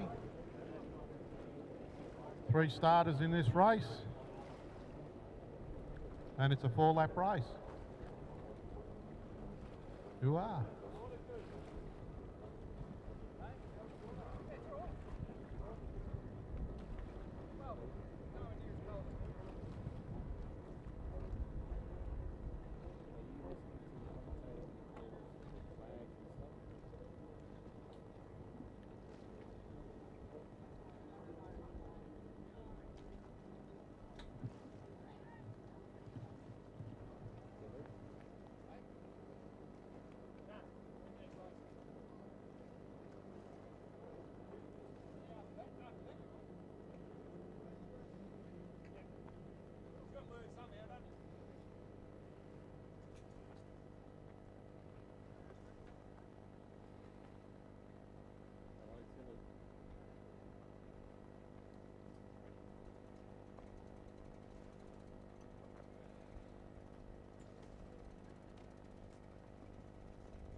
Okay, clock's been started up here in the tower.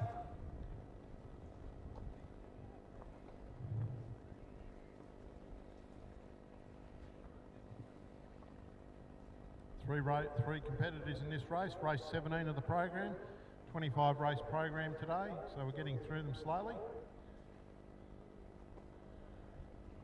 Plenty of food up in the canteen, plenty of alcohol in the fridge if anyone wants anything to drink. Just make your way up and see the ladies. They'll be more than accommodating.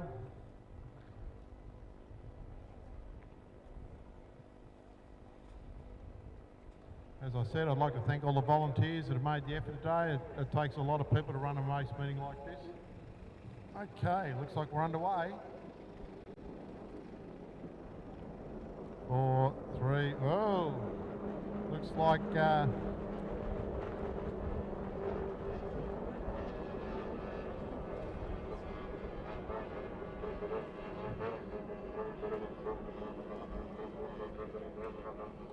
so it looks like we've got Epic and RV Marine that are well ahead of Addicted to.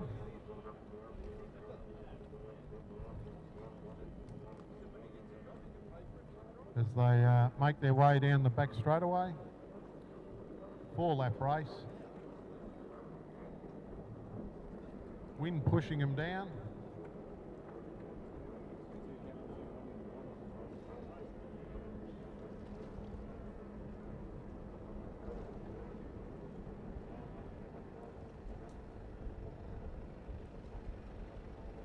Okay, out in front. She's a pretty close battle out in front. Whoa!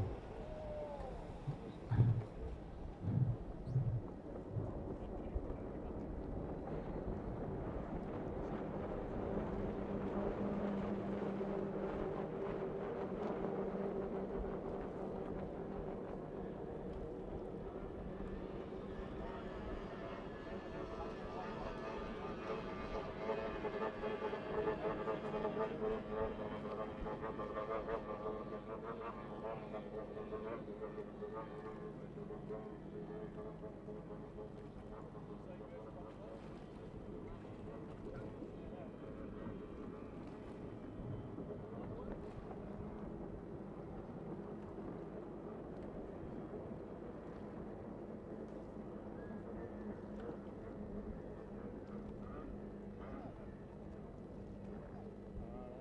take first. Paul, can you step up and take on the white boat, please?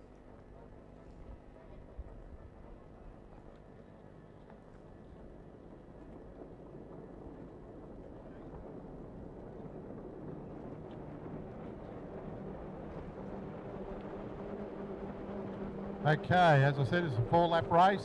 After they finish this race, I think yellow flag will be shown to the drivers.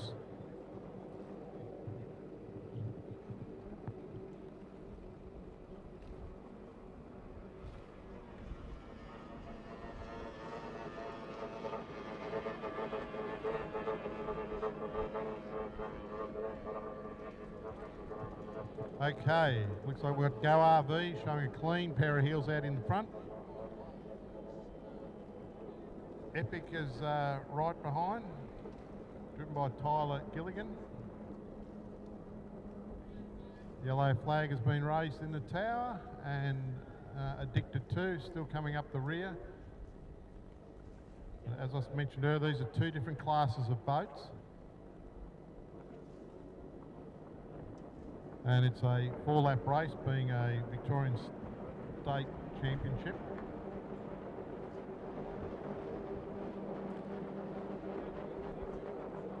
Still Go RV showing a clean pair of heels out in front.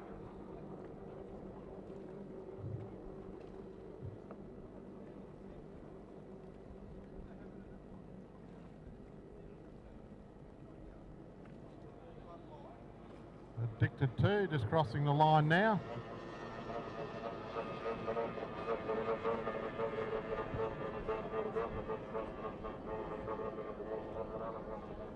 Okay, as I head down the back straightaway, still got Go RV with a clean pair of heels out in front. Checkered flags being raised in the tower.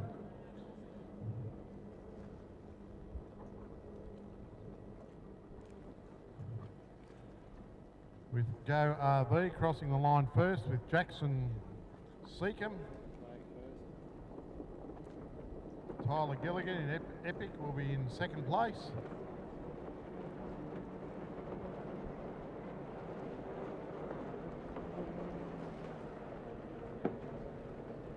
And Addicted 2 is just heading down the back straightaway now.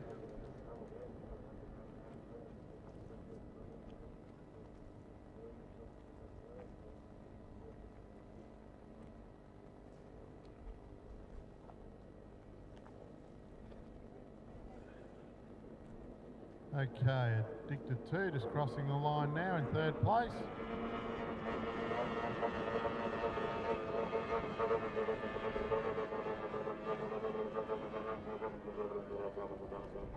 Black flags all being raised, indicating they can all come back to the boat ramps.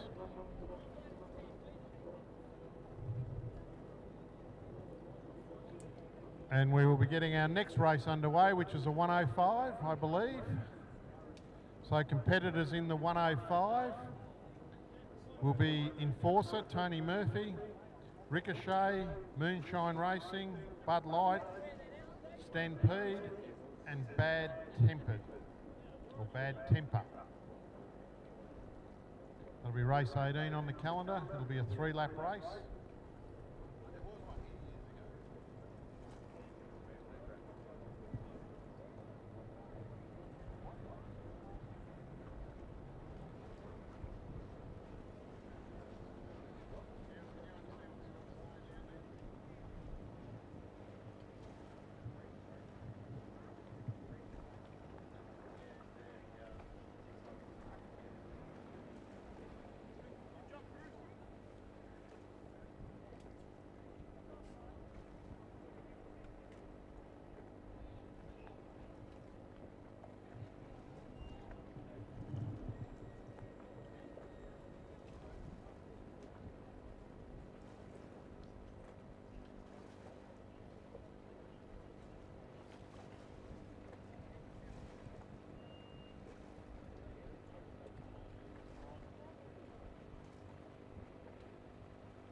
Okay, a late inclusion in this race is shoestring, an outboard.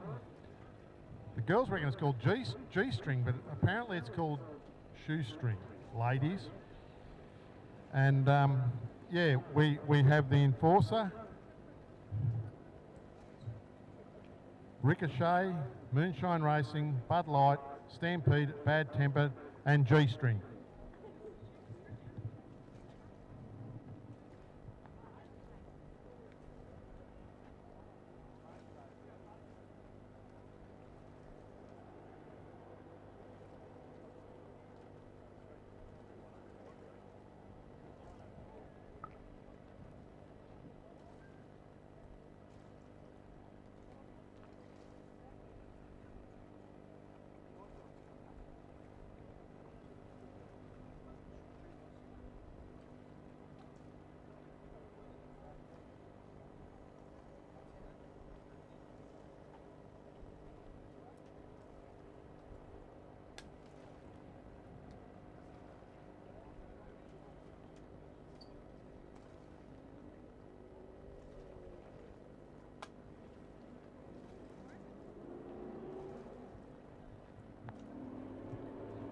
Okay, if someone can let the town know when all the boats are ready to go. So we've got Bud Light, we've got G-string out there. We've got Ricochet or Moonshine I can see up the end there. If someone can just let the town know that when the boats are all in the water, thanks, so we can get the white flag up and get this race underway. I see someone Bad Temper going in, yeah.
Well, apparently I'm not allowed to ask, but Naomi Gilligan, if you're in the crowd, it's your birthday apparently, but I'm not allowed to ask how old you are, so they won't tell me. But anyway, happy birthday from the Glenmaggie District Boat Club.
Okay, if someone can let the tower know if all the competitors are in the water, we can't see them from up here. So if someone in the pit, running the pits can let us know, we'll get this race underway.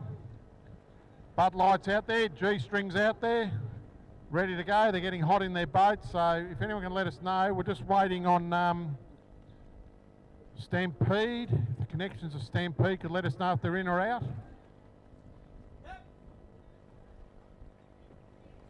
Looks like we've got everyone in. We're going to raise the white flag and get these guys underway.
If someone can let us know if Stampede is in the water or going in the water, we want to get this race underway. We're not sure if we've got all the competitors out there. We're going to give it a couple of minutes. If we don't hear, we're going to start the race. So if someone in the pit area can let the tower know that all the competitors are in the water. We've got guys sitting in their canopies boiling out here, so we need to know if all the competitors are in the water.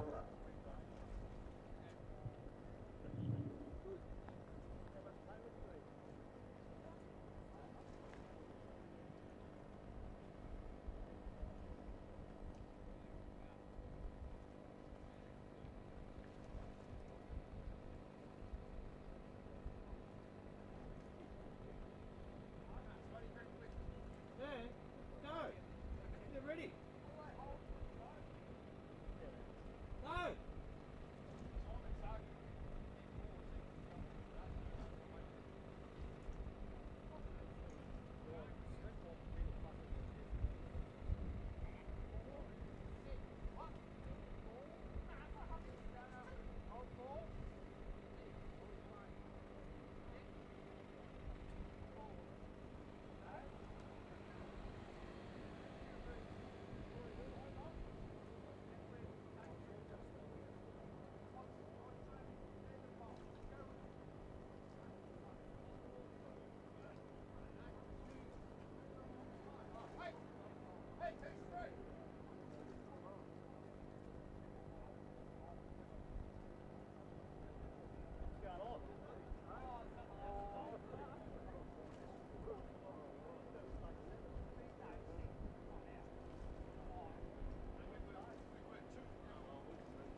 warm patch just there?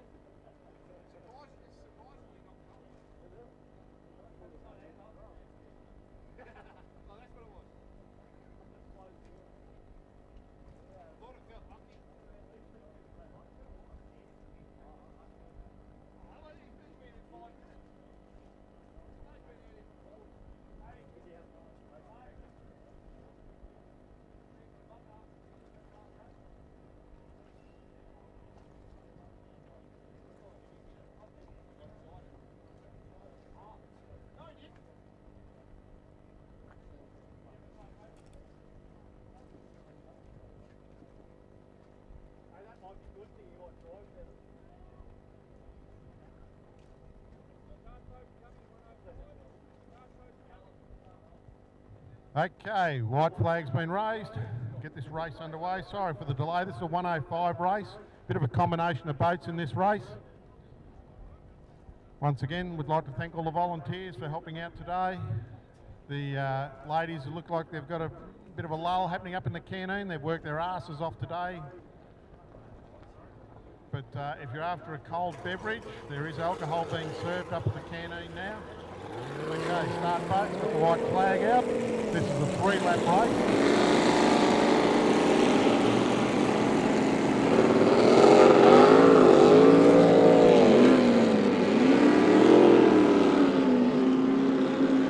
I expect to see very close racing. Being a 1:05, they should all be restricted to 105 miles an hour. Looks like G-String's having a bit of trouble to get going.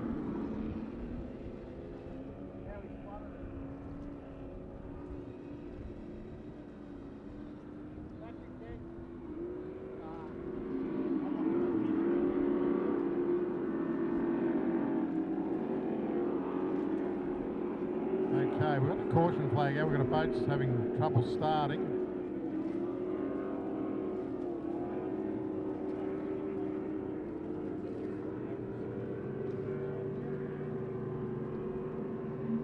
We've also got someone, a wise bloke in his jet skis, decided to go on the course. Real smart.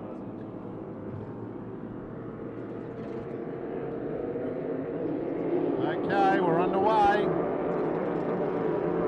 The displacements have shown a clean set of heels.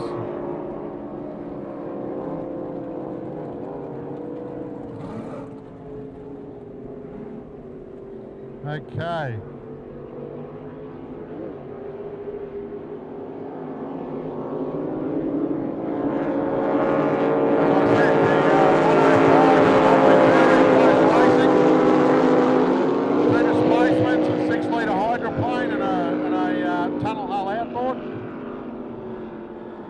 Coming down the back of the field here, we've got Ricochet. As they head to the back, looks like our 6-litre hydroplane has pulled into the middle of the course. Obviously got some issues. Showing a clean pair of heels out in front here, the two going side by side, the two displacements. That'll be moonshine, and we've probably got bad temper, is it, on the inside?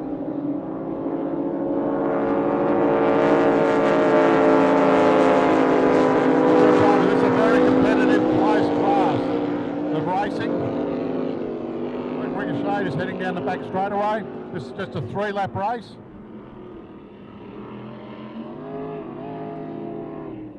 Neck and neck up the front here as they head in the back straightaway.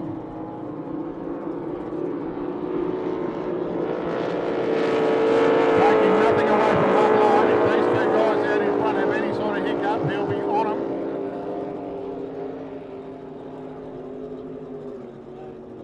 Good close racing. This class racing has always been good to watch. Two guys out in front. Moonshine.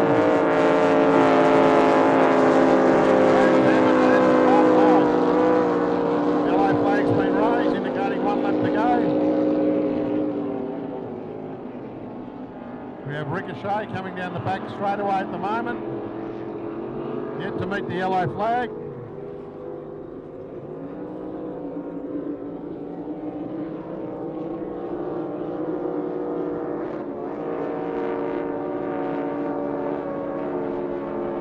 Okay.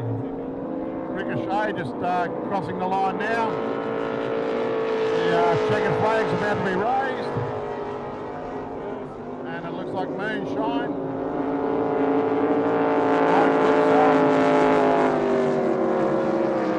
Followed by Bad Tempered and Bud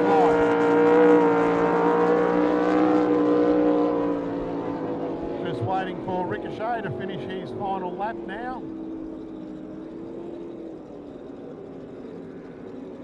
As I said, these guys run a timer in the car, in the boat, which is strapped to the boat. If they break out in their time, they're disqualified. The two guys are running so close to one another, you would imagine they're both doing the 105.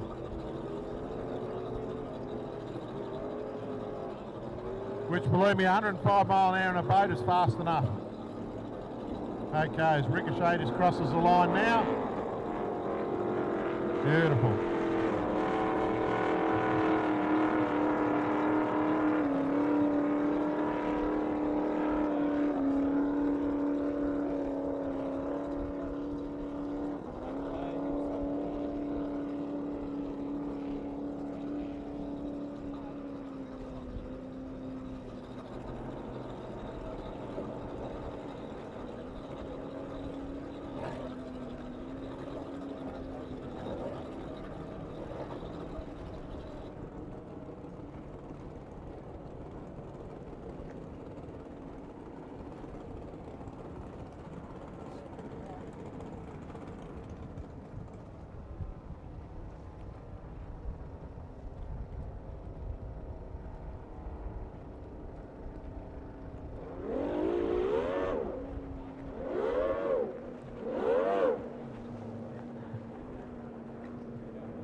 Could all the 1800 drivers go to their boats, especially Tyler? So I think we've got the one of the fathers looking for the son who will be the driver, so Tyler, and the 1800 drivers if you want to go down and make your way down to your boats.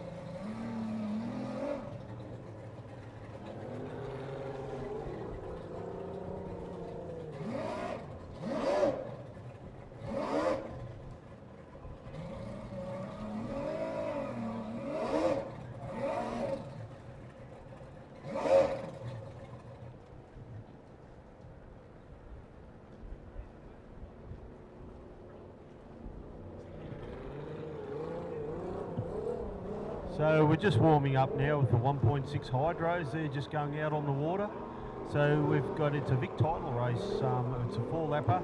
And out of pole 1, we have Dewey Nichols, so S15. Playing again, we have Brock Rainbow.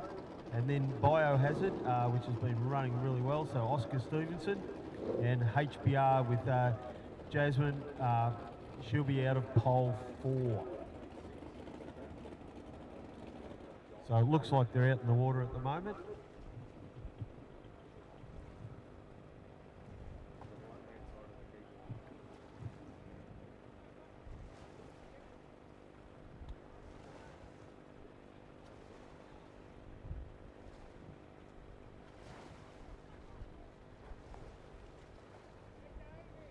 Yeah, this has been a real interesting race over the last few hours. So they've been running out. So Dewey Nichols driving really well in S15.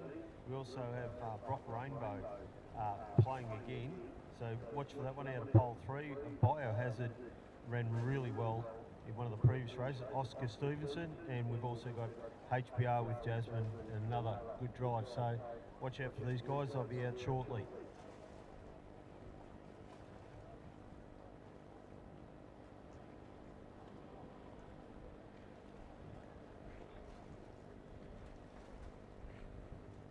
So again, we'll have racing tomorrow. It's going to be a similar format as today. I believe it'll be a reasonably early start for a lot of the boats. Reason being is the wind is meant to pick up a little bit during the day. We want to try and get as much of the racing achieved as possible. Hoping obviously we don't like it getting blown out, but if we can get an early start. So just be mindful, drivers, that we'll be aiming for an early start tomorrow. Just seeing Fury, it looks like, which they've made the trip, the Chesser family, all the way down from Sydney. That's a bit disappointing for them. They've ran really good in practice and the boat looks super quick, but they've had just a minor oil pressure issue, hoping to rectify that this evening. So I can see the boat now, it's not far off leaving the pits. So hopefully that, and all related with that boat, will be back tomorrow. Really well presented boat, if anyone gets a chance to have a look at it. And looks super quick, set up beautiful. We had Hayden Chesser driving it, and the boat set up and ran really, really nice. This morning it just succumbed to a bit of an oil pressure issue, so just they wanted to make sure everything's right, so we'll just go back. I'm guessing they're going to check a few bearings, and if all going well, hopefully we'll be back here tomorrow.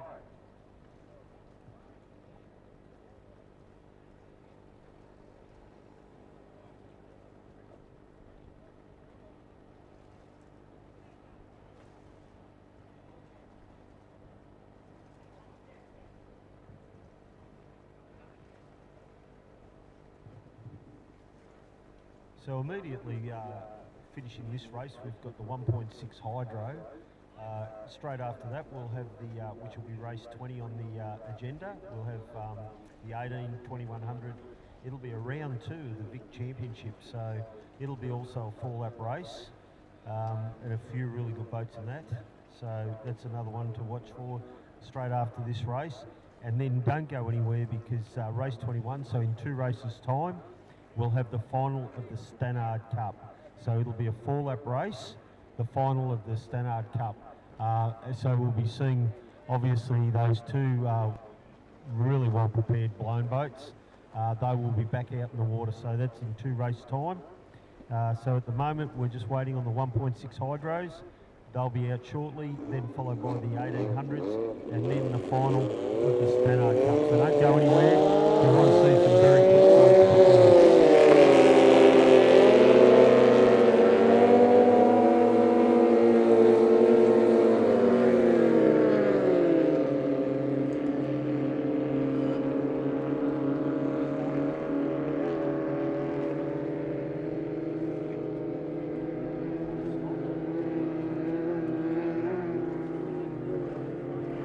Looks like we've got 3 starters in this race, so we're just trying to work out which one may not have started.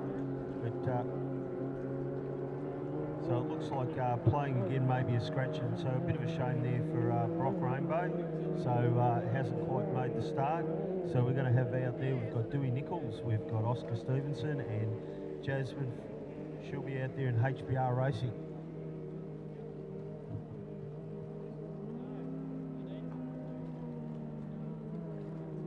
Okay, the start boat's going down the back straight, trying to get a nice little line-up before it drops the white flag, and then the race will be underway.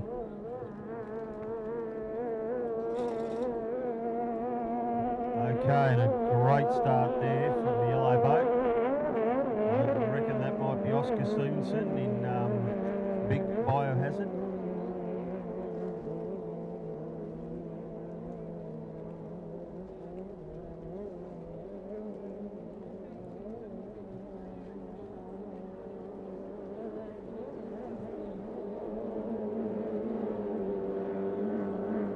Okay, pretty evenly matched as these 2 go off the start finish line.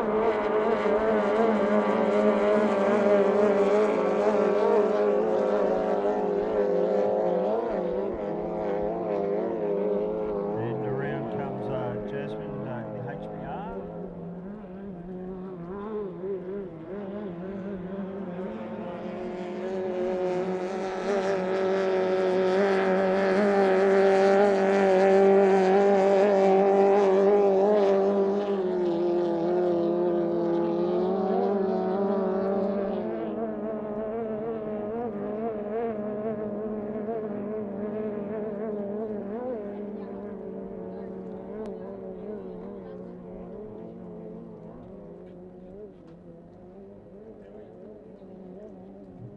Okay, another really good tight race here. So as they come around, Oscar's showing the way as he did in the previous race, but taking away nothing from Dewey Nichols in S15. Again, very close racing.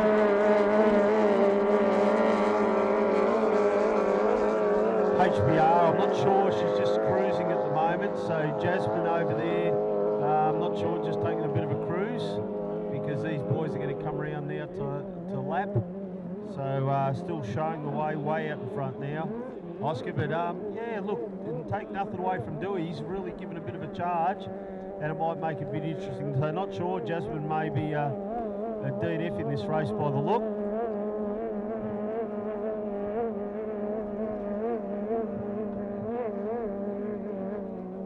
So a little bit of a shame. We started out with 4 boats. One didn't make the start. We've had one DNF, but still some great racing between the 2 fast boats out in front. It looks like they're going to be both great finishers here.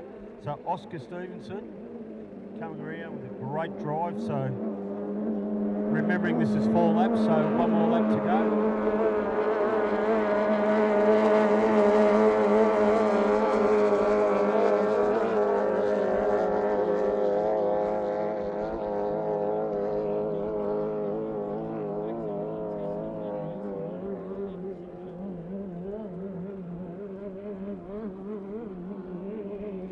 So as they come around now, remembering this is a 4-lap race, so they're coming around on the completion of their 3rd lap, and then once they get round near the tower, they'll be on the home run.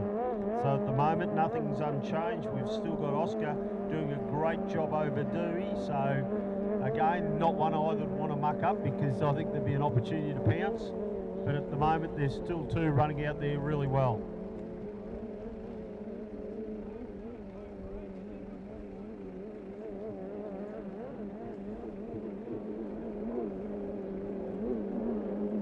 Okay, so come down through the start-finish line for the remainder of the last lap.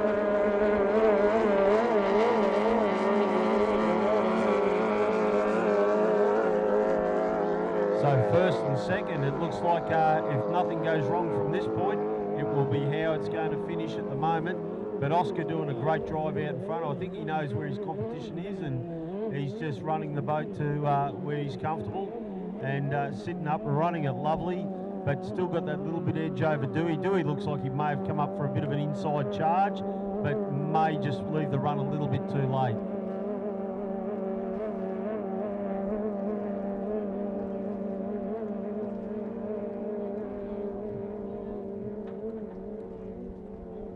So as they come down for the completion of the last lap, running down now around the bridge area.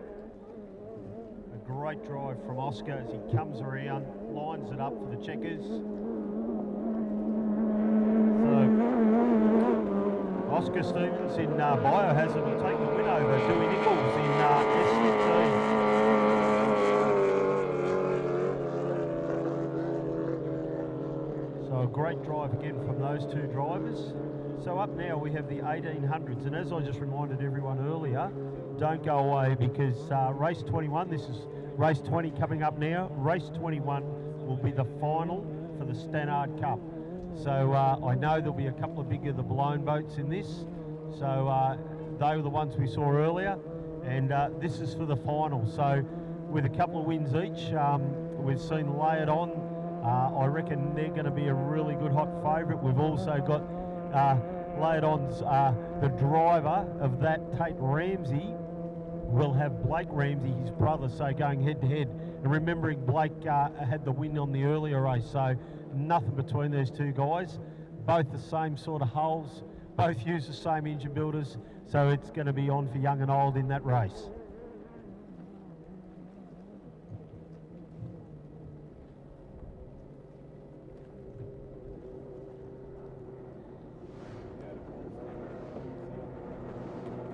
So this next race, the 1800, it'll be a 4-lap race. So we're going to have a rebound. It'll be out of, looks like pole 5. We've got Old School, that one that had the earlier incident with the turn boy. So Zach Murphy in Old School out of pole 4. Out of 3, we have Redline. So Waterfall will be out of pole 3. Out of pole 1, we have Epic with Tyler Gilligan. So yeah, this is really heading up. We're going to have a good race here. So that's the 1800, which is up now, followed immediately, as we just referred to earlier, the final of the Stannard Cup.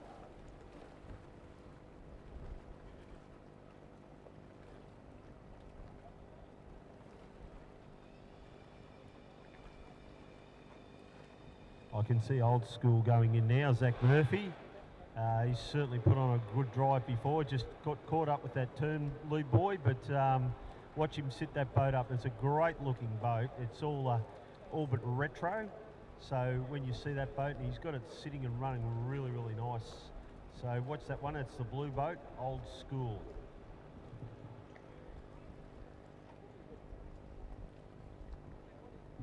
We've got a little bit of a mix in with this lot, some mono hulls and the tunnel hulls, so watch those. Fair variance in engine sizes as well.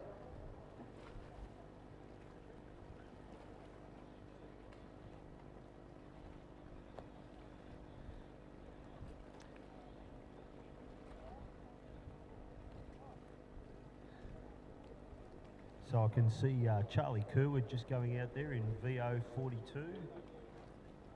Apparently it's a pretty new boat to him. Someone said it was one of the first drives here this weekend, so just getting accustomed to the boat. You can see Old School just going out now.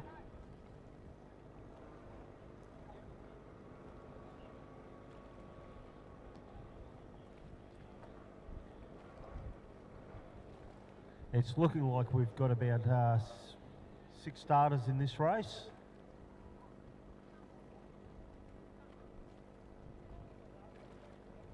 So definitely a good field of boats for this race.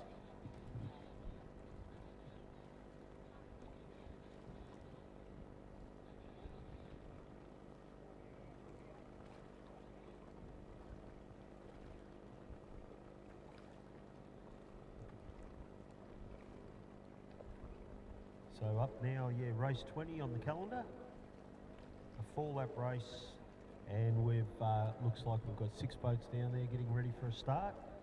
Finally, following this, we've got the final of the Stano Cup and some great racing after that. We've still got the Formula Future, the A and the B, so 2 sections of that. Then race 23 will be the 95 mile per hour. It's again it's another title race. All those races will be over 3 laps.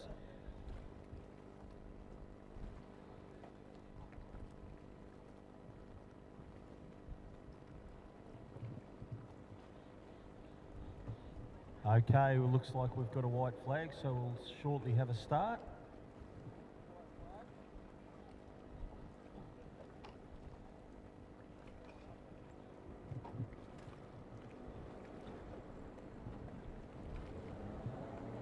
Okay, we've got one of the boats going out now. Capsule boat with another capsule boat just about. We've got Old School getting ready. 2 of the others. So, yeah, this will be a good race, this folks.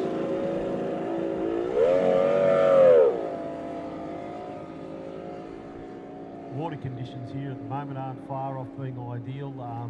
Just that little bit of chop gives them a fair amount of lift, and that's what they chase. So a lot of the tunnel boats, if you watch them, they'll bury down coming into the corners so they can settle a boat, get a really good turn, but instantly as they come out, they want to get right that motor trimmed out to try and attain maximum speed. So the tunnel boats, a little bit different. You'll see the mono style hulls, they wallow a little bit, as we saw with Old School. They sat perfectly down the straights, but hitting those corners a little bit side on, they get a little bit of wash, moves the boats around a little, and definitely a bit of action out of some of them guys. So just warming up now as they come down.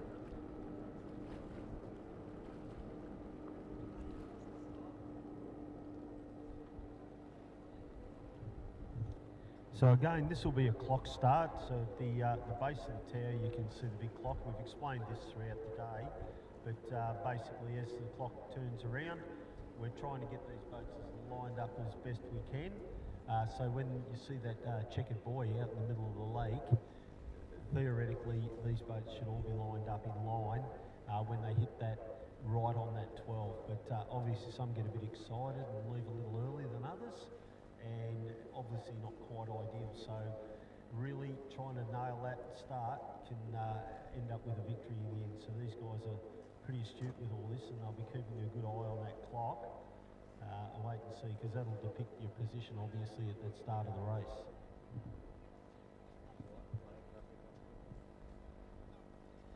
Okay, we've got the clock underway. and a good field of boats. So we've got a good 6 boats out there, good start, and you'll see all the different characteristics of these boats. So with the tunnels, how they'll approach it a little bit differently to the monos and that, but all predominantly they're all 2-stroke outboard boats.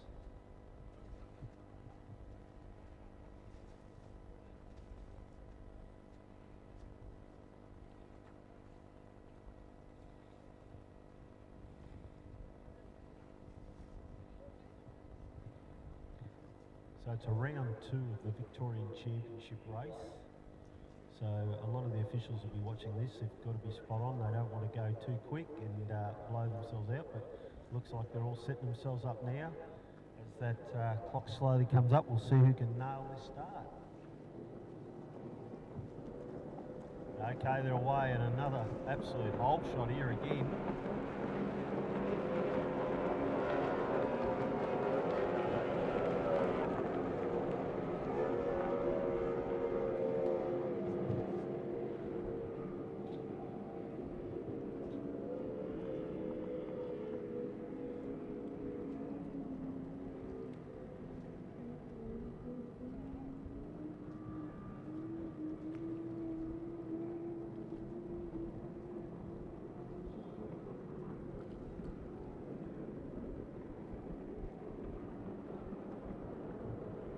So I reckon that's Tyler out there, very, very close to that start, so they might be having a little look at that. He got a ripper of a start. So Tyler Gilligan out there in Epic, leading the way in the tunnel boat.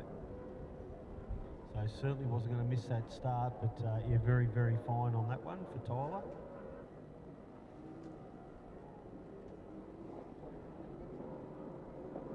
I can see Old School running a little bit wider line this time. They're in 3rd place and having a ripper battle for 3rd and 4th.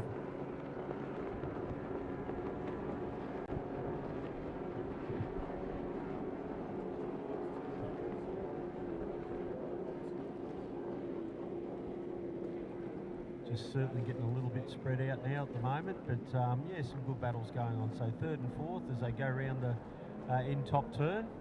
Very close between those two, and I reckon Old School may have lost a position there and heads back to 4th, but certainly Tyler Gilligan in Epic is certainly showing the way there. He's got it really dialed in down that back straight.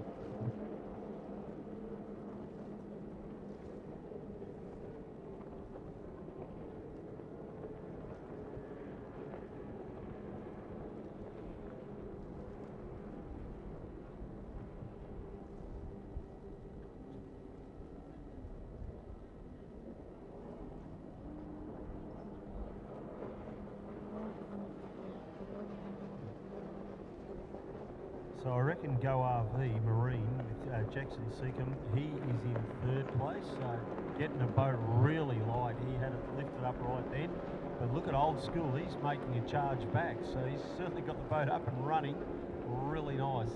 3rd and 4th have been at it all day, so have a look at that.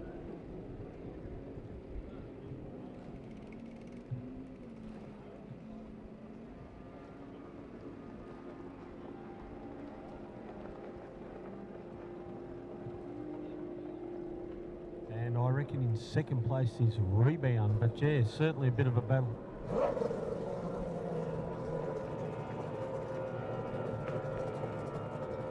So Rebound there in 2nd place. So position's really unchanged, but Old School, yeah, he certainly hasn't dropped off the back. He sort of lost that position, but fighting really hard, but taking nothing away from Tyler Gilligan here in Epic. He's been faultless nearly all day today, so making a great charge there at the end. They're coming around now for the completion of the 3rd lap.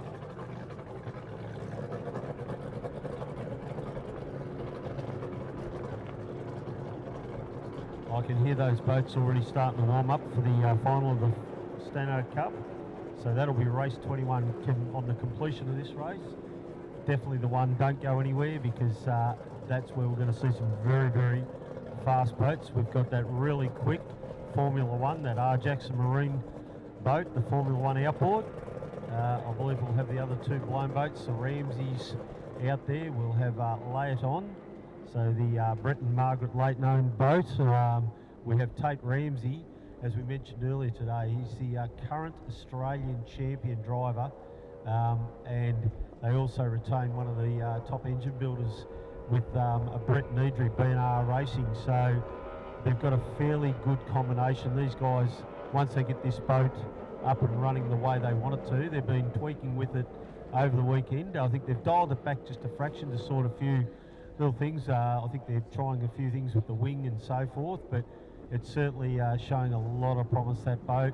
But one that's really already set up, and gee, when he gets the pedal down, is super fast, is that Destiny. So Blake, the brother of Tate, so they have both had a couple of wins here today, so that's going to be on, and that boat is accelerating like a blur. So watch out for that boat. So Destiny, he'll be starting in this next race as well. You've got Lay It On.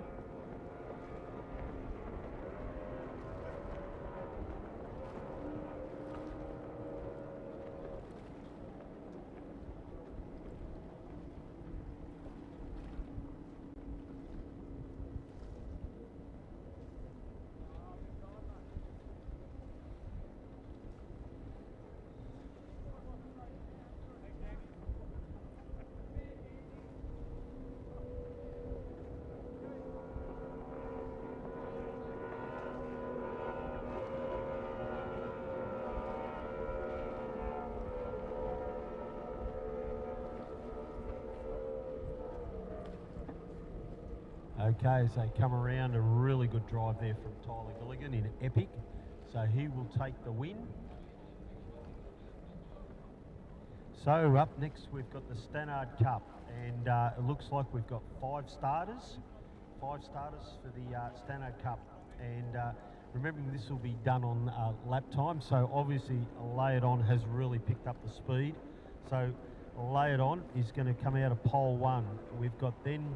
We've got R Marine, that very, very quick Formula One that everyone saw out there before earlier.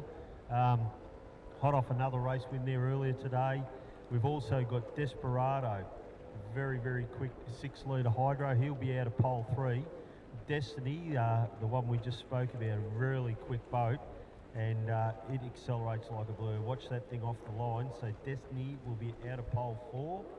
And out of 5, we'll have Dave Meads in Bud Light Racing.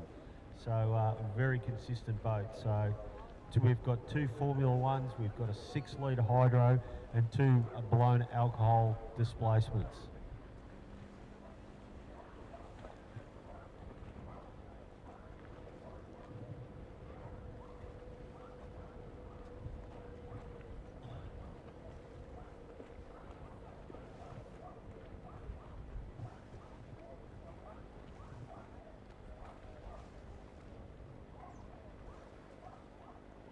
I was told, so I'm not quite sure, but I believe Brad, the driver of the 6-litre hydro that you'll see out there shortly, it's one of his first drives in that particular boat. So a fair few drivers here this weekend debuting and having a first drive. Not much unlike, I know, with Lay It On, and that was it's debuted up there at Windsor. It's only its second meeting, that boat. So they've certainly dialed it in really, really well. A couple of the other boats, just to watch those. These Formula Ones, if they get the conditions, they get a good start, you can see they turn on a dime.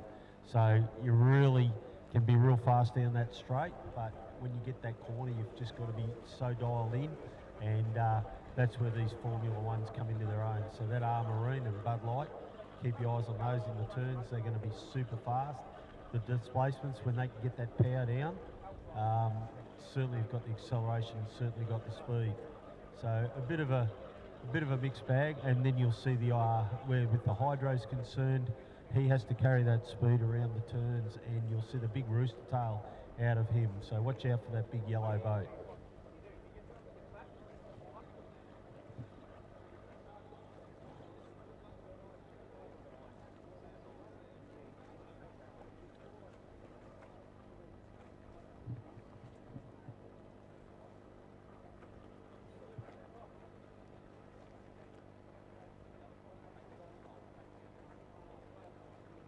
Yeah, so we're just bringing a couple of boats now, so we're just waiting for those to get in and get settled, and we'll get this next race underway.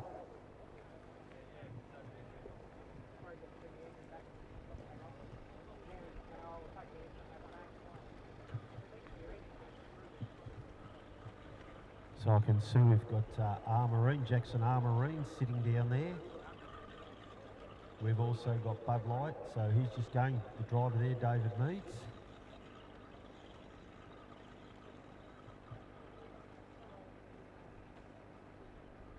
Okay, I reckon I can also see Destiny, so the driver Blake Ramsey just sitting down there. We've got 2 boat ramps here this weekend. It's just to make ease trying to get these boats in and out in a timely fashion, so we don't have big delays while waiting. We try and keep you spectators amused and everything like that, so we're trying to run them as quick as we possibly can, but you do have to be a little bit mindful that we have to unload, bring boats in, so it's just trying to get that communication between boats, drivers and boat ramps. But anyway, it looks like Bud Light's just starting to warm up now.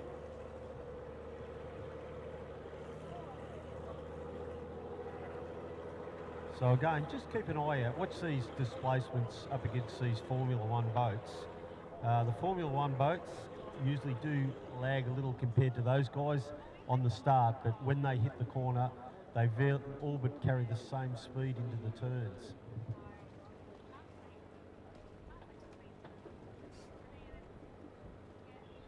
And obviously the quite faster boats have to back off coming into the turns and try and get them settled because they carry such speed, whereas these guys, all they do is they'll bury the nose of the boat in these tunnel holes. They'll bury that down, you'll see it come down, and the minute they're straight, they'll be off onto their trim and getting that trimmed up as quick as they possibly can.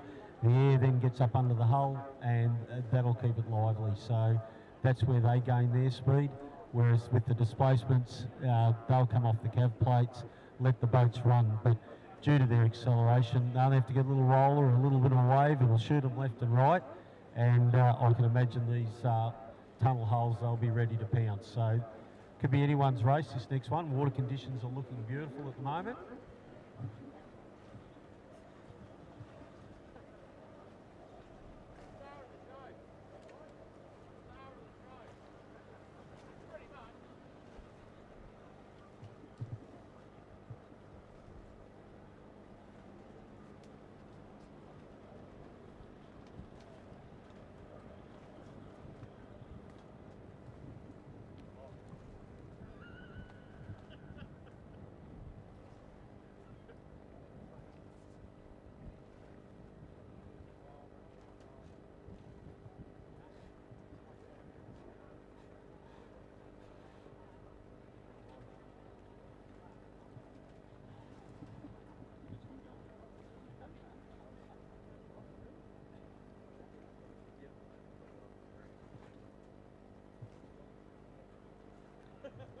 I've also been informed there's plenty of hot food still available in the canteen, so anyone that's looking for some refreshments, I know they can help out alcohol-wise, which we'll all be looking for later on in the day. So I know they've got a really good variety of the beer over there, as well as the spirits. Okay, we've also now just got Marine just warming up down here at the boat ramp.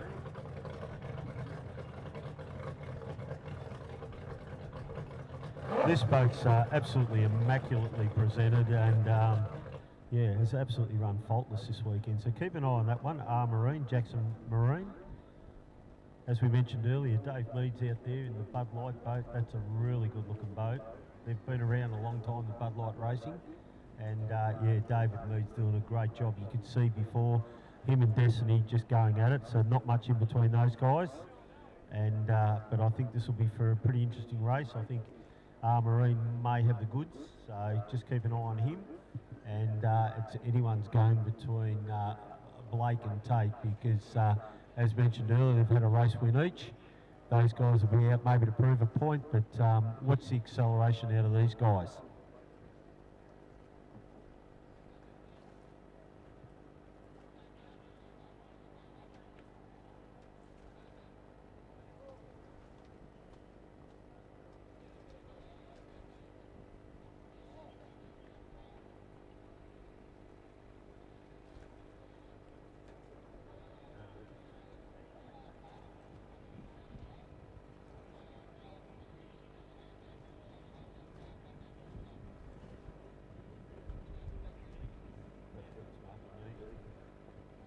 Okay, one of the sponsors here this weekend that's always looked after the rival team and lots of other guys out there is B&D Electrics.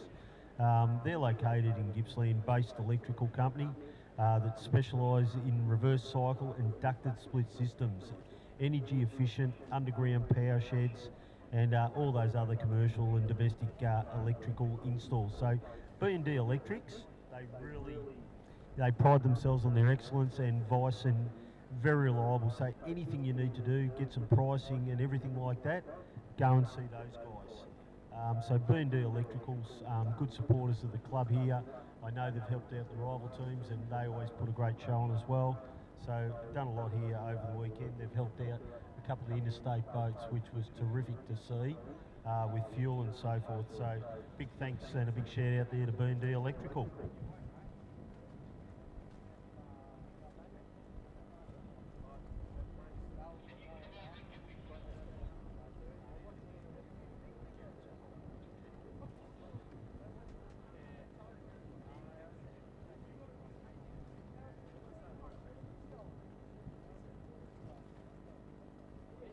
Okay, we're just waiting for the course to sort itself out. Obviously, the speeds these boats do, we've got to make sure everything is right. These are pretty well the class acts here today with the as far as the speed's concerned. So keep your eye out in these boats. So don't go anywhere. This is the one of the premium races for today, and you'll see some great action in this next race coming up.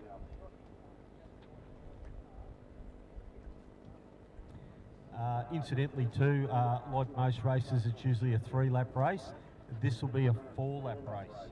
So the final of the Stannard Cup, it's only moments away.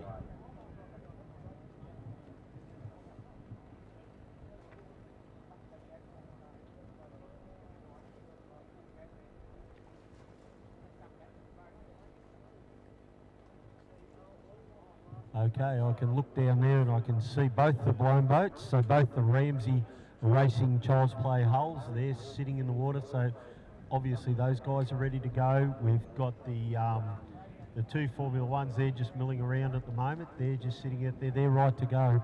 We're just waiting on the 6-litre hydro. And the reason with you always get a little bit of a delay there, we're just waiting on our crane guy. He's going to put in and get that sorted. So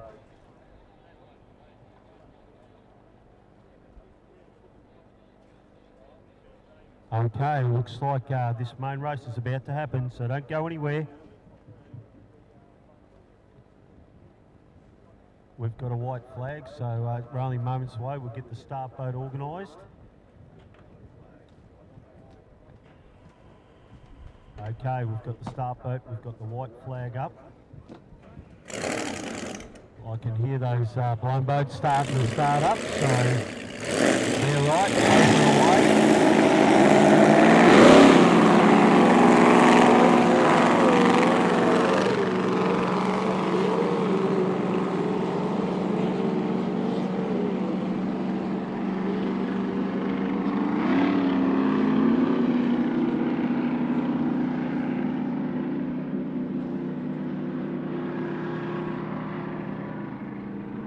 Okay, it looks like with the connections to Desperado, he's trying, it's all but fired, he just can't quite get it to go.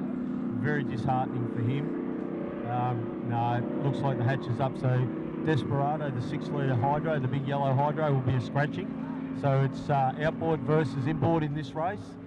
So we've got the 2 blown alcohol boats, the displacements, up against the Formula Ones. Okay, we've got a little bit settling back. We're just waiting for the flag to drop. Okay. And they're away. And the big 2 brothers going at it once again.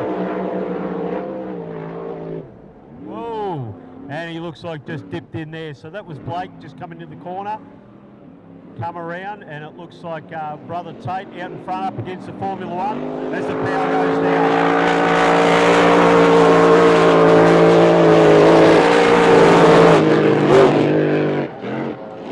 Okay, they're hitting a bit of rough down there, which the Formula Ones seem to be picking up on all right. but showing the way at the moment. It's all the laid-on boat, and have a look at that Formula One turn. So both of them now going at it. They've got to settle them and get away.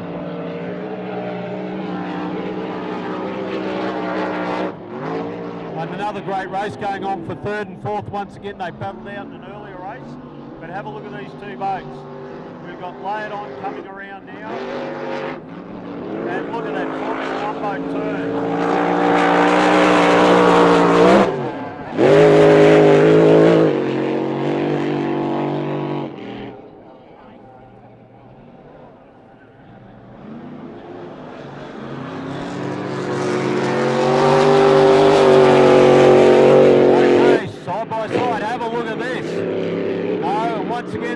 Alcohol boat pulls away from the Formula One, but he's running him down in the corners.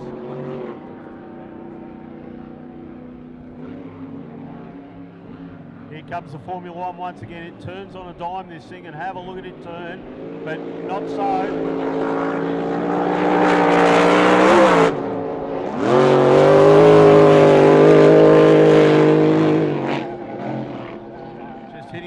Unsettled water about half track, and it's just throwing the rhythm out on that layered on boat. But have a look up here. We've still got doing a great job in the Bud Light boat and Destiny. Okay, down the back straight. Have a look at that side by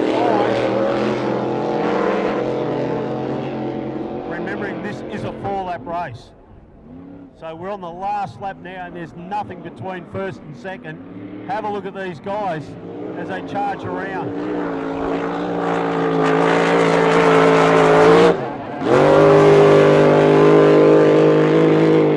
This top end is where the R. Jackson Marine slowly pulls in this boat. And have a look at the way it turns. So again, nothing between these.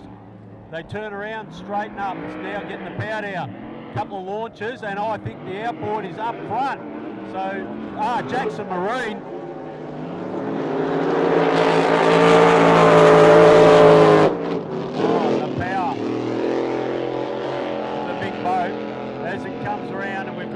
Jackson Marine in there, and he is going to take the win.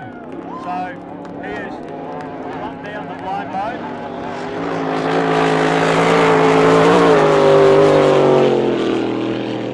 Second will go to Laid On. So a great drive from him, but just succumbed a little bit to the conditions. And as we come around, we've got another Formula Bud Light, David Meads in third place. A great drive from him, holding out Destiny.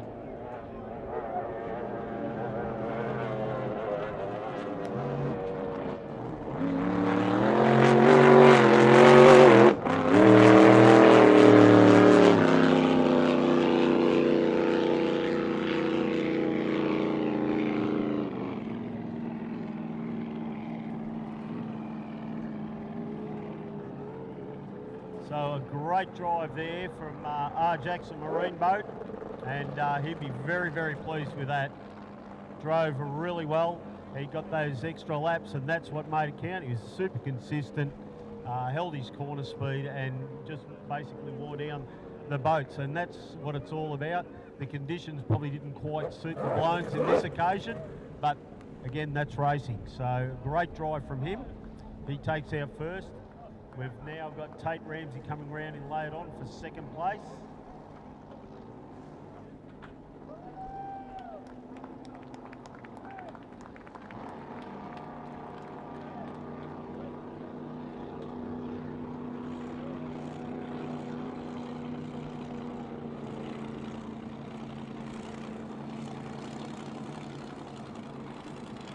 Yeah, so I believe the Connections and Sam Lucas would be very, very pleased with that drive. It was a great drive, so never gave up and just kept chipping away, and just made a lot of in-ground on those corners, and that's where they really dominate. So a great drive from Sam.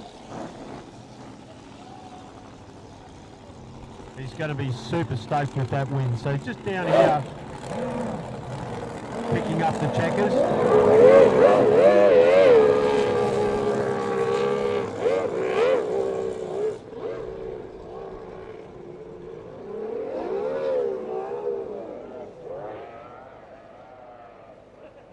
putting on a little bit of a show there for the crowd, and well done to Sam in R. Jackson Marine. What a great drive. And yeah, he chipped away and he kept his speed, he kept his consistency, and yeah, just worked really well for him. So a great win there for Sam and all his connections and R. Marine. Well done.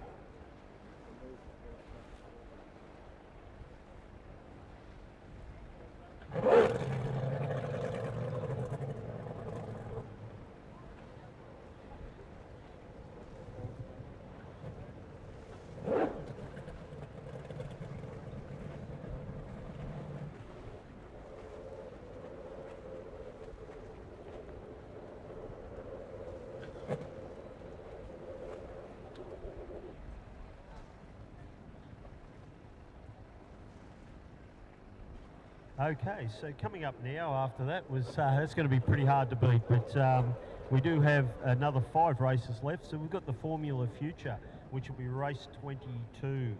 Then following that, there will be 2 heats. So we've got the Formula Future A and the Formula Future B. Followed after that will be race 23, which will be the 95 mile an hour class. Always great racing with those guys. So we've got Ricochet, Bad Temper and Ranger. That will be race 23, so in 2 races time. And then after that we'll have the 6 litre hydro. It's again a Vic title race, so pretty important to those guys. That'll be race 24. And to complete out the day, we'll have the open outboard, which will be race 25. So that's the same boat you just saw then. So we'll have Bud Light, Marine and Shoestring in that race. So the boat that you just saw win this one will be on the completion of the final race of the day.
So to all the spectators, just remember tomorrow we're going to run a similar format. Tomorrow we'll be running the Glenmaggie Cup. It's one of the premium races for the weekend.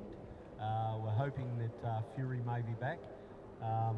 They're going to go, as we spoke about earlier, had a bit of an oil pressure problem, so hopefully they can rectify that. We'll be going back to the workshop tonight, I believe, just to check to make sure everything's okay. They'll be putting in some new bearings. Failing that, if that all works, hopefully they'll be back tomorrow. And looked at very, very fast with Hayden Chesser running it this morning. Very, very quick boat. So he's going to be a big contender for tomorrow.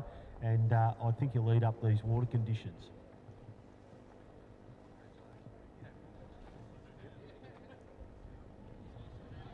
Okay, we've got the winner of that last race in the R. Jackson Marine boat. We've got Sam up here. That was a really, really great drive, mate. I mean, to sit there and watch it, pretty hard pressed, as we know. The guy you're up against is one of the best in Australia. He's just come off a huge win, and they are setting up a new boat, and I reckon they'll work on it. But you just chipped away, you never gave up, and your corner speed was unbelievable. How'd you feel out there? A bit stunned, to be honest. Not just obviously one Ramsey, there's 2, and there's a lot of good drivers here with hydros and good boats, generally quicker than us. But I think it was, the water was pretty rough at the top end, and we kept at it with them, and good fun racing, clean racing, and well, yeah, like certainly watch it from a spectator's point of view. Just sitting there and watching the amount of ground you guys make in them Formula One tunnels on those corners is just amazing. And that's where you're getting it, and you could see that the blown boats were suffering just trying to get that power down, but you guys had them so settled and so run. How nice was it to drive out there other than that top corner? Did you find those rough patches half track, whereas those guys seem to rocket off them, you guys seem to just run straight through? The straights were pretty good, but that top corner I thought I was going to get wet at one point. It might look good, but it didn't feel it. Yeah, well, it certainly did look good from here. I mean, that's where you made up all your ground, and obviously if you hadn't had that tactic in place, I think you would have made it, probably the outcome could have been different. But that was a fantastic drive, and some of your crew and your sponsors? The biggest one, Stuart, for those that know him. He's been through a bit of an interesting patch, but we wouldn't be here without him. Yeah, look, I can see it's a bit teary, but I do actually know Stewie Jackson. He's a great bloke, and he's put so much into this sport over the years, and to campaign. He's obviously given the reins over to you, so he's got a lot of trust in you. And you've certainly can say you're flying the flag for R. Jackson Marine. It was a great drive, and I suppose, yeah, from where Stewie's sitting, I think you'd have to be pretty pleased with the outcome. Wednesday we weren't coming. I told him I was done, don't want to drive, and he pushed it, and here we are. Well, I don't know about you, but I think it'd be well worth it. Would you agree with that? 100%. Yeah. No, well, congratulations, Sam. Great, and R. Jackson Marine for the win. Stewie Jackson, yeah, we know he's gone through a lot. He's had a few just issues of late, but he's still campaigning on, and hand the reins over to you. And to see you do such a great job, I think he'd be more than happy. And you're up against the best of the best in Australia, and to pull that was a great win.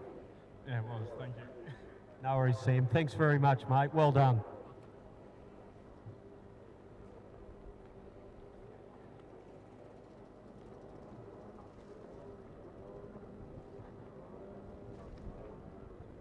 Okay, well, we've got out there now. We've got,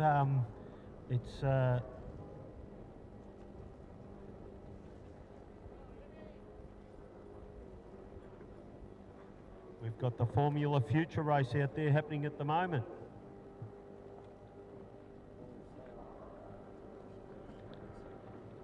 Okay, Chase Hamilton doing a great job, so son of Heath. So he is doing extremely well. He's got a great buffer lead there at the moment. And yeah, as we spoke about, the conditions aren't ideal, and these boats are really small, but seem to be handling it quite well. You can see some up and coming races with these guys. So Chase's father races Chase and Cash. So the boys basically got the names for that boat was off the boys. So hence Chase and Cash, two brothers, and Chase now a bit of a chip off the old block by the look of that. So he's got a very commanding lead as he runs around there at the moment. It's another family affair. Ian Hamilton started racing, I think it was an old Stevens Tunnel runner way back in the day, and campaigned forever. The boys used to come to the races and help their dad and watch out. Then basically Heath took over the reins, and he's never looked back. He finished third in the championship for the Australian titles in his boat. Had a little bit of an issue up at Windsor, but still managed the third place. A great drive. And this is where bringing the kids along, they get a real insight to the water conditions and how everything works. And it's a great learning curve for these guys if they do transform into the bigger boats. To run this type of class, it might look a little bit slow and easy at times sometimes from a spectator. I've actually driven these boats, and trust me, they are a handful. If you could see a camera in these boats when they're going, how quick their hands have got to move on the steering wheel, how quick their reflexes have got to be, and it's quite easy just to really muck up in them. So it does take a lot. They're very, very safe little boats, but believe me, it might look easy, and sometimes you think, oh, it's like watching grass grow. These are a real handful to drive, and I think are very grounding for up and coming races. So they learn to read the water conditions, and they'll learn everything. So when they do go into the higher classes, which a lot eventually do aspire to, if they've come out of a 25, you can nearly bet they've got a fairly good handle on it when they move up in the class.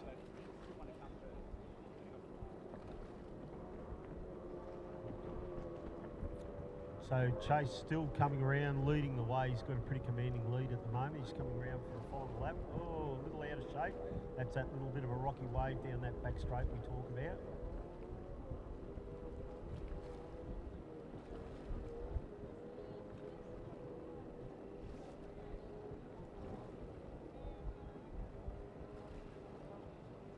So we've got another boat out there, Bud Light, in second place. So doing a great job. So we've got Chase coming around now. Chase Hamilton. So he's done a terrific job, really commanded this race, and he's coming up to take the checkers. Well done to Chase. We've got Bud Light now coming around in second place.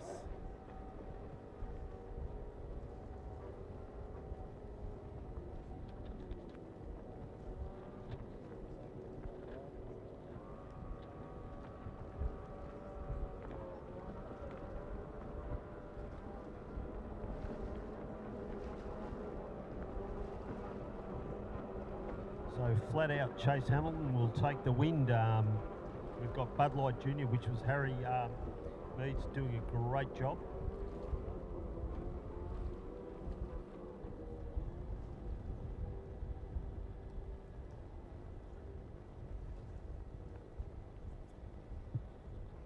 Levi Whitten was out there, as well as Candice Rainbow and JD Lean. So we had a little untidy, little Fez and tough luck.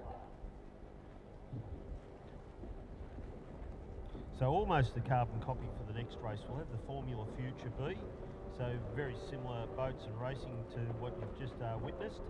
Next thing we'll have Lachlan Dart, the Dart. So keep an eye for him. We've got Riley Bright in Fat Chance. Ella Gilligan, she's epic. And Scarlett Gilligan. So I'm guessing those two are related, and she's more. So she's more epic, and we've got she's epic. So what's those two? And Shore Play.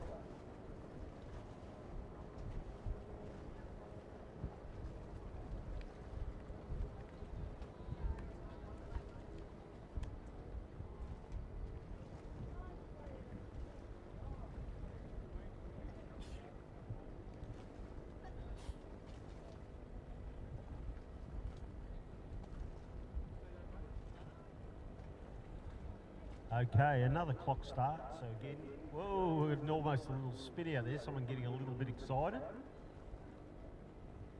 So one of the boats just turning quite quickly.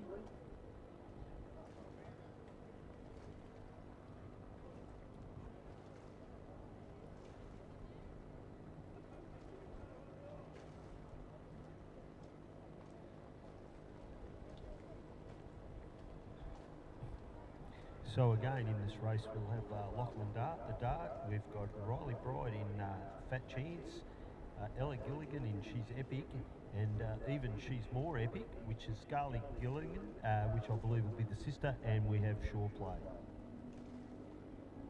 So just waiting on a clock start. We'll get those boats, they'll start milling out.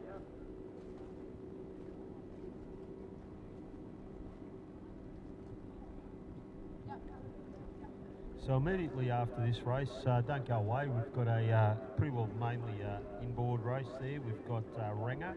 You saw a pretty quick boat, so with Troy Cameron at the wheel there. We also have Bad Temper, Jason Jones. He'll be out, and also Ricochet, very quick, with Justin McLeish. So that will be race 23 at the completion of this next race. So another Formula Future B race. And on the completion of that, we'll have the 95-mile-an-hour race, which will be a title race. And all three races, just with the previous, will all be over 3 laps.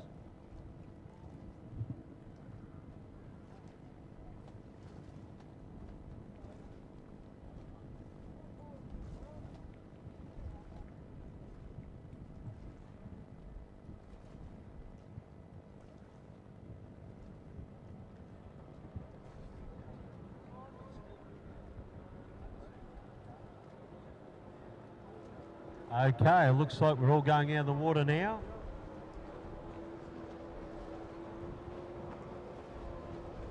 So it looks like we've got 5 starters, so good roll up in this event.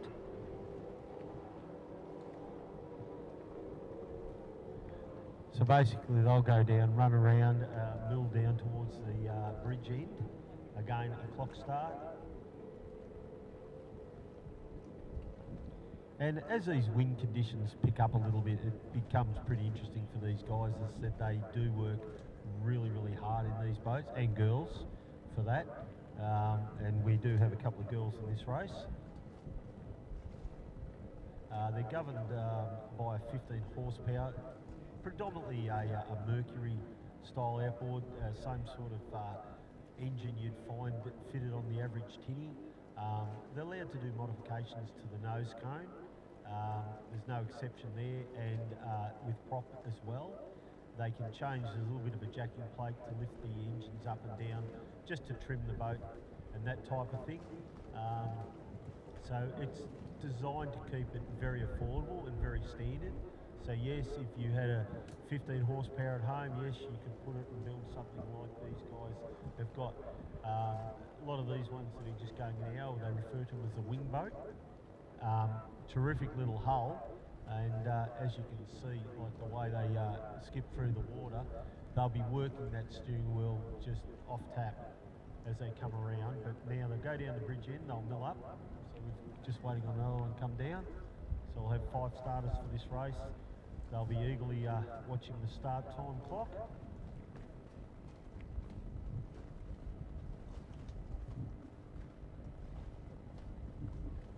Again, immediately finishing this race, on the completion of this one, we'll have the 95 mile an hour.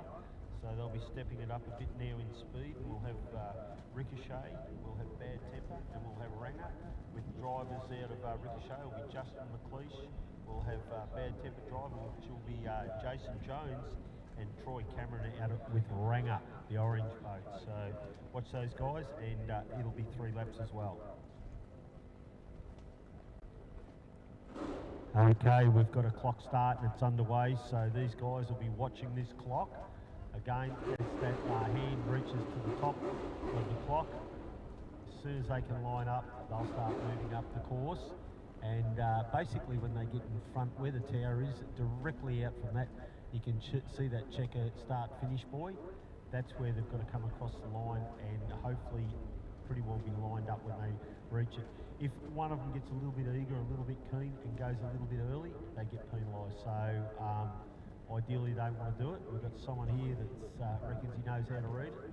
He's already started.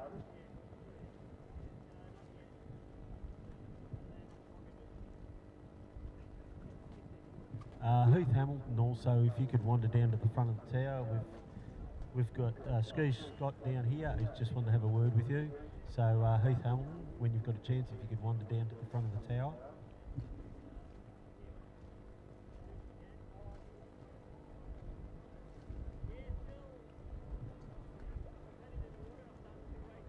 Okay, I've been informed. So this is a handicap, so this is why there's a little bit of variety here as they've come away. I thought it was like a scratch race where they all leave at the same time, but it's a handicap race. So how this one works is they've all been given time, so of their speed.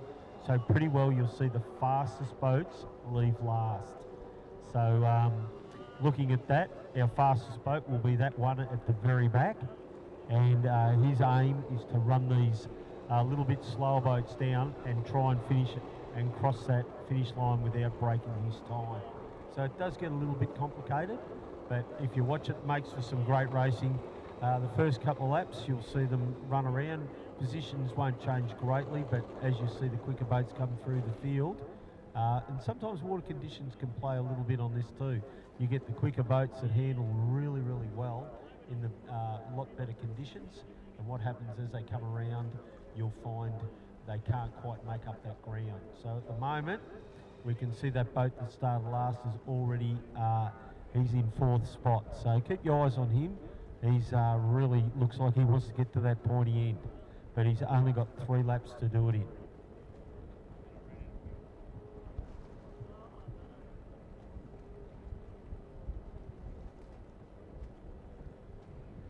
Again, the girls have just informed me at the canteen, so anyone that's feeling a bit peckish, if you want to make your way over, they said there's still plenty of hot food available, so over there at the canteen, and they've got some nice cold beverages.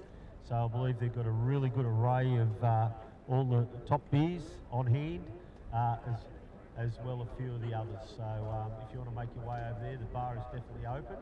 If you want to get a couple of nice beverages from over there, as well as the other normal cold drinks, they can accommodate and still have plenty of food. So the girls in the canteen, they're all still working fine. So if you want to go over there and support them, that'd be wonderful.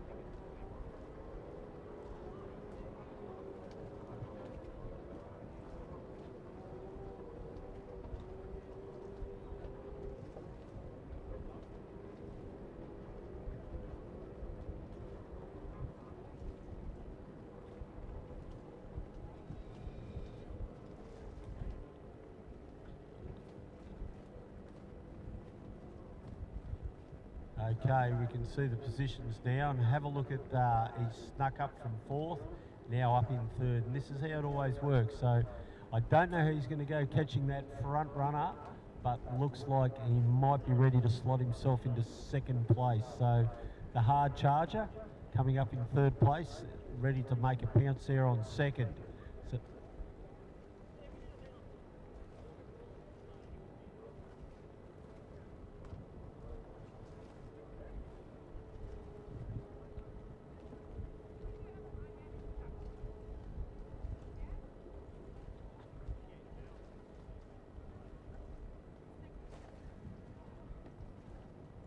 So she's Epic and the Dart in 2nd and 3rd, and Fat Chance out in front. And I think Fat Chance is going to be a good chance in this race. So certainly got a good lead, and he's really got his work cut out there in 2nd place. That's a big gap he's going to find, but I reckon he's not going to be a long way, but he's might have just run out of real estate. So Riley Bright out there in front, and Fat Chance doing a great job, has kept the boat solid all this race.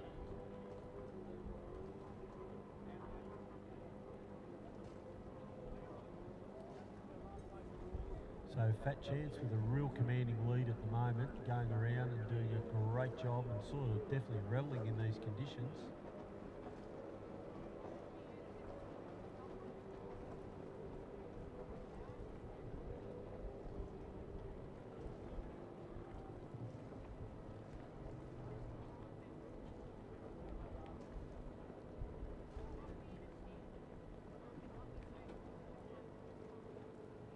So in 2nd place, she's Epic and doing a very epic job. Certainly coming down, but just might not quite have enough room. So she's Epic, I think, may have to settle for 2nd place here. So Riley Pride in 2nd, one of the quickest boats in this, but just not quite enough. Maybe another lap, but you can see her charging around, and great drive from her in 2nd place. Had to come from a long way back, but a great win there to our leader.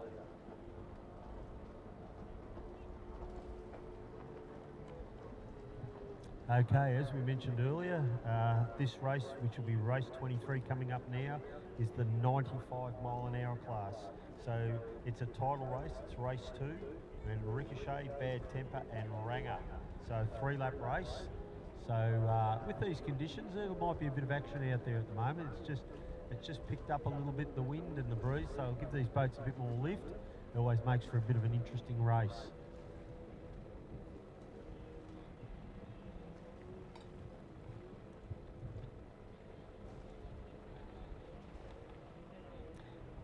So as we mentioned earlier, at the completion of this race, we'll have race 24 and race 25. So if you want to see some really good racing, it'll be a 6-litre hydro race at the completion of this next race. So after the 95-mile-an-hour race,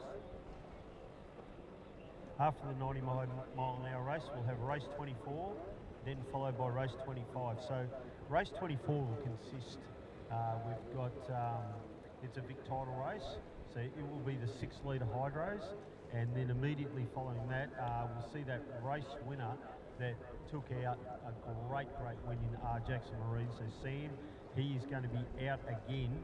So very fast boat, the Formula 1. So Sam Lucas He'll be coming out of pole 1. This is for the completion of the day, race 25. Then we've got out of pole 2, we'll have David Meads, white. So that blue boat, very, very quick. He finished third in that big race we saw earlier. So we'll have the winner and third place in that previous race. They will be coming out, as well as Sean Oliver in shoestring. So he'll be out of pole 3.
Okay, in this next race we may have a scratching there, so that's a bit of a disappointment. So Ricochet looks to be out, so Justin McLeish, so it'll be a non-starter. So we'll have Bad Temper and Ranger. So Jason Jones in Bad Temper and Ranger Troy Cameron.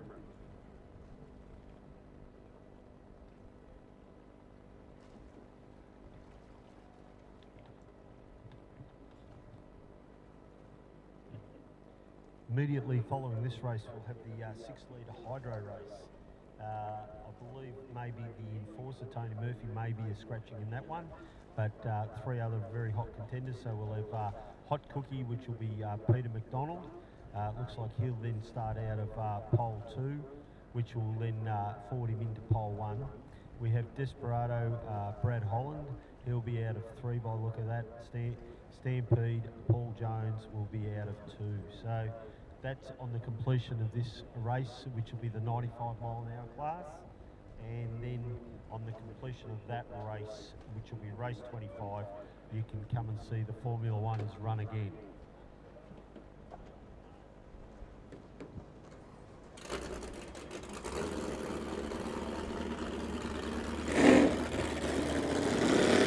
Okay, it looks like the Ranger just going out on the water now.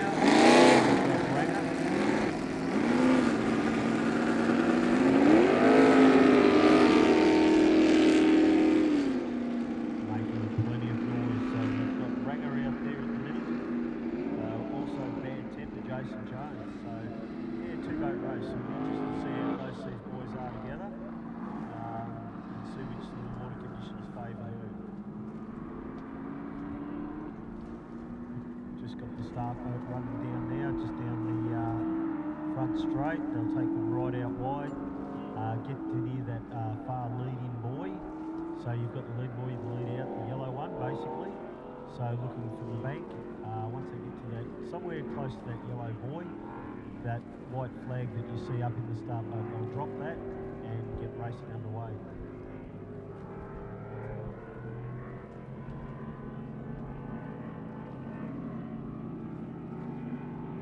Okay, so we've got Ranger on the inside. It's going to be a bit of a drag straight down the front straight, and have a look at the start there. So Bad Temper, he's certainly run away, but remembering he is on the outside, and Ranger is making up some ground here coming into this first turn. So Ranger will have pole preference, so have a look at them side by side. So Ranger and Bad Temper, there's not much between these two boats. Bad Temper on the outside with a lot more acceleration.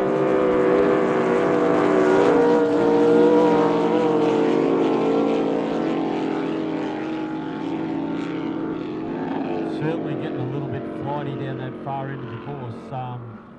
as mentioned there with the Jackson Marine Drive, Sam was saying it's pretty hairy conditions down there, a lot of rollers and so forth. But yeah, both boats now, looks like Bad Temper has settled in quite happy in that first place, Ranger in second.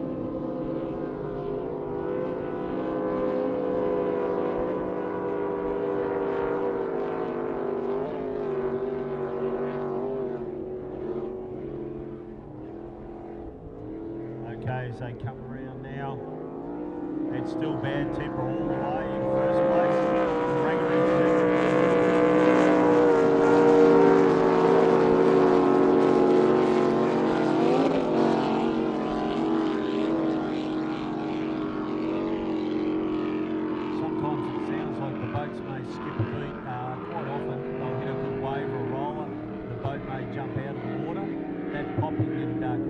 Sometimes here is usually when they subside to the rev limiter, so you'll hear a bit of a misfire and so forth. Usually it's to stop an over rev. So coming round now to greet the final lap, the yellow flag. So Bad Temper definitely showing the way over Ranger at the moment.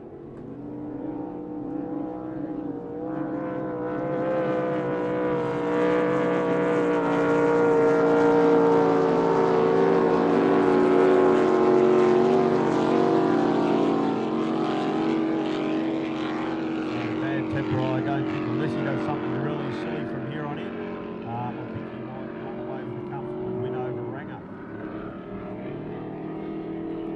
Settles the boat down very, very nicely as he runs down the back straight.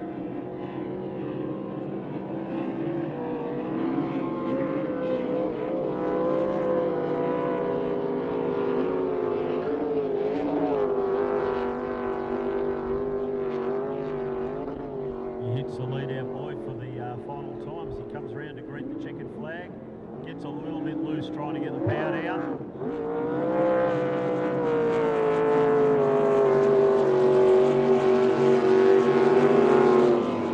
Ranger certainly making up a little bit of ground there towards the end, but maybe left his run a little late. So a really good drive there from Bad Temper with a great win to him. So well done to Jason Jones, been very, very consistent. So good drive from him. Ranger with Troy Cameron, a great drive from him also.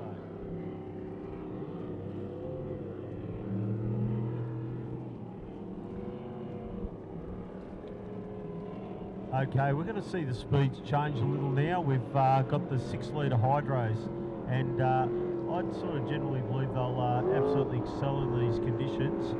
You've got, they'll get a fair bit of lift coming down this front start straight, or the start finish straight, and they'll be started obviously over the back, but as they come down, with that bit of breeze, it lifts the boats up, the air gets in under the sponsons, and you'll start to see them dance around quite a bit. Their approach, unlike the formula boats where they can hug the turns really super tight, the hydro boats are more inclined to take a bit better arc so they can hold their speed. They don't want to lay idle in the water and sit down. So the hydro boats obviously attack it totally different, but are very spectacular to watch as the rooster tail will start to form as they hit that turn.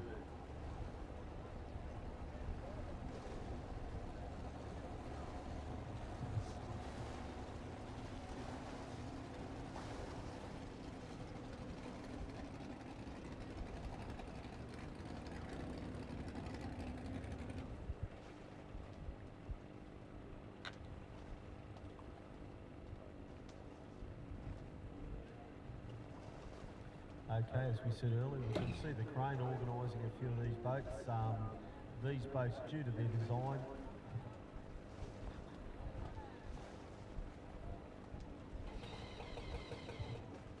so they have to be loaded with a crane. So like most conventional boats, but due to their sponsons and their height, when they're towed, you'll notice them going down the road because they're so wide, usually up on their sides. And certainly with the bigger hydros, if you ever see them on the highway and trailer down on the roads, they'll be up on their side. It's just obviously if they were laying flat, they'd intrude across the road and be way too wide. So they go in on their sides, but due to the big turning fins and everything like that, it's not ideal for them to be loaded in on just a conventional boat ramp, just due to their height, with their big turning fins and so forth. If you ever get the chance to wander down and have a look at these boats, they run a massive big turn fin. It does a few things, obviously holds them in the water for their turn, and that's where you start to see that great big spray come up out of the boats as they start to go around. And so for obvious reasons, this is why they use the crane, so they can be loaded into the deeper water. So we've just got the flag boat going out now, so should not be far away from the start. I can hear one of them firing up now.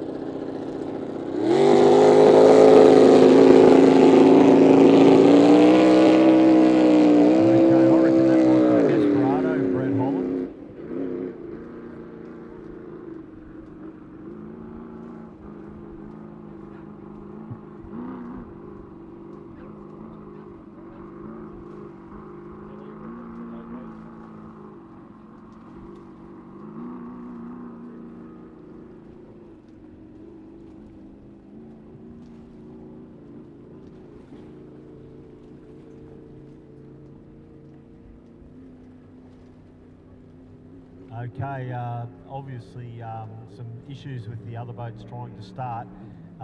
You may wonder why there is one boat. I'm guessing Brad will put on a bit of a show for you guys. He still has to run this race because it is a championship event. So he's running around. And as we said earlier, have a look at the spray out of this boat. Certainly got it going a lot better in this race. And as he hits the turn, look at the spray. That's a big turning fin that we spoke about.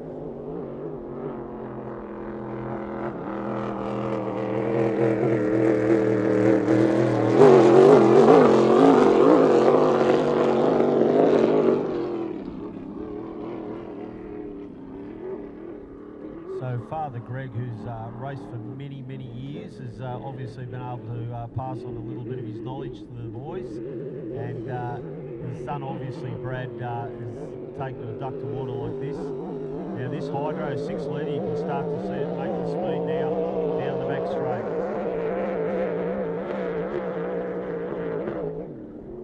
As he makes the turn, you will start to see that big spray come out the back. Again, if you have a look at that big wide arc that he makes, so he can carry his speed.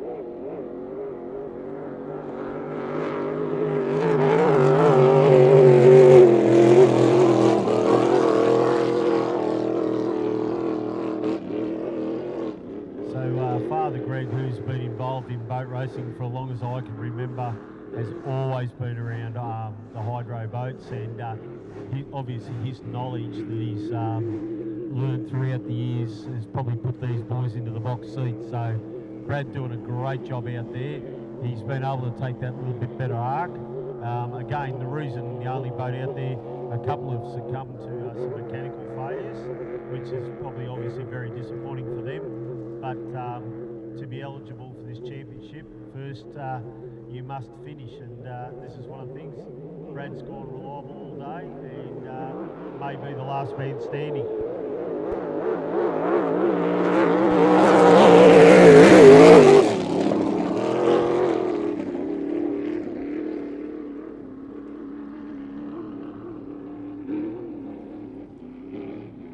Okay, and a great drive from Brad. I think he'd be very pleased with that. As mentioned earlier, you can see the lines, how much different. They don't hug them like the next race that will be coming up shortly, which will be the Formula One. So don't go anywhere. As we said earlier, the race winner from that previous race in 3rd place in that big race that we just had will be up shortly. So Sam, that just took out the final of the Stannard Cup, he'll be out there in the R. Jackson Marine boat.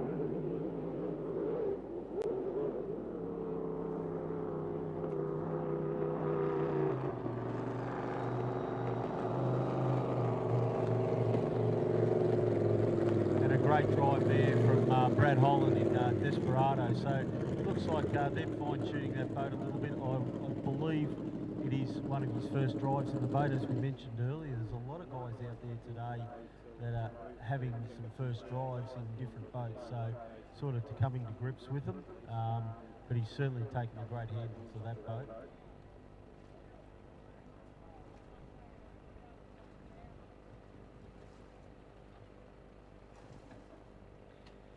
Okay, this is the race. It's going to be a great one. So it's the final race of the day. Don't go away. We've got race 25. So this is the open outboard. It's race 2. It's rounds for the big championship. And we will have Marine Sam Lucas, that winner of the Stannard Cup. He will be out of pole 1. Out of pole 2, we'll have Bud Light David Meads running out of pole 2. Shoestring, Sean Oliver out in pole 3.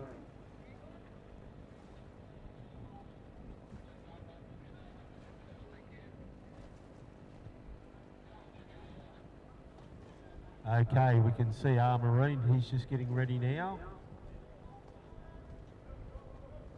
So as he mentioned earlier when he came up and had a bit of a chat, just watching that leading boy at the top end, he said was pretty interesting. He was worried about getting a little bit wet, so it is even challenging for these guys.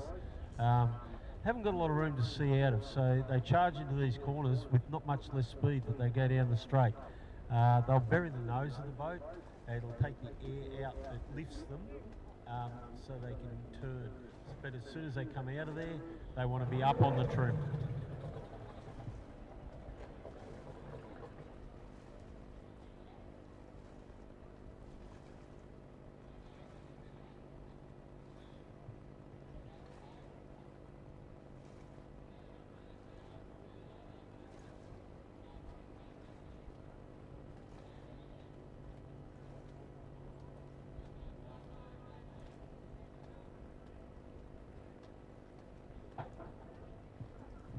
Okay, so there'll be a 2-boat race here, but as we mentioned earlier, first and third in the Stannard Cup. Maybe Dave Meads might try and change the tables a little bit here on Marine, but Marine is looking super fast and quick here all day this weekend, so I think he will be a very hard boat to beat. But running these conditions are very challenging, so it may be a 2-boat race. I think they'll put on a bit of a show. So we've got Marine. He's going to come out of pole 1. He's had a great weekend. He actually just spoke earlier that he was considering not running this weekend. I think he may go back on that. He's already had a great race win there in that previous one, and I'd say he's going to try and back it up in this race. So Marine, the Jackson back boat, it will be going out, starting out of pole 1. David Meads will be starting out of pole 2. He'll be in the Bud Light boat, the blue boat.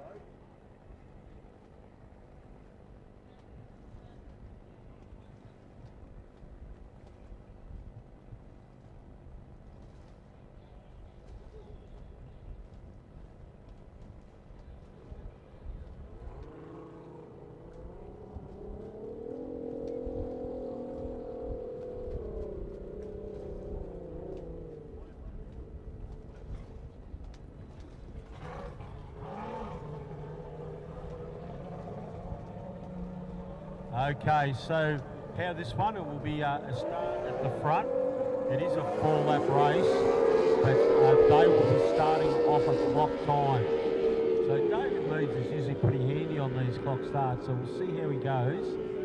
So where they'll come around, they'll go and mill down towards the bridge end. And like all the races before, they'll be running on a start clock at the base of the tower. When the big hand obviously reaches the top, that's when they need to be lined up and going. So it'll be interesting to see who can nail the start. But Sam probably can afford to be a little bit conservative. He probably has a little bit of extra horsepower over Bud Light.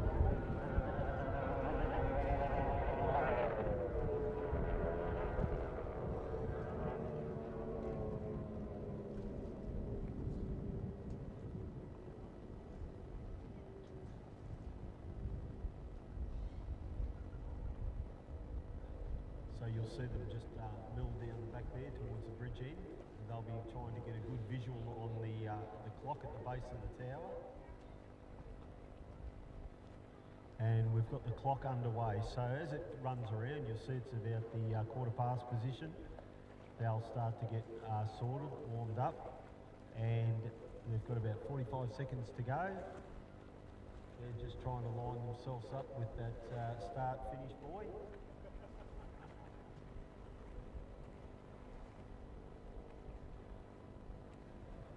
So 30 seconds to go.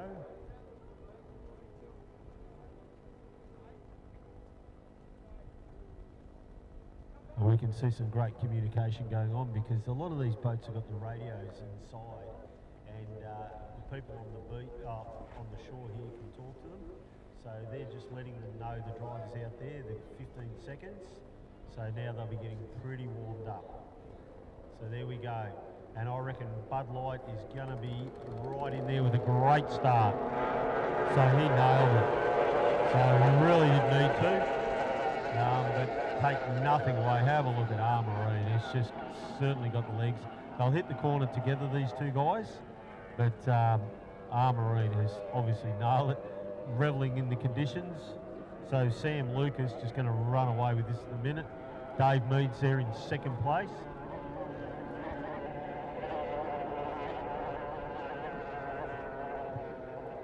Remembering too, this is an open outboard, it's a Victorian Championship round.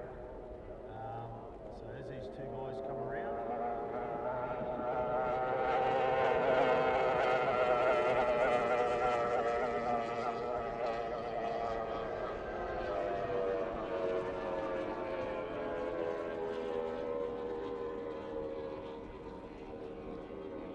so unlike the blown boats where they'll have what they refer to as a foot override, so how they settle their boats is by depressing a foot lever, not much different to say like a clutch in a car. So they'll press that to settle a boat. These guys have got, it's like an automatic trim design, so usually situated on the steering wheel. So you've got to be super fast to get them activated. So what they'll do as they come down, it's all electric, and it will trim the engine in just as they hit the turn. Pull the engine in, which alternative for them will pull the nose of the boat down. Then as he goes through the turn now, he'll be off onto that trim. He'll be lifting that boat as high as he can without trying to blow over, and a lot do. So as he runs now down that back straight, getting plenty of air under that boat. And Bud Light's obviously had a few little issues here. I'm not sure what's going on there, but R. Jackson Marine, he has had a brilliant bloody day today.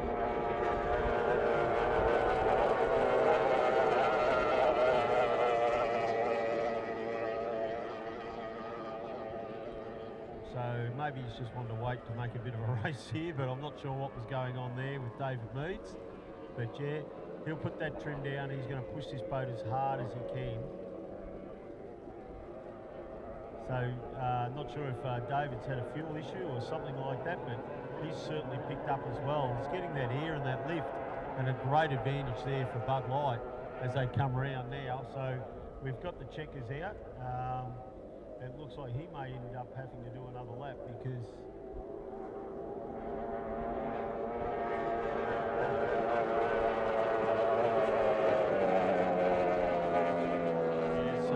well done to Sam Lucas, another well-deserved win. He's driven faultlessly all this weekend, so a great drive from him.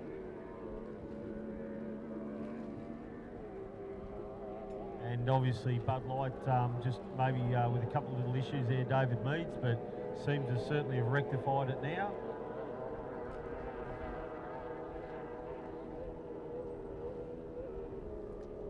So not sure what's going on with there. Maybe he's just had a little issue, but it seems like he's certainly rectified it.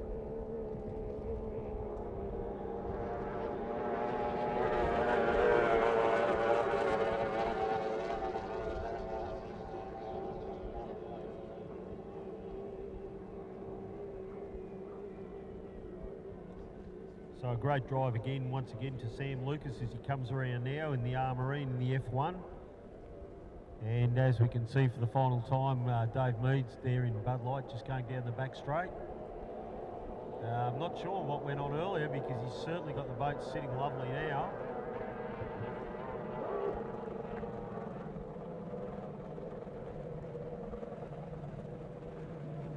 Okay, as he comes round to greet the checkered flag, so good drive there from Dave Meads. He's back to right off.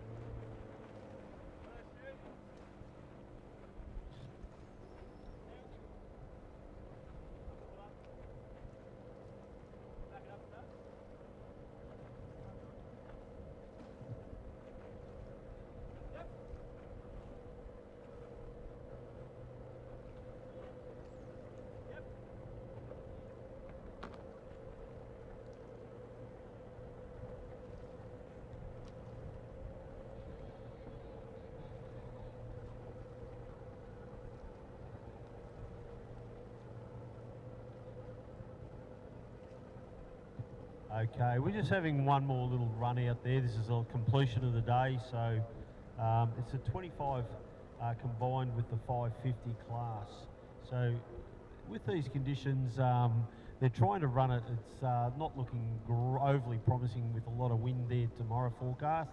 They're going to try and get some good racing underway early in the morning so we don't succumb to bad conditions. But this will be the final race of the day. So we've got some good entries in this one. We've got Shiver that you can see just sitting on the bank.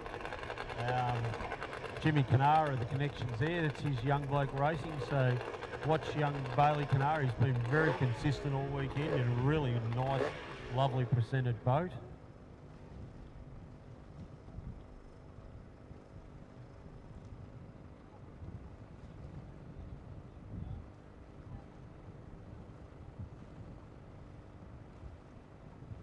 Okay, it looks like we're going to have 6 starters in this race. So we've got Addicted 2, which is Max Seacombe. We have Phoenix, which is the Jackson-driven boat. We have Supernaut, Cameron Allen. Guy Burrow in No Problemano.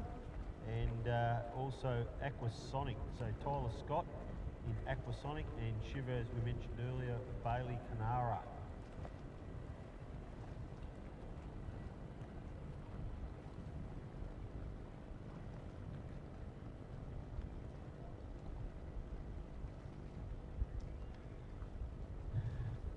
Addicted, which is not dissimilar really to the Formula boats, just in obviously a smaller setup.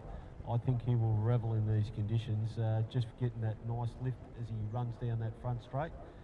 Beautifully presented boat. It's a Tohatsu engined boat. It's a little blue one you'll see go out, so nothing too dissimilar to the Formula One style boats, but keep an eye out for that one. It should really go well in these conditions. So we've got Bailey Canara in Shiver, we've got Aquasonic, we've got Tyler Scott, No Problemo with Guy Barrow, Supernaut, Cameron Allen, we've got Phoenix with Jackson's driving that one, and Addicted to Max Seacombe.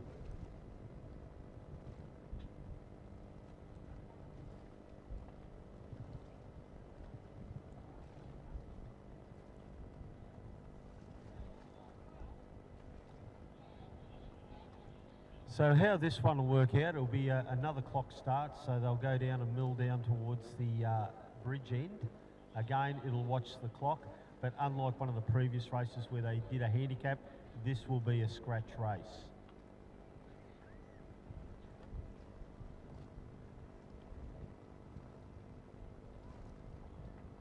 So we've got a few of the boats out there milling again now.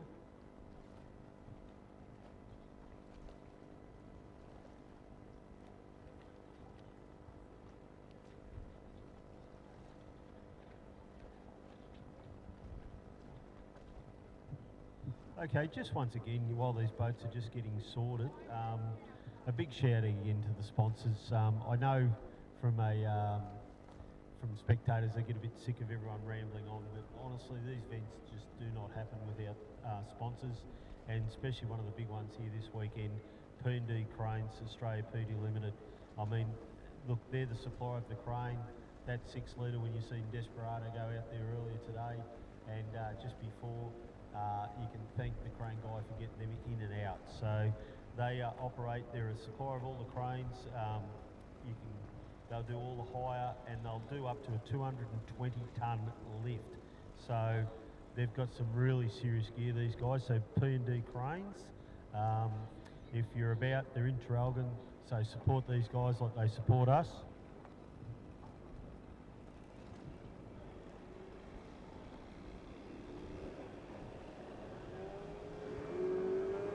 We've also got Kate and Michael, another lot of contributors here for everything with our club rooms and bits and pieces. So HRT Electrical Service, also AWM Electrical Wholesalers, and they come out of Pakenham.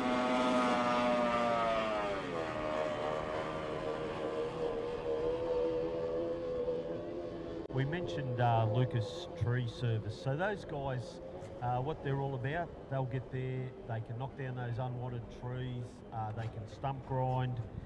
They do offer a great service. They're 24-hour service. They operate 7 days a week and very fully equipped.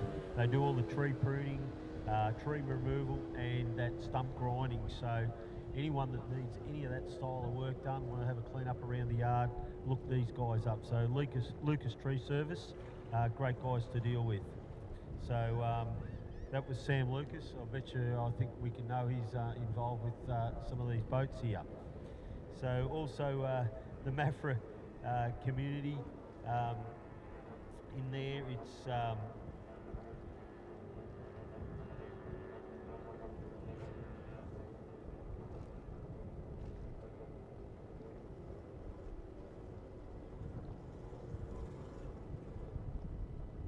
so the Mafra Community Sports Club, they're operate out of Johnson Street in Mafra. So for all your meals, yeah, they offer a range of things. They've got the pokies happening in there, really good drinks.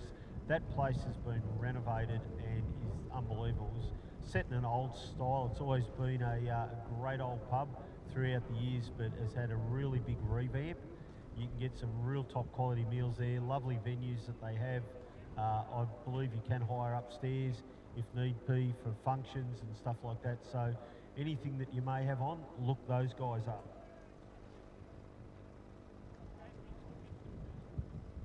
Another really big shout out is to TTMI. Those guys have operated here this weekend. They've supplied the tractors for us, and that has just been absolutely terrific. Loading these boats in and out, because obviously they've got like a little jib set up. They can lower the trailers, pick them up really easy. We don't get a blocked up ramp. We can get these guys in. So they supply all the farm machinery. They do sales, spare parts, and obviously all the servicing that is required with that style of machinery. So all the tractors, the case machinery that you see getting around, are great sponsors here this weekend. We mentioned earlier Vern Graham might attend hardware there in Hayfield.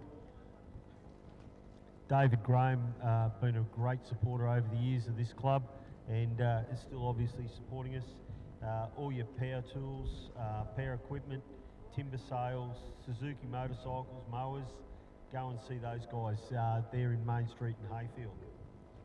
So also Ericsson Marine, another great sponsor, Ash Ericsson, so all types of boat repairs, servicing, Latrobe Street in Morwell. Okay, looking like we're getting a bit of a line up now. Okay, look at that little blue boat, that tunnel we talked about. Certainly nailed it right on the start, so I think if he keeps this up, he's going to be a hard one to beat. So look at Addicted 2. He seems to be running away with this at the moment.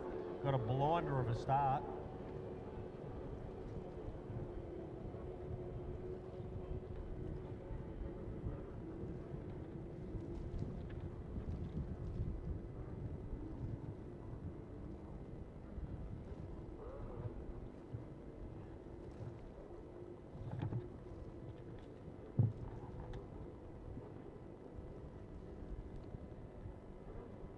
Okay, Addicted 2, as we sort of speculated on, was always going to be a really good runner here in these conditions. and showing no different as he leads the way with a very commanding lead.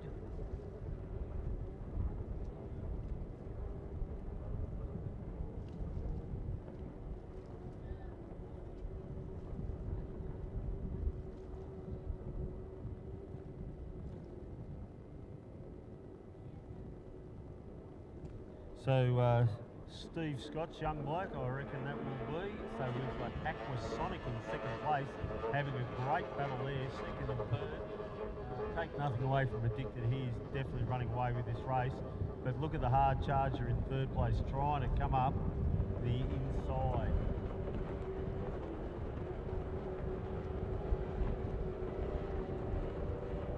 And there I reckon with Shiver, we've got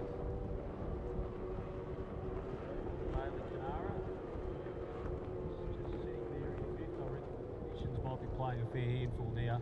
These boats certainly start to rock around as the conditions pick up, and they certainly do fly when you get that nice flat conditions, but a little bit of lift, rocking the nose of the boat around, gets them a little unsettled. They've got to coming off the power, and obviously that costs race time. But still a great battle going on for second and third. Nothing between these two as they head down the back straight.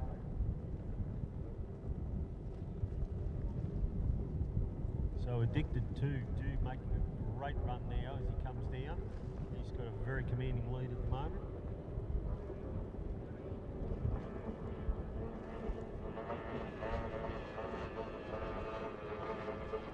So Tyler Scott still holding out that second position in Aquasonic.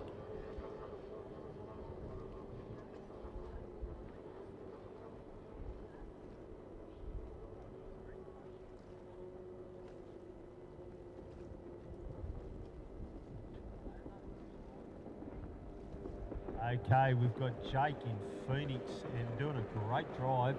He's not letting Tyler get away, and he's really trying to hang in there. So we've got, so it's Jake Jackson in Phoenix. So he's the boat sitting in third position.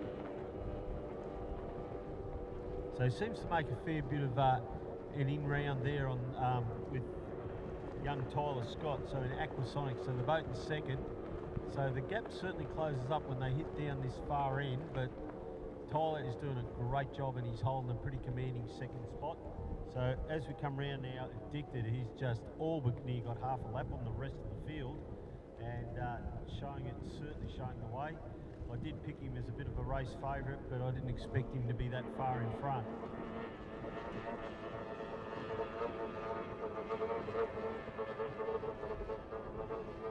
So Addicted 2 just coming around, getting the yellow flag, which will be the completion. He's heading into his last lap, so it looks like a couple of boats he may even lap. So he's really on fire at the moment. So young Max Seacombe driving Addicted 2, doing a great job, and I think he might get there. We've got the other boat just coming up there, so I reckon he's going to lap at least one of the field. And have a look, once again, a great race between these two. So there's been a little bit of a change around because he's tried to come up the inside, but taking nothing away, Aquasonic, Tyler Scott has driven a great race. He has just sort of held that spot and just kept his third place rival at bay.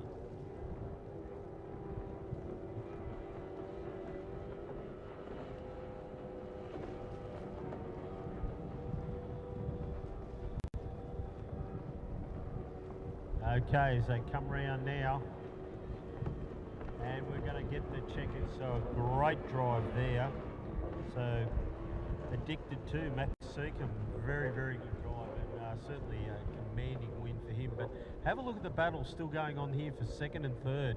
Oh, really getting some air, and these two have been going nearly at it the whole race, so not much between second and third. So we're just having a look there. He's had this lead all day, and I reckon the conditions are just starting to change in favour of our third place, who is now just taken over second. So a really good drive there.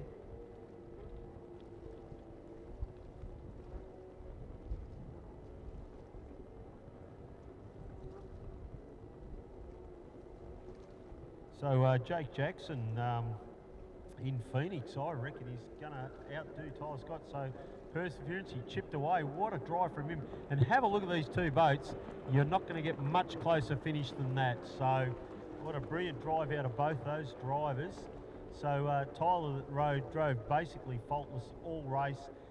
Just got a little bit messed up down that back straight. I think the conditions mightn't have favoured his hull.